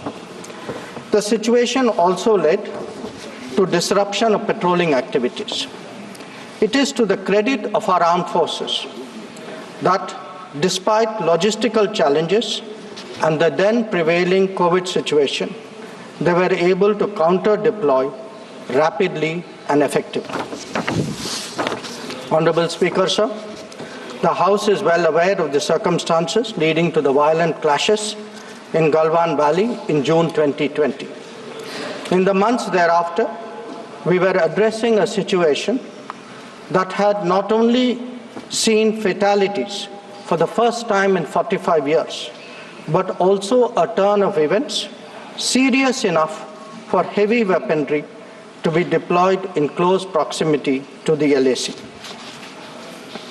While a determined counter-deployment of adequate capability was the government's immediate response, there was also the imperative of a diplomatic effort to diffuse these heightened tensions and restore peace and tranquility. Honorable Speaker, sir, the contemporary phase of our ties with China dates back to 1988, when there was a clear understanding that the Sino-Indian boundary question will be settled through peaceful and friendly consultations. In 1991, the two sides agreed to maintain peace and tranquility in the areas along the LAC, pending a final settlement of the boundary question. Thereafter, in 1993, an agreement was reached on the maintenance of peace and tranquility. Subsequently, in 1996, India and China agreed on confidence-building measures in the military field. In 2003, we finalized a declaration of principles of our relations and comprehensive cooperation, which included the appointment of special representatives. In 2005, a protocol was formulated on modalities for the implementation of confidence-building measures along the LAC.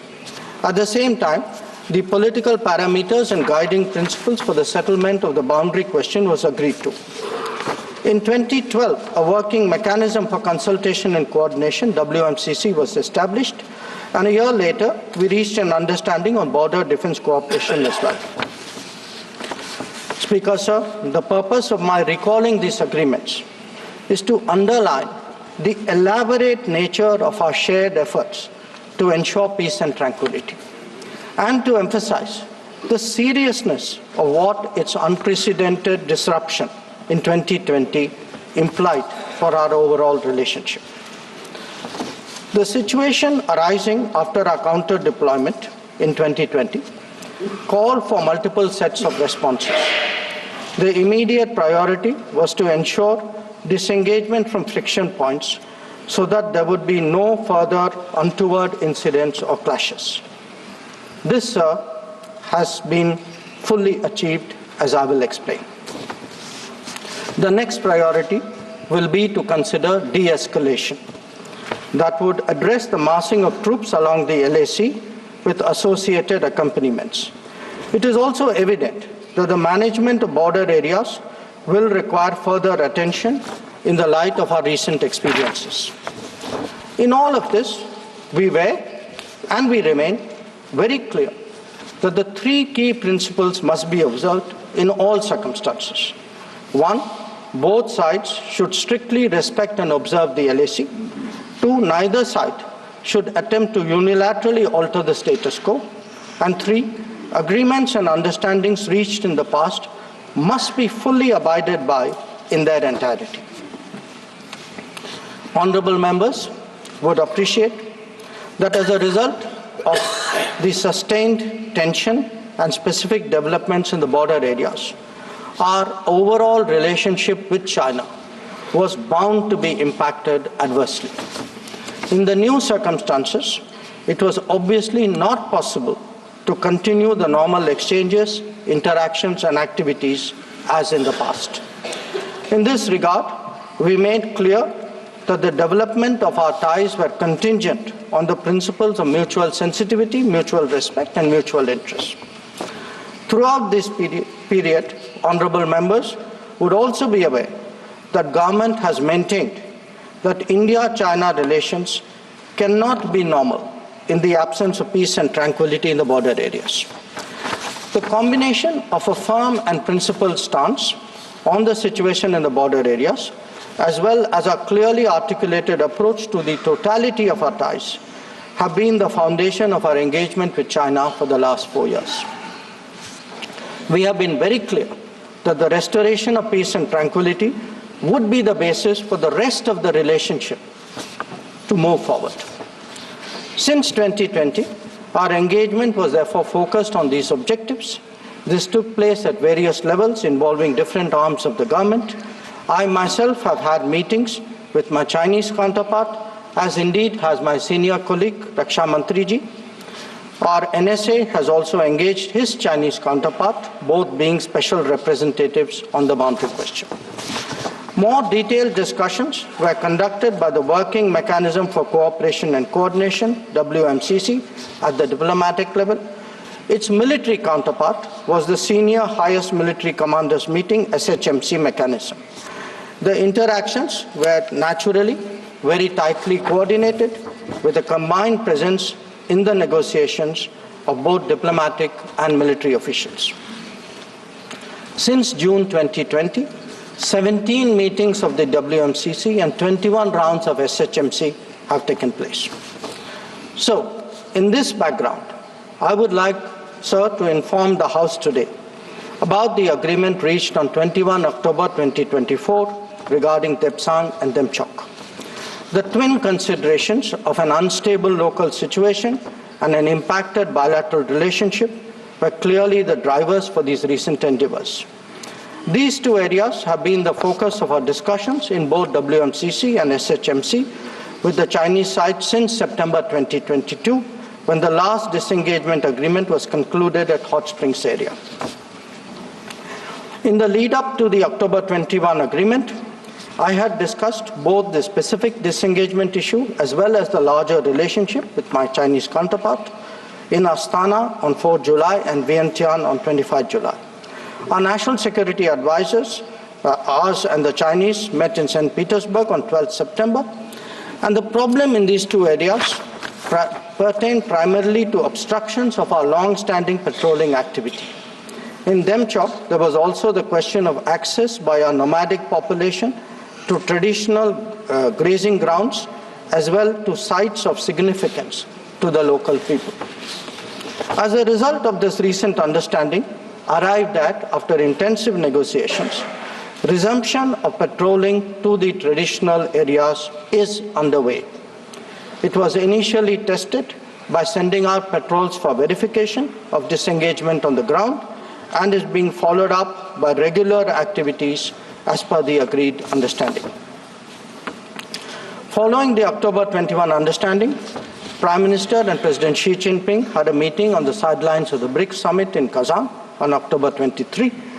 They welcomed the understanding and directed the foreign ministers to meet and stabilize and rebuild the relationship. The special representatives are also to oversee the management of peace and tranquility, besides exploring a fair, reasonable, and mutually acceptable solution to the boundary question. In pursuance of that, I recently held discussions with Foreign Minister Wang Yi again on the sidelines of the G20 summit in Rio de Janeiro on November 18th. Raksha Mantri ji has also met the Chinese Defense Minister Dong Jun at the ASEAN Defense Minister ADMM Plus meeting in Vientiane on November 20. The two ministers discussed progress on the recent agreement on disengagement, the need to address de-escalation, and the requirement of strengthening confidence-building measures. They agreed on the importance of continuing meetings and consultations at various levels. Sir, the House will remember that on October 21, the October 21 agreement is the latest in the series of an understanding in regard to the resolution of the situation at various friction points in eastern Ladakh. In the aftermath of the events in May-June 2020 and the initial disengagement in Galwan Valley in July 2020, there was a foreign ministers meeting in Moscow in 10 September 2020. The government's position at that time was that the immediate task was to ensure comprehensive disengagement of troops in all the friction areas. It was emphasized that the large concentration of troops along the LAC was not in accordance with the 1993 and 1996 agreements. The Indian side, it was made clear, would not countenance any attempts to change the status quo unilaterally. We also expected that all agreements and protocols pertaining to the management of the border areas would be scrupulously followed. Sir, through you, I would like to inform the House that disengagement has been achieved in full in eastern Ladakh through a step-by-step process, culminating in Depsang and Demchok. With the task of disengagement completed, it is now our expectation that discussions would commence with regard to the remaining issues that we have placed on the agenda. For the benefit of honourable members, I would also flag to your attention previous positions articulated by the government in Parliament on this issue. On 15th of September 2020, Raksha Mantri ji had made a detailed statement on Chinese attempts to transgress the LAC and the appropriate response given by our armed forces. On the 11th of February 2021, Raksha Mantri had again briefed the House about our disengagement agreement in the north and south banks of the Pangong Lake. Thereafter, in August of 2021, a third phase of disengagement took place in the area of Gogra, whereby troops would henceforth be in their respective bases. The next step took place in September 2022, pertaining to the Hot Springs area. Again, forward deployments ceased in a phased, coordinated and verified manner, resulting in the return of troops to their respective areas. The most recent agreement, the October 21 agreement, comes in the wake of the earlier ones. It completes the first phase of what we had agreed to in Moscow in September 2020. As members are aware, there is a long history of frictions, transgressions and face-offs in several sectors of the India-China border. This goes back to Bara-Hoti from 1954, to Longju in 1959, to Sumdurongchu from 1986-1995, and Depsang in 2013, amongst others. In the past, earlier governments have agreed to a range of steps to diffuse situations that have arisen at different times, including offers on our side to create demilitarized zones, limited non-patrolling zones, relocation or withdrawal of posts, disengagement of troops, and dismantlement of structures. Different locations have seen different solutions being examined. Where the October 21 understanding is concerned, our objective has been to ensure patrolling as in the past to the relevant patrolling points, as well as resumption of grazing by our civilians as per long-standing practice. This is indeed what we have agreed upon in regard to Depsang and Demchok. In a few other places where friction occurred in 2020, steps of a temporary and limited nature were worked out based on local conditions to obviate the possibility of more further friction. This, I must stress, applies to both sides and can be revisited as the situation demands. In that sense, our stance has been resolute and firm and serves our national interests fully. The ensuring of our national security in this manner is the result of cumulative and coordinated endeavors of many parts of the government, obviously centered around our defense and security forces. The competence and professionalism of our services in this period was displayed in our speedy and effective counter-deployment.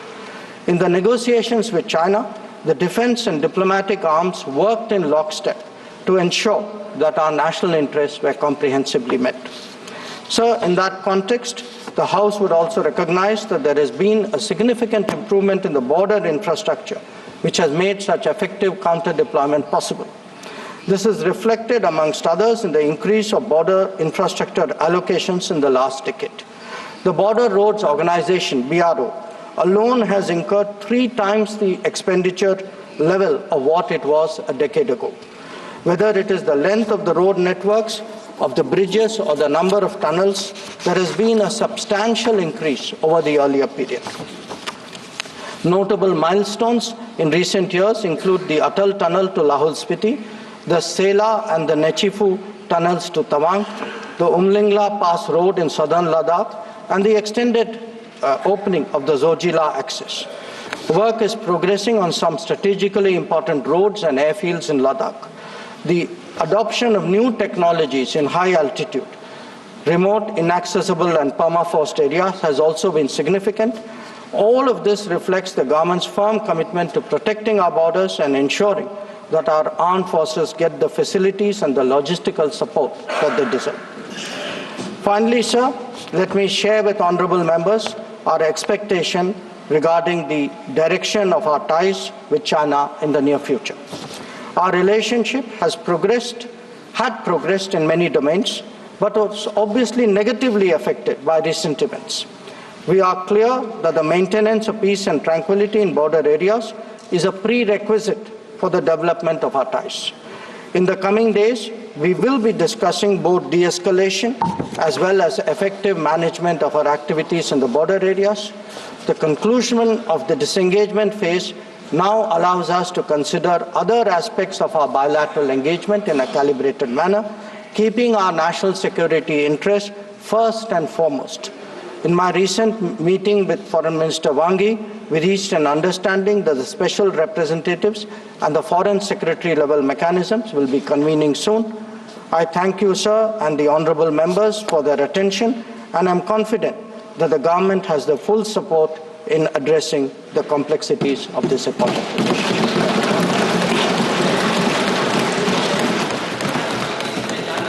इसमें discussion नहीं होता है। Number 14 बैंकारी विधिया संशोधन विधेयक 2024।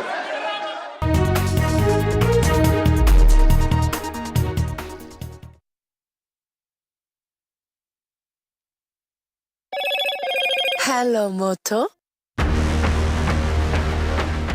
Motorola Edge 50 Pro, world's first AI-powered pro-grade camera.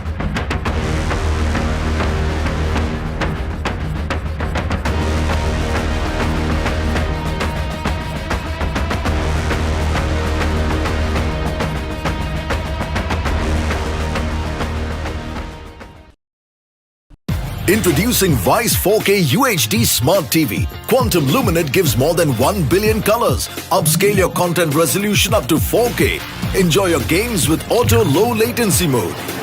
Watch your favorite movie with voice command. Play my favorite movie. Experience sound with Dolby Audio.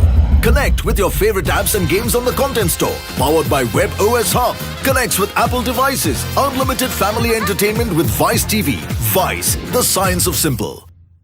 I've been reporting on all issues big and small from Andhra Pradesh, Telangana, rest of South India, bringing you all the action, all that you need to know, all that you want to know. The energy of maximum city is infectious. I bring in that energy in our news coverage from financial capital Mumbai. India's IT capital is always buzz. It's literally a city that never sleeps. And I keep you ahead on all the Bengaluru buzz. Covering from the southernmost part of India over the last 23 years, I bring in-depth and 360-degree coverage from the Dravidian heartland. The land of Mishti is also known for its bitter politics. I have seen much water flow under the Howrah Bridge, covering Bengal in all its vivid colors.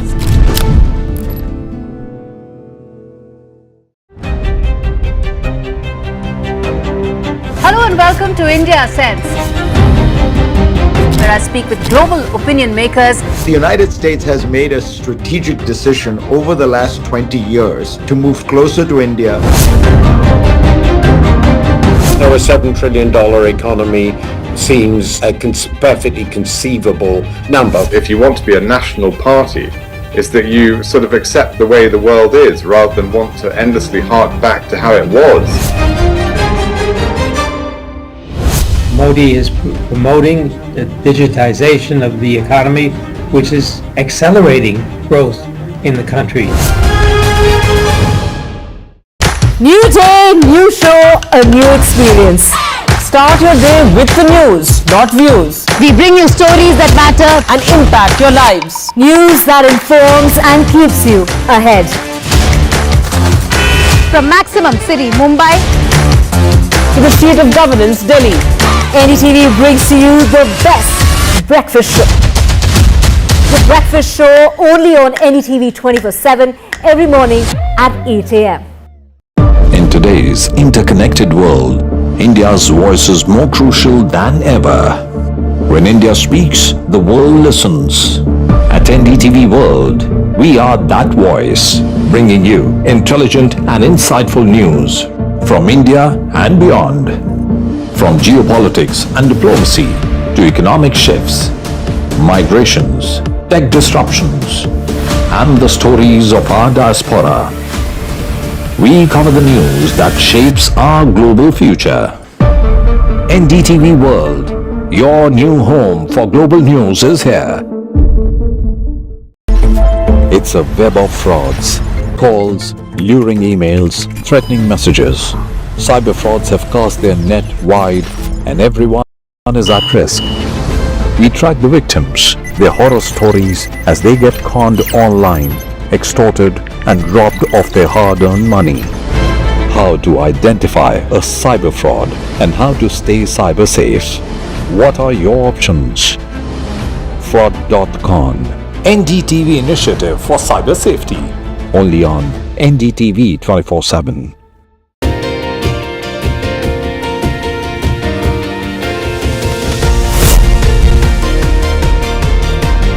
Becoming a member of jury of NDTV was a totally different challenge altogether. When you recognize contribution to society, these stories are inspiration for everyone who views them. The NDTV Indian of the Year is an extremely important initiative. Nominees were just extraordinary. Each one of them is a rock star. And the achievers in this field who are inspiration for the Indians in this country have been chosen for this prestigious award. NDTV proudly upholds its legacy of trust and credibility. According to the prestigious Reuters Institute's Digital News Report 2024, NDTV is the top-most news platform in the country. Number one in both online and offline reach in India. Beating all its competition, NDTV stands for trust. I've been reporting on all issues big and small from Andhra Pradesh, Telangana, rest of South India, bringing you all the action, all that you need to know, all that you want to know. The energy of maximum city is infectious. I bring in that energy in our news coverage from financial capital Mumbai. India's IT capital is always buzz. It's literally a city that never sleeps. And I keep you ahead on all the Bengaluru buzz. Covering from the southernmost part of India over the last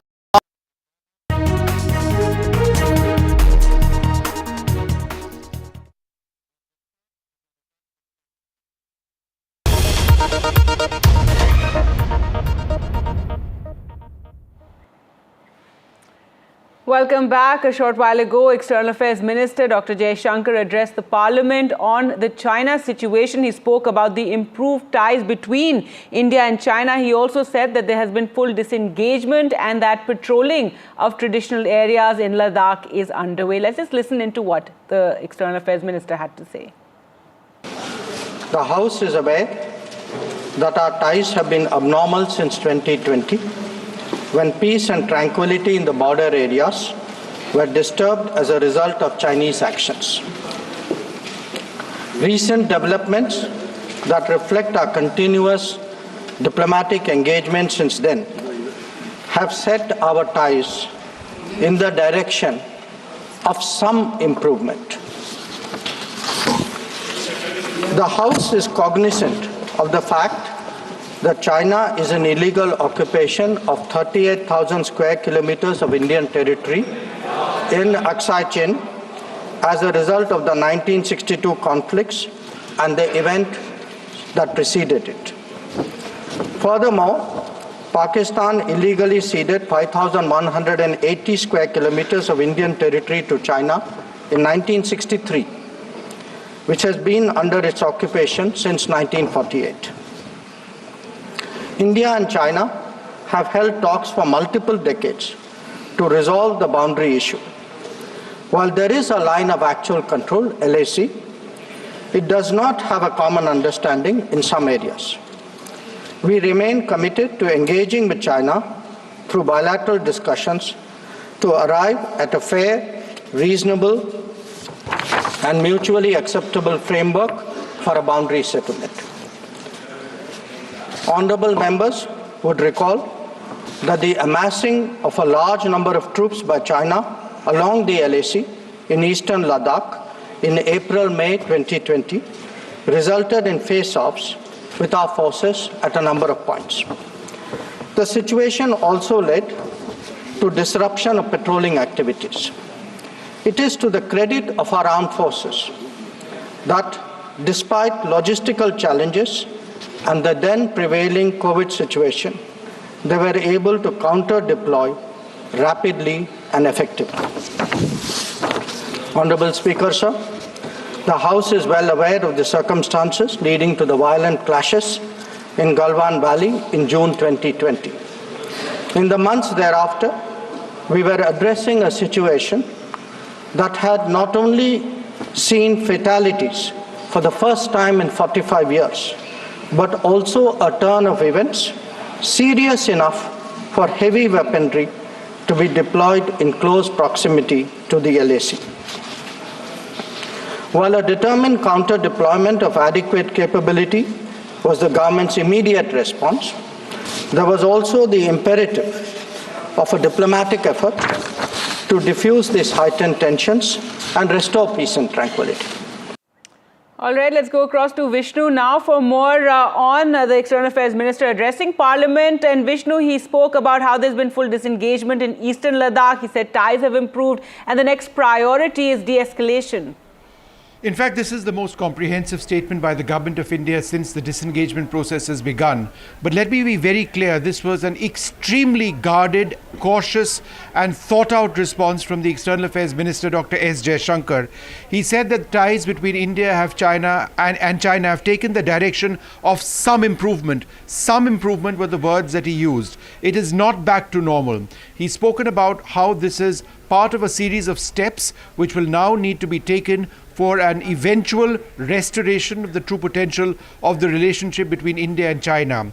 He did begin his address by making clear that India's position remains what it is, that China illegally occupies large parts of Aksai Chin, that the Shaksgam region was illegally ceded by Pakistan to China, that the line of actual control doesn't have a common agreement, and that despite this, there has been a requirement from both sides for a fair, agreeable and mutually agreeable solution.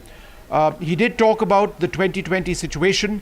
He did speak, I think the first time that the government has openly said something like this, in Parliament, that there was heavy weaponry which was deployed in close proximity of the line of actual control by both sides.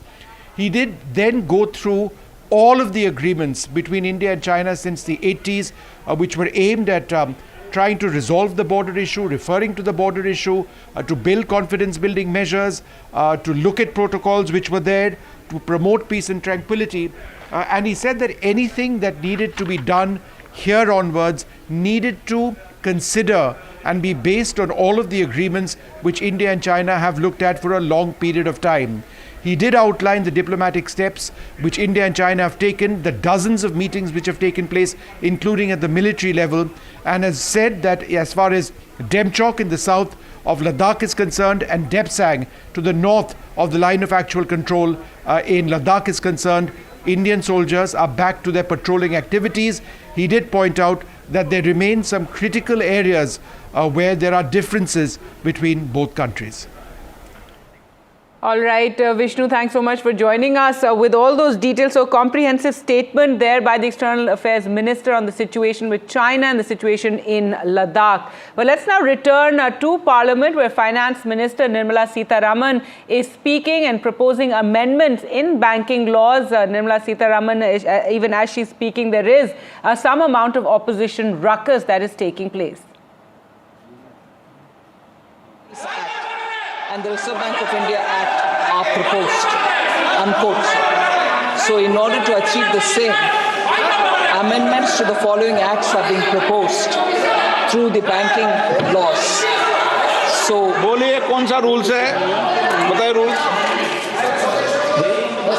Rule number करो sir शक्तरन call sir mike दे दो sir शक्तरन call mike sir practice and procedures of the parliament shaktaran call sir 155 page number leader of opposition no call sir the process of parliamentary government is based on mutual forbearance between the opposition and the sir a total of 19 amendments are being discussed here. Reserve Bank of India Act 1934, there is one amendment which is proposed. Banking Regulation Act 1949 has 12 amendments proposed. State Bank of India Act 2 amendments.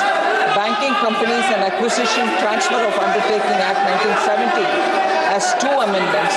And Banking Companies Acquisition and Transfer of Undertaking Act 1978 have 2 amendments. So of the 19 amendments that we are talking about, we are proposing through the Banking Laws Amendment Bill the 19 amendments to be brought in, and of that I would like to highlight 7 of the highlights of the 19 amendments. So these amendments to the Banking Amendments Bill of 2024 are being introduced now. It was actually introduced on the 9th of August 2024. The proposed bill, sir, seeks to improve on governance standards, provide consistency in reporting by banks to the Reserve Bank of India, ensure better protection for depositors and also for investors, improve audit quality in public sector banks, and also to increase the tenure of directors other than the chairperson and whole-time directors in cooperative banks. So in specific, if I have to highlight the 7 of the 19 amendments that are being brought in now. All right, Finance Minister Nirmala Sitharaman there speaking on the amendments to the banking laws, the banking bill. But moving on to news of Maharashtra. Remember, the suspense continues over who will be Chief Minister, even though we do know the Chief Minister will be sworn in on the 5th. That is something that was announced by the BJP. But even so, there's clearly lots happening behind the scenes, even as it seems fairly certain that the BJP will have their way and their man as the Chief Minister. The date for the oath-taking ceremony is drawing near, but still there has not been that formal announcement. While the larger understanding is that the Chief Minister will be BJP, since the party managed 132 seats in Maharashtra. No formal announcement yet. BJP had announced that the oath-taking ceremony would take place on the 5th. In fact, leaders from all 3 alliance parties of the Maha, that's the Shinde Sena and the NCP and the BJP, were all seen at the Azad Maidan overseeing preparations, as you can see there.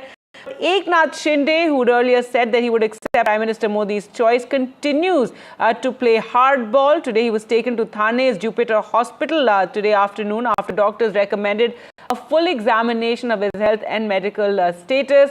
Mr. Shinde at the center of the tug-of-war over the chief ministerial race may be admitted, but sources played down talk of any emergency, explaining this was a routine checkup. Now remember, Shiv Sena now is angling for plum portfolios like home and finance ministries. Meanwhile, BJP observers for Maharashtra are set to reach Mumbai tonight, and the BJP legislative meeting is scheduled to take place tomorrow, where they will elect a leader, and after that the Maha will meet. Now Maharashtra leader Ramdas Athawale, speaking to NDTV, did say that BJP has offered deputy chief ministership to Eknath Shinde, or he could be made a minister at the centre.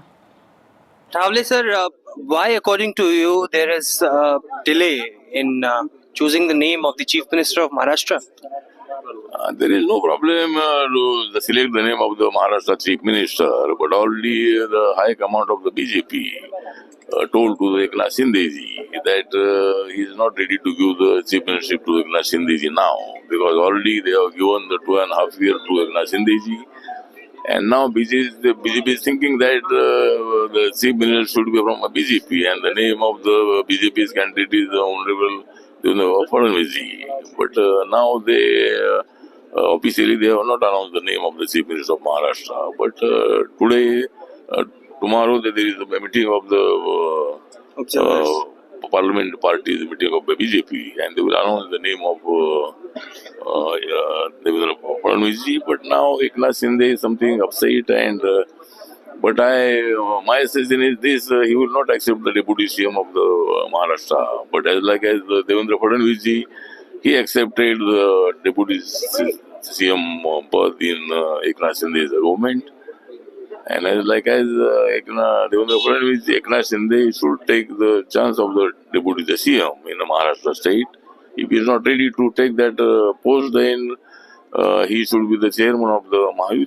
That is the alternative. Otherwise, he can come in the central, and he should be the chairman of the Maha. That is the alternative. Well, let's go across to Anuj now for all the very latest. And Anuj, while it does seem certain that tomorrow after the BJP MLAs meet, they will announce their leader and then the Maha meeting, and then the name will be from the BJP and in all likelihood Devendra Fadnavis. But it seems that behind the scenes a lot going on. Eknath Shinde playing hardball in terms of perhaps what ministry he wants. And for the moment he was admitted to hospital, though his party playing it down, saying it's just a regular checkup. Ramdas Athawale has confirmed the rumours which have been going around about Devendra Fadnavis indeed becoming the next Chief Minister of Maharashtra. Although the curiosity was about why has the BJP not really announced their Chief Ministerial candidates even 10 days after, after receiving this thumping majority here in the state, which is unprecedented in sorts, if you look at the recent history of the state. But Eknath Shinde and his visit to Daregaon in the recent, in the last 3 or 4 days, and of course his ill health, has caused the delay here in the proceedings to go ahead. We saw that after finishing the meeting in New Delhi with Home Minister Amit Shah, the 3 Mahayuti heads were supposed to sit together the very next day here in Mumbai and discuss the portfolio distribution. But all of those things got delayed because of Eknath Shinde's health problems, because of which he excused himself and he was in his village. Even after he left that place and came to Thane on Sunday, he has not been really fully fit. We saw that he left for Jupiter Hospital a while back.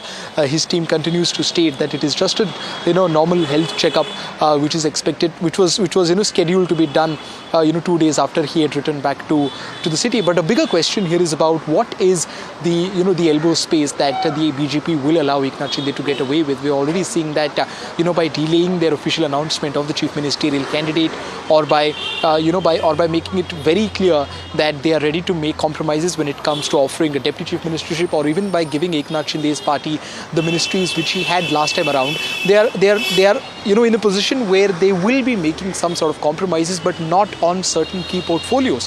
For example, finance and home is out of question as far as BJP is concerned, and Eknath Shinde himself has pulled himself out of the contention when it comes to the chief ministerial post. But another player in this entire triangular equation who is playing a very important or interesting part is Ajit Pawar, who has been in Delhi since yesterday, and from what we know he's been batting there for an increased number of ministerial berths, considering that his strike rate is not too bad as compared to Eknath Shinde's. Although he got 41 seats, but he had only fought close to 58 or 59 seats in the recently concluded state assembly election. So all the 3 players here in Mahayuti are up to something moments before or hours before the oath taking ceremonies to take place, while the Bharatiya Janata Party are pulling up their socks and they're pacing up all their events when it comes to having their internal party meet, having their all MLAs meet tomorrow here in the Vidhan Sabha's central hall to name or to nominate their leader in the Legislative Assembly.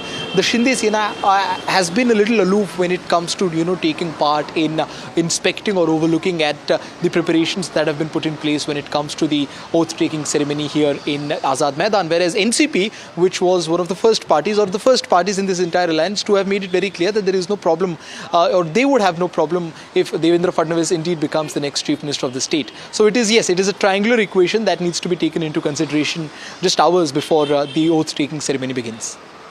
All right, Anush, thanks so much for joining us. And perhaps tomorrow is when we'll finally have that, formal announcement, given that the swearing-in ceremony is to take place on the 5th.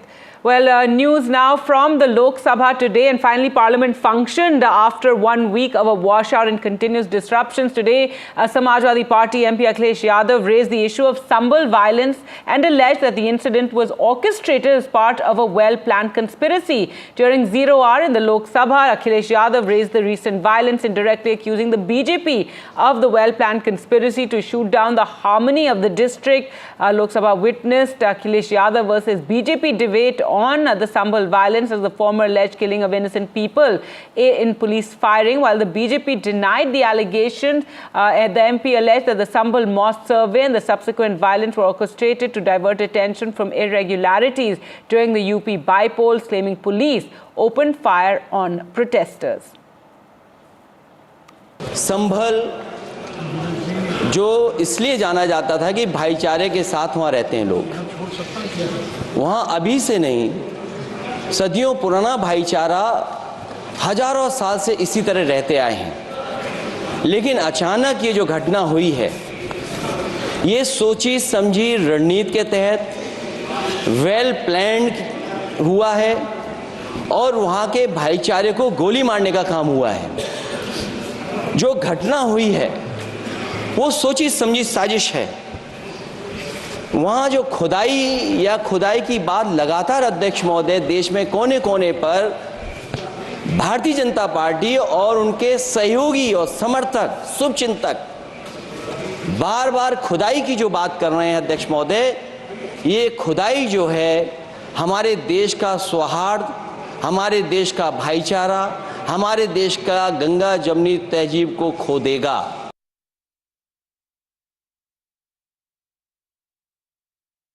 Let's go across to NDTV's Aishwarya for more on this story. And Aishwarya, so Akhilesh Yadav today, finally when Parliament functioned today, Akhilesh Yadav there speaking on the Sambhal violence, calling it a conspiracy, and also saying that that it was sparked off to divert attention from irregularities in the bypolls, something that the BJP has vociferously denied. Well, certainly it was Lok Sabha Speaker who gave permission to the Samajwadi Party that they can raise the issue of Sambhal during the 0 hour, and it was Akhilesh Yadav who took the stage and on the floor of the House he spoke about how there was the local administration was involved, and he alleged that it was also the police who used private weapons, and that has all been recorded in a CCTV cameras as well. He also had demanded that the SP and DM of the Sambhal region should be suspended.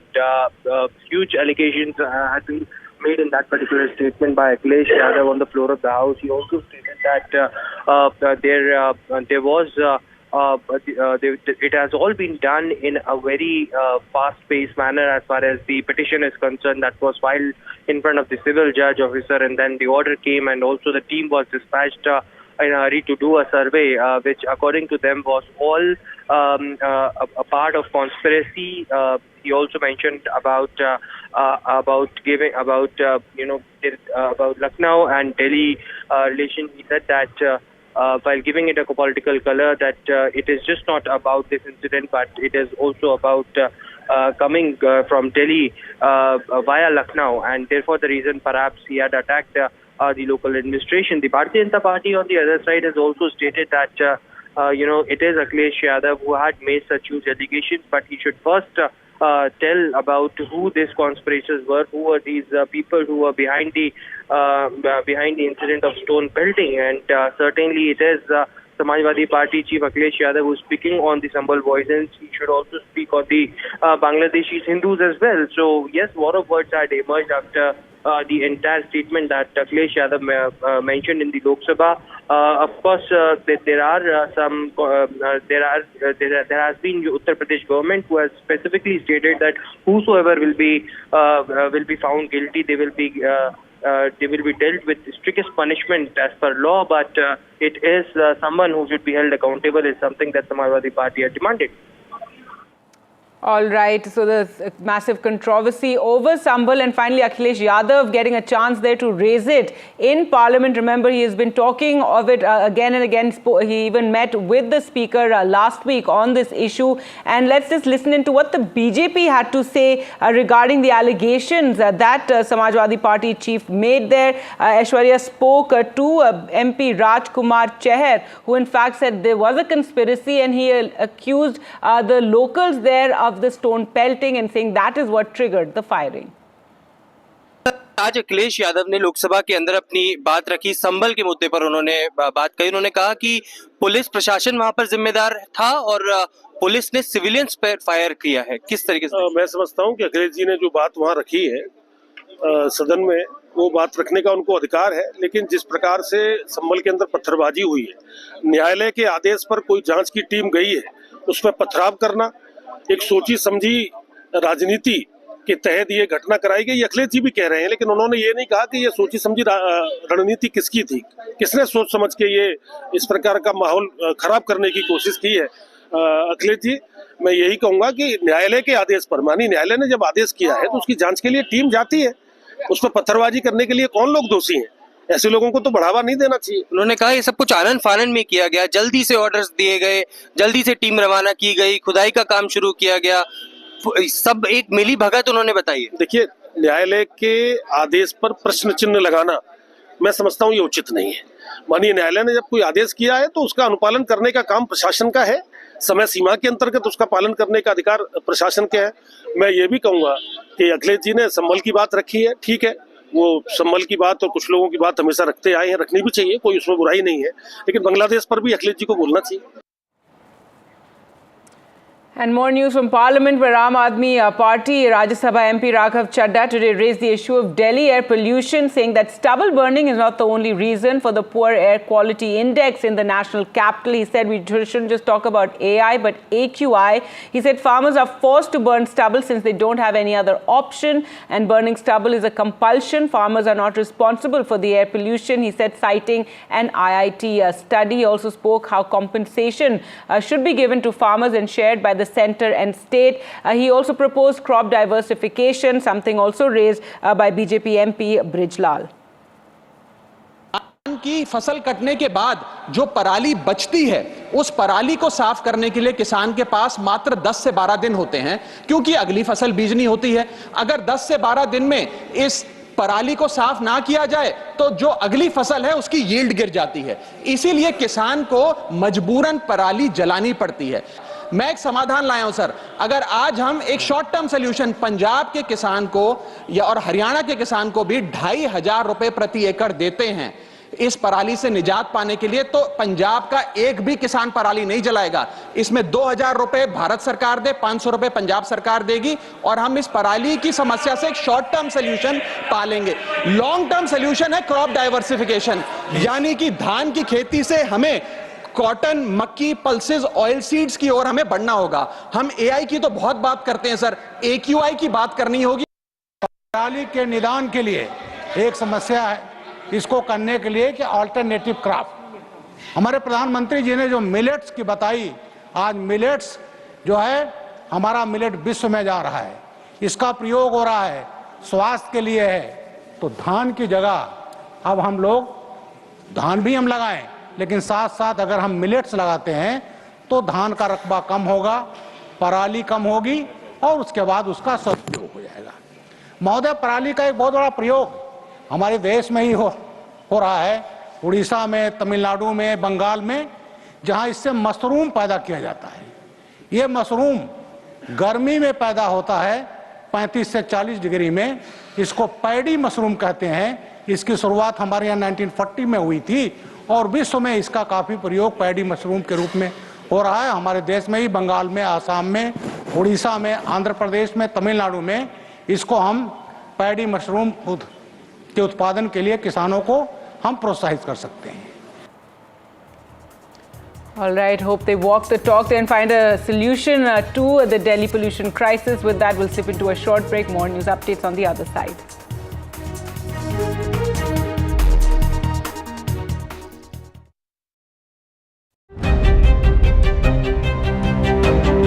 Hello and welcome to India Sense, where I speak with global opinion makers. The United States has made a strategic decision over the last 20 years to move closer to India.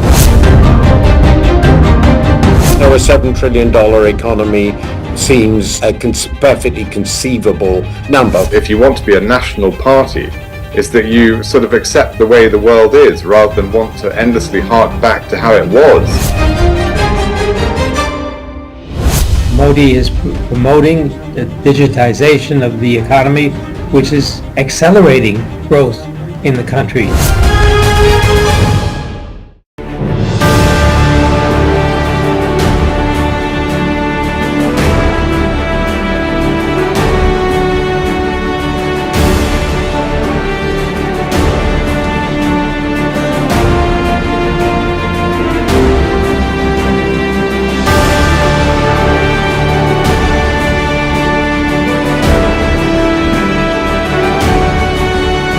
RP Sanjeev Goenka Group presents NDTV Indian of the Year, powered by Raymond, co-powered by Gallant.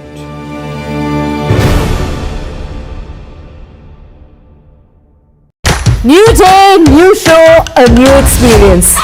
Start your day with the news, not views. We bring you stories that matter and impact your lives. News that informs and keeps you ahead. From Maximum City, Mumbai, to the seat of governance, Delhi, NDTV brings to you the best breakfast show. The breakfast show only on NDTV 24/7 every morning at 8 a.m. In today's interconnected world, India's voice is more crucial than ever. When India speaks, the world listens. At NDTV World, we are that voice, bringing you intelligent and insightful news from India and beyond. From geopolitics and diplomacy to economic shifts, migrations, tech disruptions, and the stories of our diaspora. We cover the news that shapes our global future. NDTV World, your new home for global news is here. It's a web of frauds, calls, luring emails, threatening messages.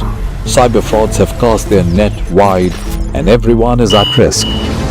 We track the victims, their horror stories as they get conned online, extorted and robbed of their hard-earned money.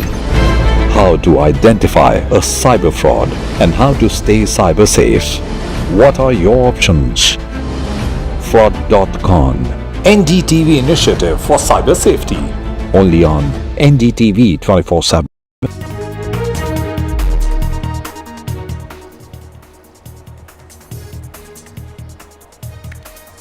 Minister of External Affairs Jaishankar's big statement on India-China thaw in Parliament. He speaks and says that ties with China have improved and there has been full disengagement achieved in eastern Ladakh. He says the next key priority is de-escalation.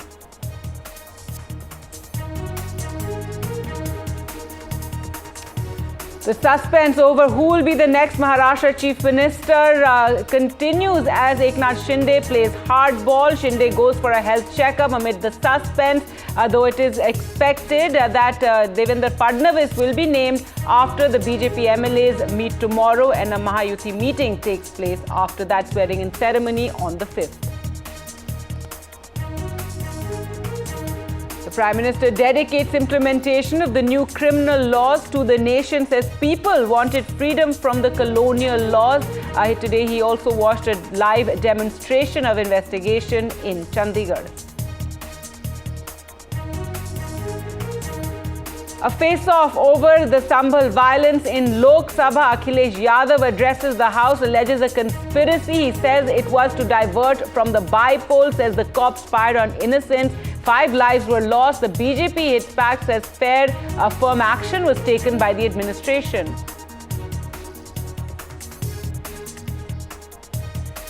Ten people are dead due to the heavy rain in Tamil Nadu in the aftermath of Cyclone Fengal. In the Rajya Sabha, DMK MPs demand the centre's intervention to handle the Cyclone Fengal's destruction. 7 people died due to landslide triggered by the cyclone, and Prime Minister Modi spoke to Chief Minister Stalin, assured all health. Delhi's air pollution crisis raised in the Rajya Sabha by the Aam Aadmi Party. Talk about AQI, not AI, says Raghav Chadda, as he says stubble burning only one of the reasons for pollution and need a long-term solution. Also says compensation should be paid to the farmers, shared by the centre and state.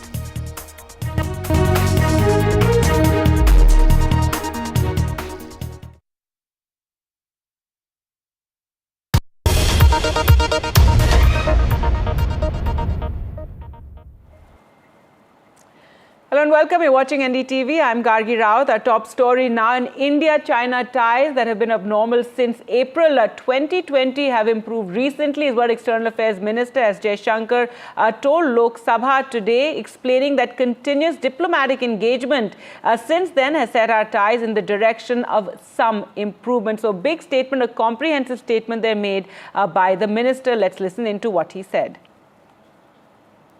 The House is aware that our ties have been abnormal since 2020, when peace and tranquility in the border areas were disturbed as a result of Chinese actions.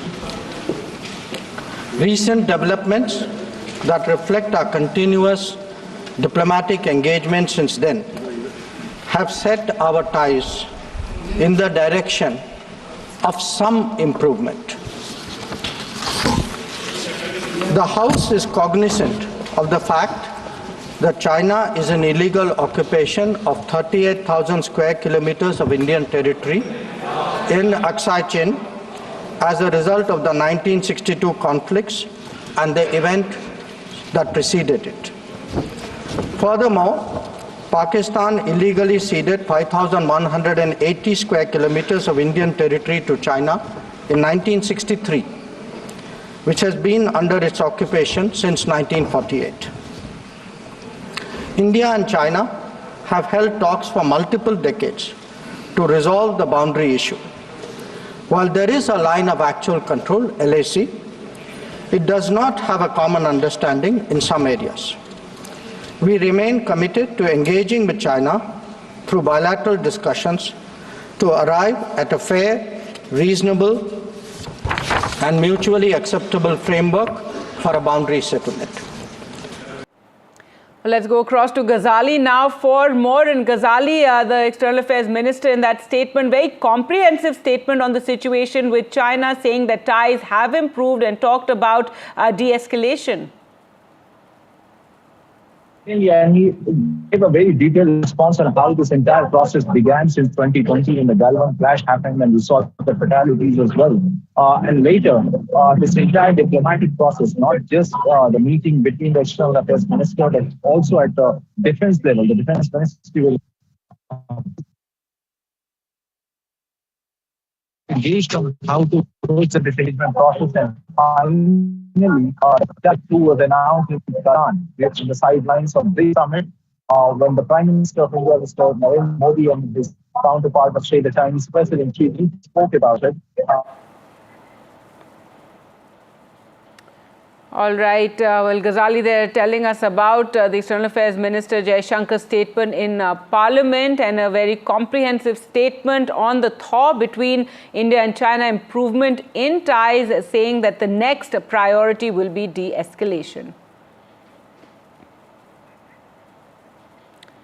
And more news from Parliament. The incident in UP's Sambhal was a well-planned conspiracy aimed at hurting communal harmony, is what Samajwadi Party leader Akhilesh Yadav said in the Lok Sabha today, amid continuing protests by the opposition over the violence linked to a court-ordered survey of a Mughal-era mosque there. Mr. Yadav declared that a survey of the mosque could hurt India's Ganga Jamuni Tehzeeb. He said those who want to dig everywhere will one day lose the brotherhood of the country, indicating the BJP. The BJP, though, later said the administration handled the situation and said that it was the locals there who were involved in stone pelting.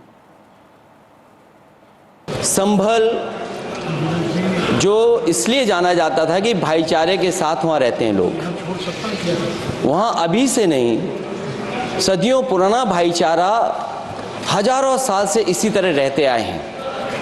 लेकिन अचानक ये जो घटना हुई है, ये सोची समझी रणनीति के तहत वेल प्लान्ड हुआ है और वहाँ के भाईचारे को गोली मारने का काम हुआ है। जो घटना हुई है वो सोची समझी साजिश है। वहाँ जो खुदाई की बात लगातार अध्यक्ष महोदय देश में कोने कोने पर भारतीय जनता पार्टी और उनके सहयोगी और समर्थक शुभचिंतक बार बार खुदाई की जो बात कर रहे हैं अध्यक्ष महोदय, ये खुदाई जो है हमारे देश का सौहार्द, हमारे देश का भाईचारा, हमारे देश का गंगा जमुनी तहजीब को खो देगा। आज अखिलेश यादव ने लोकसभा के अंदर अपनी बात रखी, संभल के मुद्दे पर उन्होंने बात कही। उन्होंने कहा कि पुलिस प्रशासन वहां पर जिम्मेदार था और पुलिस ने सिविलियंस पर फायर किया है। किस तरीके से? मैं समझता हूं कि अखिलेश जी ने जो बात वहां रखी है सदन में, वो बात रखने का उनको अधिकार है, लेकिन जिस प्रकार से संभल के अंदर पत्थरबाजी हुई है, न्यायालय के आदेश पर कोई जांच की टीम गई है, उसमें पथराव करना, एक सोची समझी राजनीति के तहत ये घटना कराई गई। अखिलेश जी भी कह रहे हैं, लेकिन उन्होंने ये नहीं कहा कि ये सोची समझी रणनीति किसकी थी, किसने सोच समझ के ये इस प्रकार का माहौल खराब करने की कोशिश की है। अखिलेश जी, मैं यही कहूंगा कि न्यायालय के आदेश पर, माननीय न्यायालय ने जब आदेश किया है तो उसकी जांच के लिए टीम जाती है। उस पर पत्थरबाजी करने के लिए कौन लोग दोषी हैं? ऐसे लोगों को तो बढ़ावा नहीं देना चाहिए। उन्होंने कहा ये सब कुछ आनन फानन में किया गया, जल्दी से ऑर्डर्स दिए गए, जल्दी से टीम रवाना की गई, खुदाई का काम शुरू किया गया, सब एक मिली भगत उन्होंने बताई है। देखिए, न्यायालय के आदेश पर प्रश्न चिन्ह लगाना मैं समझता हूँ ये उचित नहीं है। माननीय न्यायालय ने जब कोई आदेश किया है तो उसका अनुपालन करने का काम प्रशासन का है, समय सीमा के अंतर्गत उसका पालन करने का अधिकार प्रशासन का है। मैं ये भी कहूंगा कि अखिलेश जी ने संभल की बात रखी है, ठीक है, वो संभल की बात और कुछ लोगों की बात हमेशा रखते आए हैं, रखनी भी चाहिए, कोई उसमें बुराई नहीं है, लेकिन बांग्लादेश पर भी अखिलेश जी को बोलना चाहिए। नहीं, अखिलेश यादव जी के इस शब्द को तो मैं भी समर्थन करता हूँ, सुनियोजित। लेकिन सुनियोजित कैसे थी? सुनियोजित थी समाजवादी पार्टी के सांसद द्वारा। सुनियोजित घटना इसलिए थी कि उन्होंने भड़काऊ भाषण देने का काम किया, भड़काऊ प्रेस करने का काम किया। और सुनियोजित नहीं थी तो इतनी बड़ी तादाद में ईंट पत्थर इकट्ठे कैसे हो गए? सुनियोजित नहीं थी तो इतनी बड़ी तादाद में लोग इकट्ठे कैसे हो गए? तब मैं कहूँगा ये घटना सुनियोजित थी।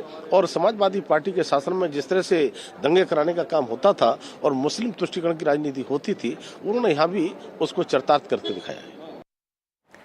All right, we're now joined by Aishwarya for more on this. And Aishwarya, finally, Akhilesh Yadav getting the chance to raise the Sambhal violence issue inside the House, claiming that it's a conspiracy and to divert attention from the UP by-polls.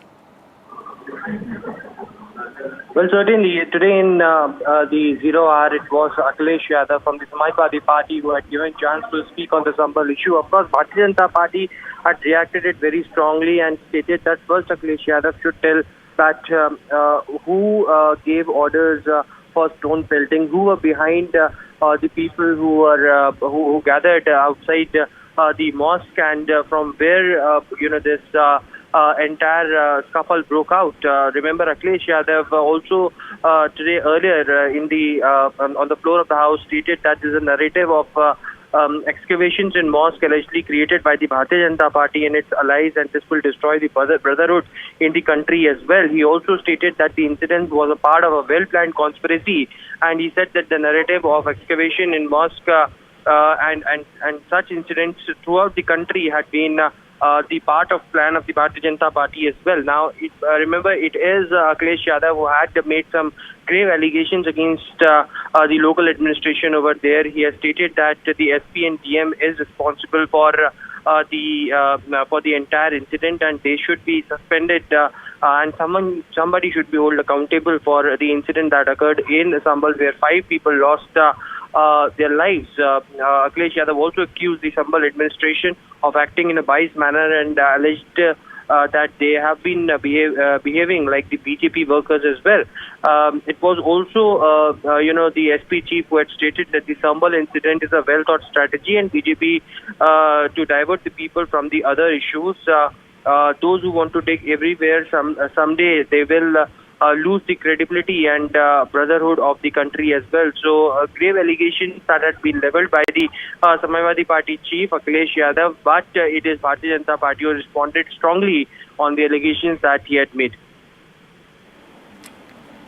All right, thanks so much, Aishwarya, for joining us with those details. So there, Akhilesh Yadav raising Sambhal violence in Parliament. Now, shifting focus to Maharashtra, the date for the Maharashtra oath taking ceremony is near. It's on the 5th, but still no announcement on who the next Chief Minister will be, while the larger understanding is, of course, that it will be from the BJP, given they got 132 seats, and also that it will be Devendra Fadnavis. However, Mr. Eknath Shinde continues to play hardball. Even he went to hospital today. There you can see visuals of him leaving, though it was played down and we were told it was for a regular checkup. But in Thane, Eknath Shinde went to hospital. This, as sources have told NDTV, that he continues to ask for some key ministries, given that he has, of course, made that very public announcement saying he leaves it to Prime Minister Modi to decide who will be the next Chief Minister. So in a sense, they're declaring that he will go with the BJP's choice. However, the negotiations behind the scenes continue for key ministries, and that seems to be one of the reasons why Mr. Eknath Shinde continues to play hardball. As far as we know, tomorrow will be the meeting of BJP MLAs. Remember, central observers of the BJP have been appointed, including Mr. Rupani, former Chief Minister of Gujarat, and Finance Minister Nirmala Sitharaman, who will be at that meeting. And after that, a meeting of the Mahayuti leaders is expected, and then that announcement tomorrow on the 4th, and then on the 5th, as the BJP has already announced, there will be the swearing-in ceremony. Preparations are underway at Azad Maidan, and in fact, leaders from all parties were seen, members of the Mahayuti were seen at the Azad Maidan, overseeing those preparations, but behind the scenes, clearly those negotiations continue to take place. A union minister from Maharashtra, Ramdas Athawale, in fact, did indicate that Deputy Chief Ministership was offered to Eknath Shinde, and that he was even offered to be made a minister at the center. However, that saying that he is upset as he's not going to be made the chief minister, but he is pushing hard, and those negotiations are underway. He has been offered deputy chief ministership as well as a position at the center. So there you see on your screens there Mr. Eknath Shinde leaving hospital. He was said to have been unwell, though then later we were told this was a routine meeting for which he went to the hospital. So he is now leaving hospital. On the other visuals are preparations at Azad Maidan taking place. Let's just listen in to what has been said by the various parties and leaders on this suspense over chief ministership, as in why has the name not been announced till now. ये शिवसेना की तरफ से कितने लोग शपथ लेंगे, कितने लोग? नहीं, इसके बारे में कोई जानकारी नहीं है। सीएम साहब इसकी घोषणा करेंगे। क्या एकनाथ शिंदे जी सरकार का हिस्सा होंगे? एकनाथ शिंदे जी सरकार का हिस्सा होंगे? इसके बारे में कल शाम में सब डिसाइड होगा। आज कुछ भी उसके बारे में बताया नहीं जा सकता। मुझे लगता है कि तो सबसे बड़ी पार्टी भारतीय जनता पार्टी बनी है। दूसरा, शिंदे जी ने ही स्टेटमेंट दिया था कि भाजपा के सीएम बने तो मुझे कोई तकलीफ नहीं है। तो मुझे लगता है, मेरी बात नहीं हुई लेकिन मुझे लगता है कि इस बार बारी भाजपा के सीएम बनने की होगी, ऐसी संभावना है। शिंदे साहब ने 2 बार प्रेस कॉन्फ्रेंस लेके बोला है कि जो निर्णय माननीय नरेंद्र मोदी साहब, जो निर्णय अमित शाह साहब लेंगे उसका हम पूरा समर्थन करेंगे। शिवसेना उनके साथ है, तो नाराज़गी का सवाल ही नहीं आता। जब डॉक्टर खुद बोल रहे हैं कि वो बीमार है और 4 दिन वो बीमार थे, 2 दिन दरा में उनके नेटिव प्लेस में गए थे, उसके बाद भी राजनीति होना ये अच्छी बात नहीं है। और दूसरा ऐसा है कि आज वो जुपिटर में गए, ब्लड टेस्ट के लिए गए हैं। ब्लड टेस्ट होने के बाद, चेकअप होने के बाद वो वर्षा में दाखिल होंगे। अभी 4 तारीख को सुबह 10 बजे भारतीय जनता पार्टी का गठन नेता चुना जाएगा और उसके बाद ही वोट सेरेमनी होगा ना। तो हमारे वजह से कुछ रुका नहीं है। जब गठन नेता भाजपा का चुना जाएगा और उसके बाद ही वोट सेरेमनी होगा। क्या जो सरकार शपथ लेने जा रही है उसमें एकनाथ शिंदे होंगे? वो सस्पेंस रखिए ना। हाँ, सस्पेंस रखिए। आप भी अगर हमने आज ही बोल दिया तो कल 1 घंटे के बाद आपकी ब्रेकिंग नहीं आएगी, कल नहीं आएगी, शाम को नहीं आएगी। जब वोट सेरेमनी है तो आपको पता चलेगा कि कौन सीएम है, कौन डीसीएम है। एकनाथ शिंदे महाराष्ट्र के केयरटेकर मुख्यमंत्री है। अगर मुख्यमंत्री कैसा डिसअपियर या गायब हो सकता है? देखिए, सब एक खेल चल रहा है महाराष्ट्र में। 10 दिन हो चुके हैं, बहुमत है उनके पास, पूरा भारी बहुमत है, फिर भी ये लोग मुख्यमंत्री का नाम, भारतीय जनता पार्टी के पार्लियामेंट्री नेता का नाम अब तक घोषित नहीं कर पा रहे हैं। और राजभवन से अब तक सरकार बनाने का न्योता भी नहीं मिला है। ये सब दिल्ली का खेल है। And Union Minister Ramdas Athawale, in fact, spoke on this issue, saying that Eknath Shinde has been offered Deputy Chief Ministership as well as a place at the centre.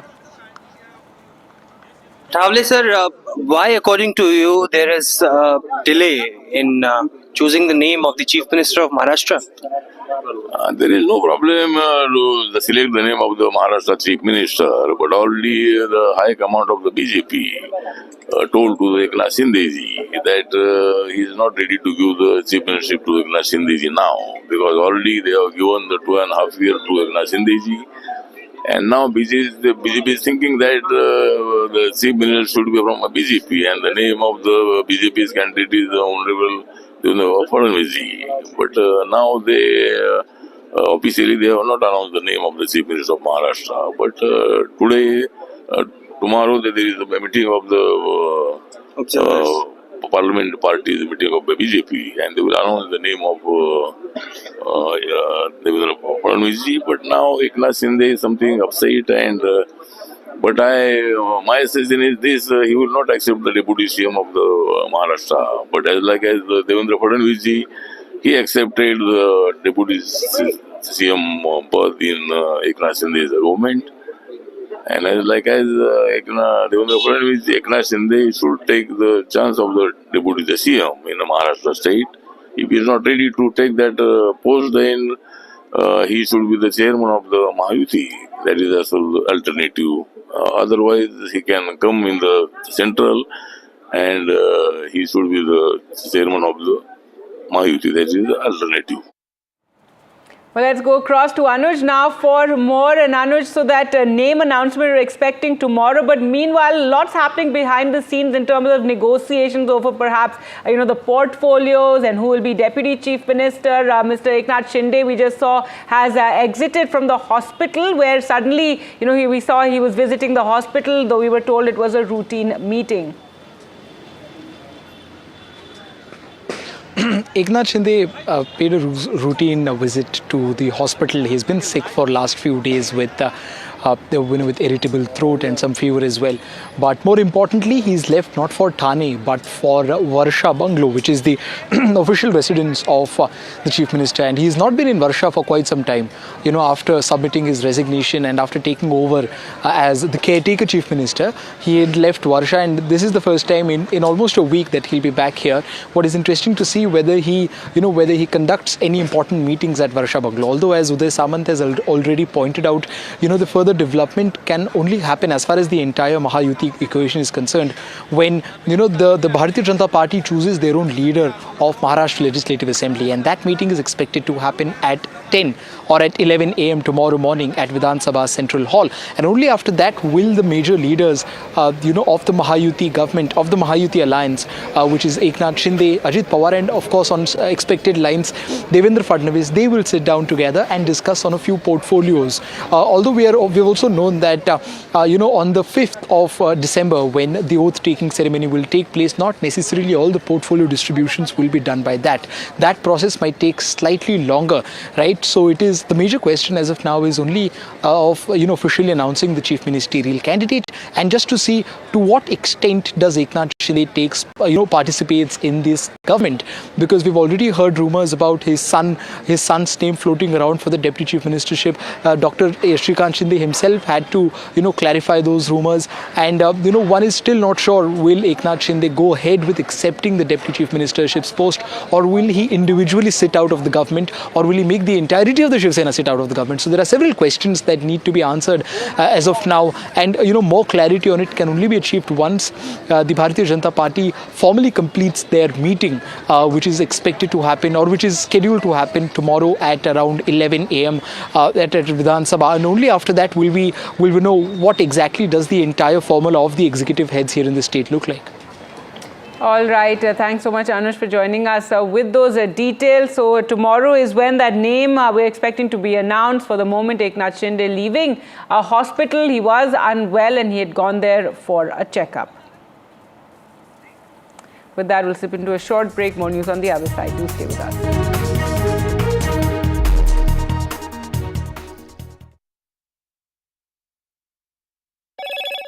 Hello, Moto. Motorola Edge 50 Pro, world's first AI-powered pro-grade camera.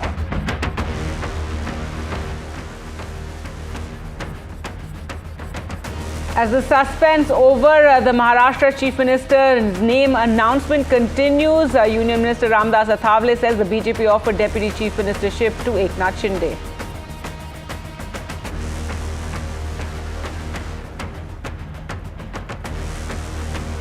Lok Sabha face-off over the Sambhal violence. Akhilesh Yadav alleges a conspiracy, says cops fired on innocents. The Prime Minister dedicates implementation of the new criminal laws to the nation, says people wanted freedom from colonial laws. 10 people have died in heavy rain in Tamil Nadu in the aftermath of Cyclone Fengal. The Prime Minister spoke to Chief Minister Stalin, assured all help.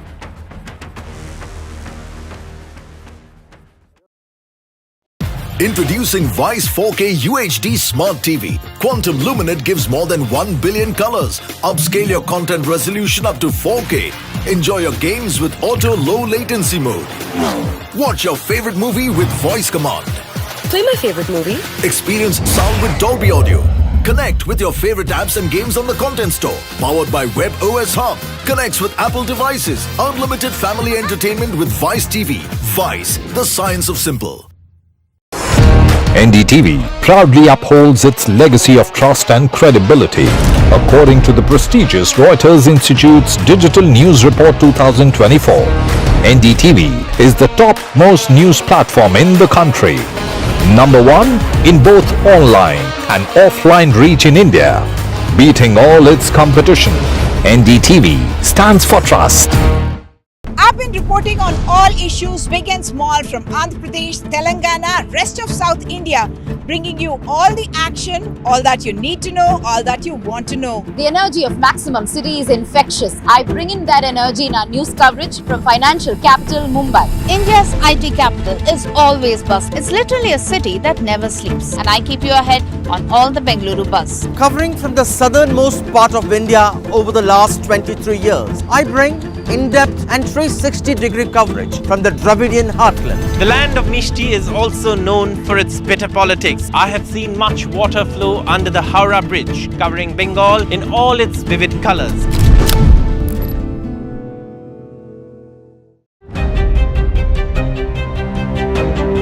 Hello and welcome to India Sense, where I speak with global opinion makers. The United States has made a strategic decision over the last 20 years to move closer to India.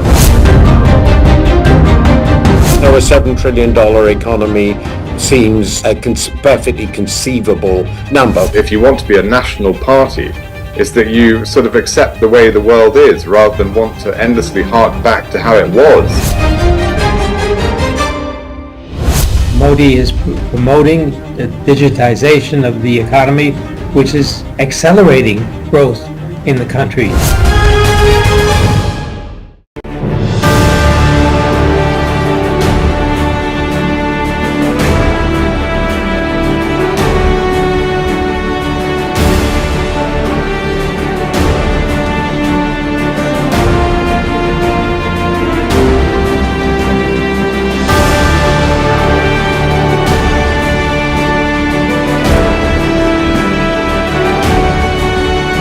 RP Sanjeev Goenka Group presents NDTV Indian of the Year, powered by Raymond, co-powered by Gallant.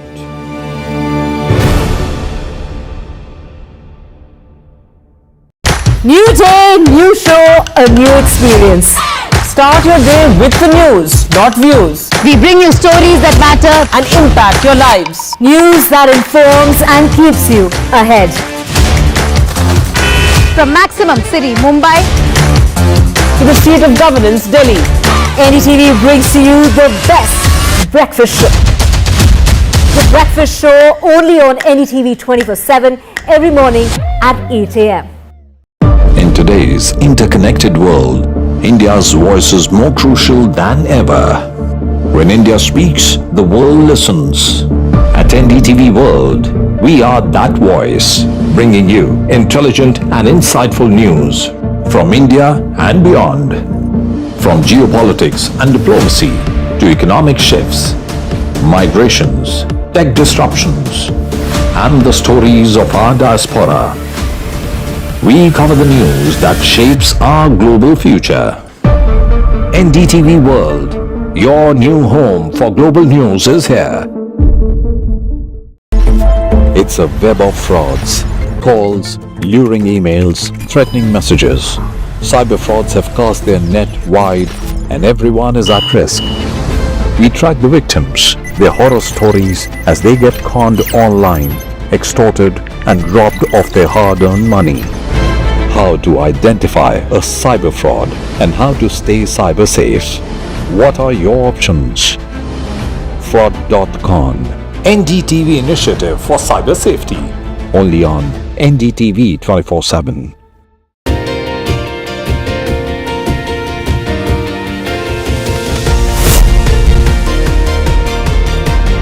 Becoming a member of jury of NDTV was a totally different challenge altogether.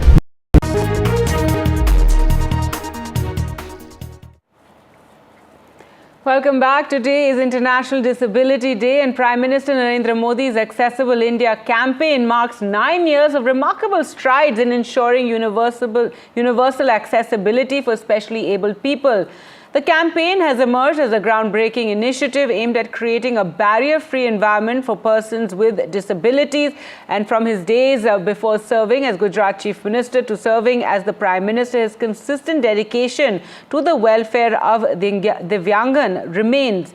Now, as part of ensuring its stricter enforcement, the government is including stricter steps such as larger fines, penalties and non-issuance of completion certificates to buildings for non-compliance with accessibility standards. On International Day of Persons with Disabilities, 16 initiatives are being introduced. Now, these range from rules to ensure barrier-free environment for the specially abled, rules to benefit specially abled in buildings and digital portals. The government has been consulting ministries and rights bodies as well as stakeholders. And this action, though, is after the Supreme Court order framing of accessibility standards. Well, to talk more about these rules and what they mean and how they will benefit those with special abilities, and we're now joined by Madhuri Patle, parent of a differently abled child, a child who suffers from muscular dystrophy, and Nipun Malhotra, disability rights activist, founder, Nipman Foundation. Thank you so much both for joining us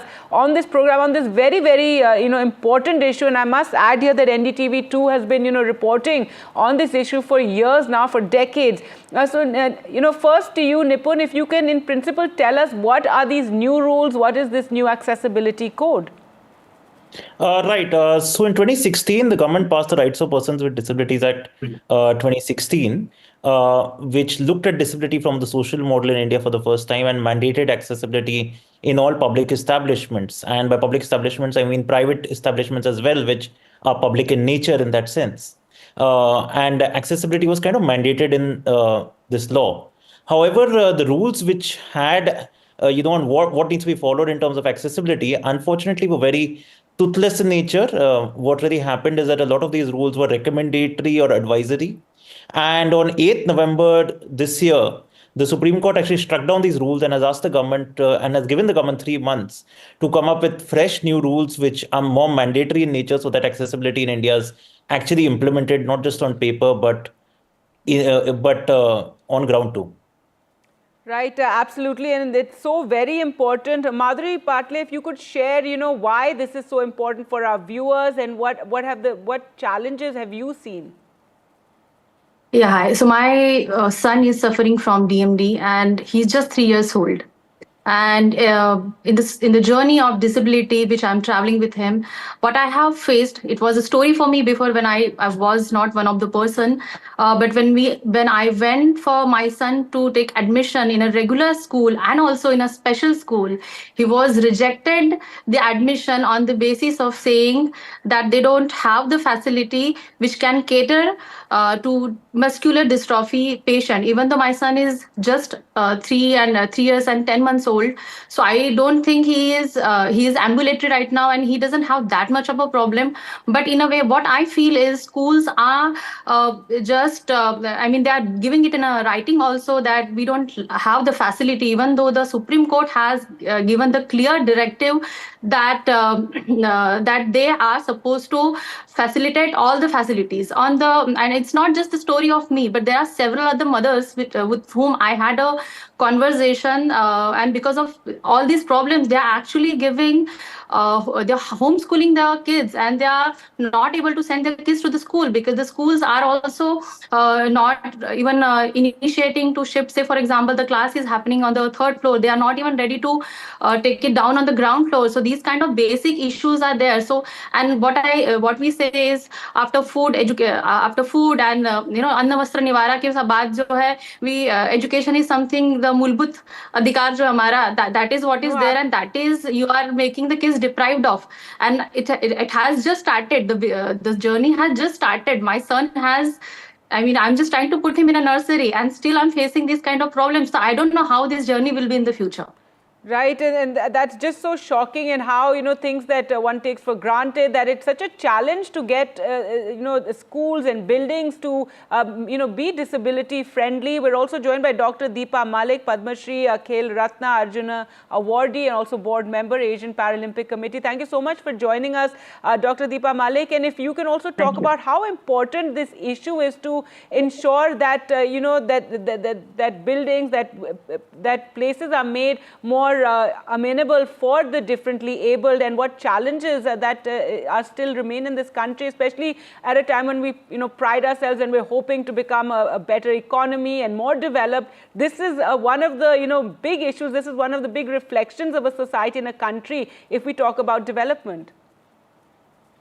Definitely, and today is the perfect day, the International Day for Persons with Disabilities, and it's just the opportune time to talk about awareness and issues around disability, and how we as citizens, we as country, we as a society, some decision makers, policy makers can revise and have a look at these issues. We just heard a mother speak her heart out, but I want to also bring to light a thing that if you pick up the Constitution, if you pick up the building code, if you pick up the policies made by the government, even now as being a sportswoman, I say that there has been policies redefined to make the Paralympic sports at par with the Olympic sports in the country.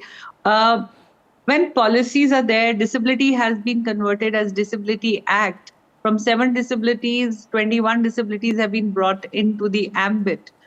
When in writing, everything is given, then why implementation? The gap is in implementation, and I think implementation happens when a particular organization, people working in that, in short, in human level, that implementation and accountability of these written policies, that is where the gap is. Because nowhere it is written that don't have a ramp. Nowhere it is written that leave the parking for persons with disability alone. Nowhere it is written that inclusion is not the order of the day. Then why nobody is focusing? It is not the whole sole responsibility of the government. Every citizen has to take the onus. Every person has to become a brand ambassador of inclusion. And not just inclusion in infrastructure, inclusion in mindsets, and also digital accessibility. It is a basic right of a human being and a citizen of a country to educate themselves, to empower themselves, to be able to follow their heart and their passions, to have their basic mobility, to be able to make use of the public transports, public toilets, and community space.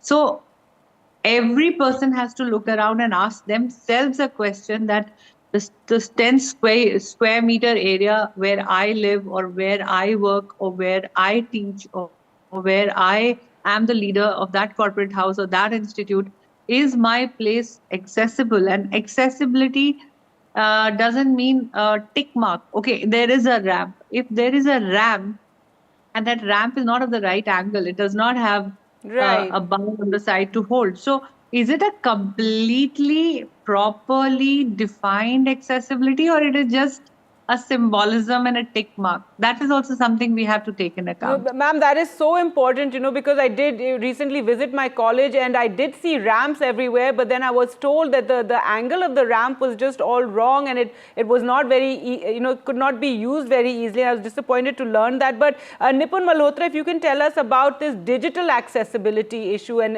there's talk of making digital portals more easily accessible for those with disabilities. Absolutely. I think when people talk about accessibility, as Deepa Malik rightly pointed out, most people think of accessibility as just physical infrastructure, whether there is a ramp in place of steps, whether there's an elevator, etc. But India has a huge population of people with visual disabilities as well. And for them, they don't obviously look at a computer. They hear a lot of things from the computer using software like screen readers, etc. And how do you make things accessible for them? Through making things digitally accessible. For example, making websites, social media, everything accessible. And digital accessibility really is in everybody's hands. For example, I'm sure there are a lot of people who are your viewers who are on social media. How many of your viewers really put image descriptions when they put up an image on their social media handle, etc.? Just by putting up a simple image description or alt text, as some social media platforms call it, you can really make your social media posts, etc., accessible as well. At the same time, there are a lot of companies that have a lot of websites. There are leading apps and aggregators through which we all do a lot of e-commerce trading or buying as consumers. And a lot of these websites are not accessible to people with visual disabilities. And thus, when technology has made the world so much more accessible for a lot of people, it's actually distancing a lot of people with visual disabilities from it. And that's why I think when we talk about accessibility, we should not just be talking about physical accessibility, but digital accessibility as well. Right, absolutely. Very, very important there. All these points. Thank you so much all for taking our time and joining us on the program to talk about this very important issue and to make buildings as well as digital platforms more accessible for those with disabilities. Thank you.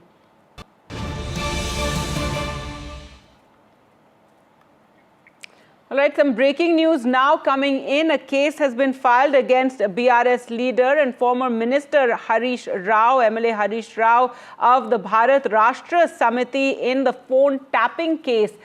This has been filed in Hyderabad and the allegation, it's in connection with allegations of illegal phone tapping. The complainant, a real estate dealer and former political candidate, has named Mr. Harish Rao in this matter, and a senior police official has also been named that they conspire to tap his phone and monitor his activities without authorization. Let's go across to Uma Sudhir now for more. And Uma, this is the phone tapping case of Andhra Pradesh, something we've been talking about for a long time as more and more information comes in. But now a case has been filed. Give us more details of this case.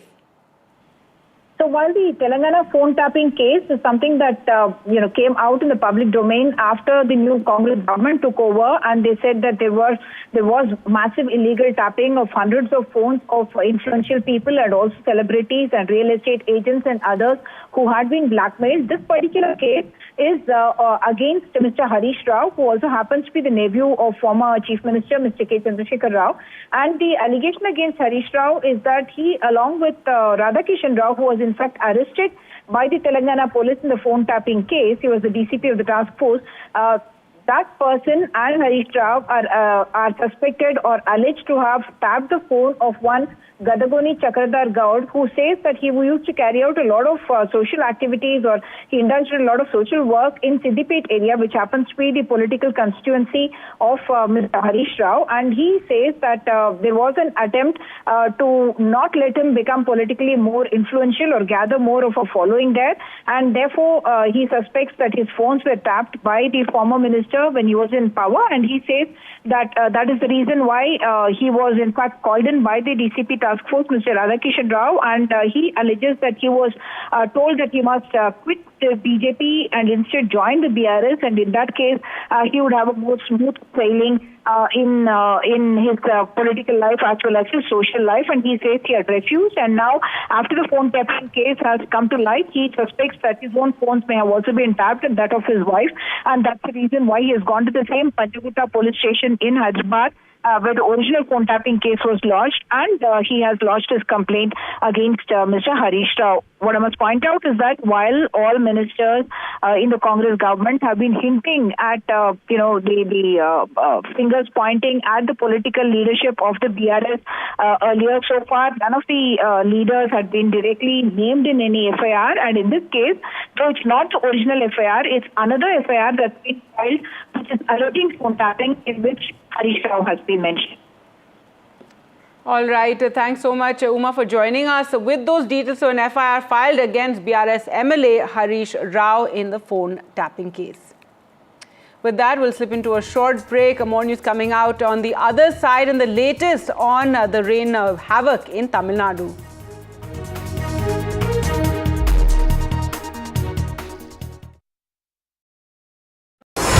NDTV proudly upholds its legacy of trust and credibility, according to the prestigious Reuters Institute's Digital News Report 2024.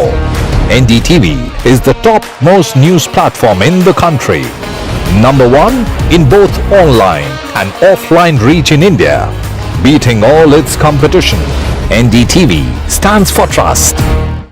I've been reporting on all issues big and small from Andhra Pradesh, Telangana, rest of South India, bringing you all the action, all that you need to know, all that you want to know. The energy of Maximum City is infectious. I bring in that energy in our news coverage from financial capital Mumbai. India's IT capital is always bustling. It's literally a city that never sleeps. And I keep you ahead on all the Bengaluru buzz. Covering from the southernmost part of India over the last 23 years, I bring in-depth and 360-degree coverage from the Dravidian heartland. The land of Mishti is also known for its bitter politics. I have seen much water flow under the Howrah Bridge, covering Bengal in all its vivid colors.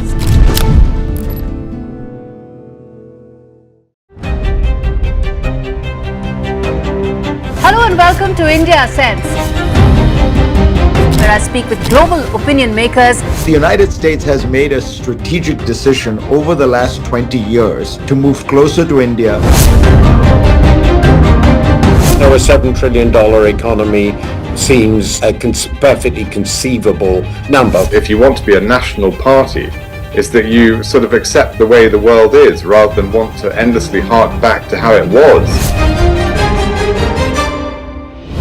Modi is promoting the digitization of the economy, which is accelerating growth in the country.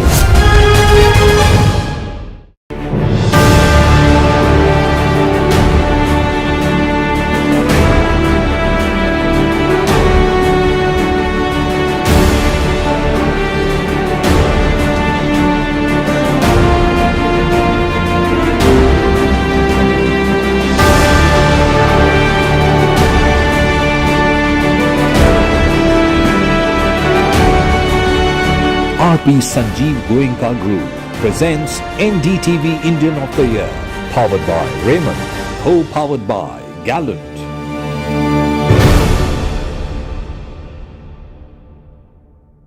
New day, new show, a new experience.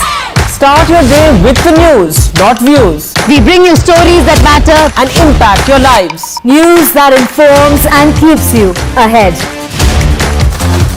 From Maximum City, Mumbai, To the seat of governance, Delhi, NDTV brings to you the best breakfast show.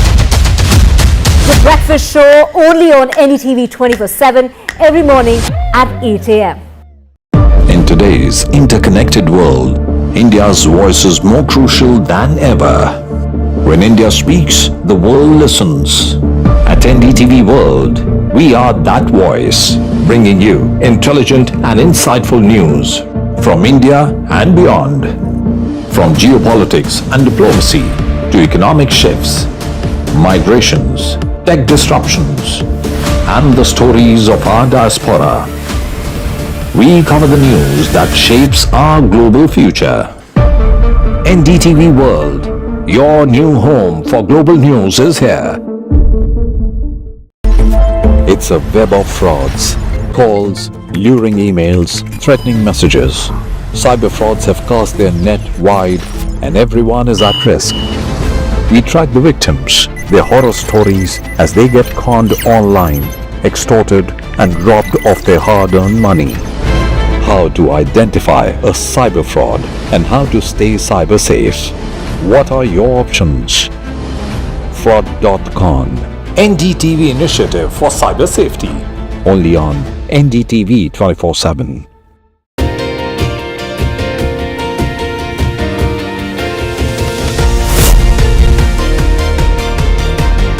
Becoming a member of jury of NDTV was a totally different challenge altogether. When you recognize contribution to society, these stories are inspiration for everyone who views them. The NDTV Indian of the Year is an extremely important initiative. Nominees were just extraordinary. Each one of them is a rock star. And the achievers in this field who are inspiration for the Indians in this country have been chosen for this prestigious award. NDTV proudly upholds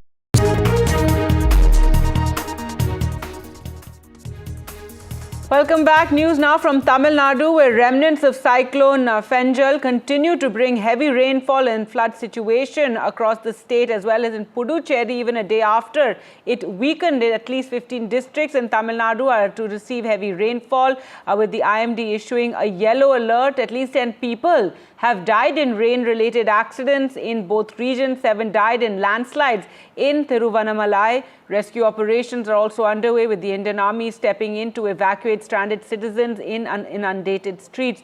Tamil Nadu Chief Minister M.K. Stalin announced a cyclone relief of 2,000 crore, and Prime Minister Narendra Modi today spoke to the Tamil Nadu Chief Minister, assuring him of all possible help to deal with the flood situation and destruction caused by the cyclone. The cyclone has caused widespread destruction, severely affecting infrastructure, agriculture, and leading to the tragic loss of many lives. In light of the immense destruction caused by the cyclone, I urge the Government of India to provide immediate financial relief assistance of rupees 2,000 crore for the provision of essential aid to the affected communities and to support the restoration of infrastructure and rebuilding of agriculture sector. Additionally, I request that a team be dispatched comprising of representatives of Union Government to assess the damage in these districts and prepare a detailed report on the extent of the destruction. I request that the Government of India announce ex gratia payment to the families of those who have tragically lost their lives due to the cyclone's impact as a mark of compassion and solidarity, sir. Thank you, sir. The situation in Tamil Nadu is very serious. Flights suspended, trains disrupted, and normal life in 7 districts in Tamil Nadu were disrupted. I would request the Honorable Home Minister to rush the rescue and relief materials, send a survey team to assess the damages and to sanction adequate funds and grants to the Government of Tamil Nadu for the rehabilitation of the affected persons and to give compensation to the farmers so that the normalcy can be restored at the earliest. Thank you, sir. Sir, we have been witnessing several visuals that are coming from Tamil Nadu and Puducherry because of the cyclone that has hit. Several lives have also been lost. We have given a adjournment notice in the Parliament. What's your demand in that particular notice to the government? We had demanded that 2,000 crore rupees must be released for Tamil Nadu as demanded by the Tamil Nadu Chief Minister. 12 lives has been lost. It's a severe historic 40-year high rainfall in those northern districts and delta districts, which needs immediate attention. And Puducherry is also state which is ruled by BJP's alliance partners. But Puducherry has been hit in a very high way. Therefore, we are asked for a relief for 500 crore rupees for Puducherry. We demand Tamil Nadu government and Puducherry government must get central's assistance. Center should not do a discriminatory attitude the way they had been doing it with Tamil Nadu and Puducherry in the earlier cyclones. So there has been a letter that has been written by Tamil Nadu Chief Minister as well. What's the demand by the DMK particularly, if you can just mention, sir? Tamil Nadu Chief Minister has demanded for a 2,000 crore package immediately. He has told that there is loss of life, properties and crops is so severe. Therefore, initially he has demanded for it and he has requested central team to be sent for the assessment also.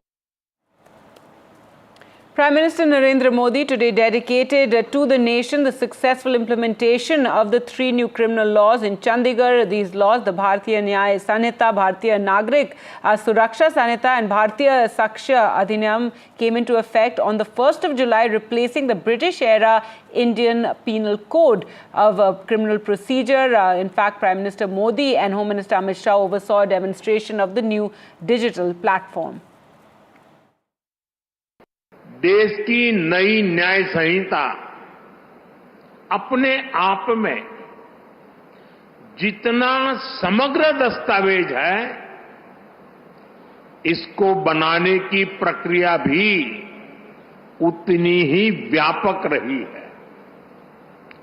इसमें देश के कितने ही महान संविधानविदों और कानूनविदों की मेहनत जुड़ी है।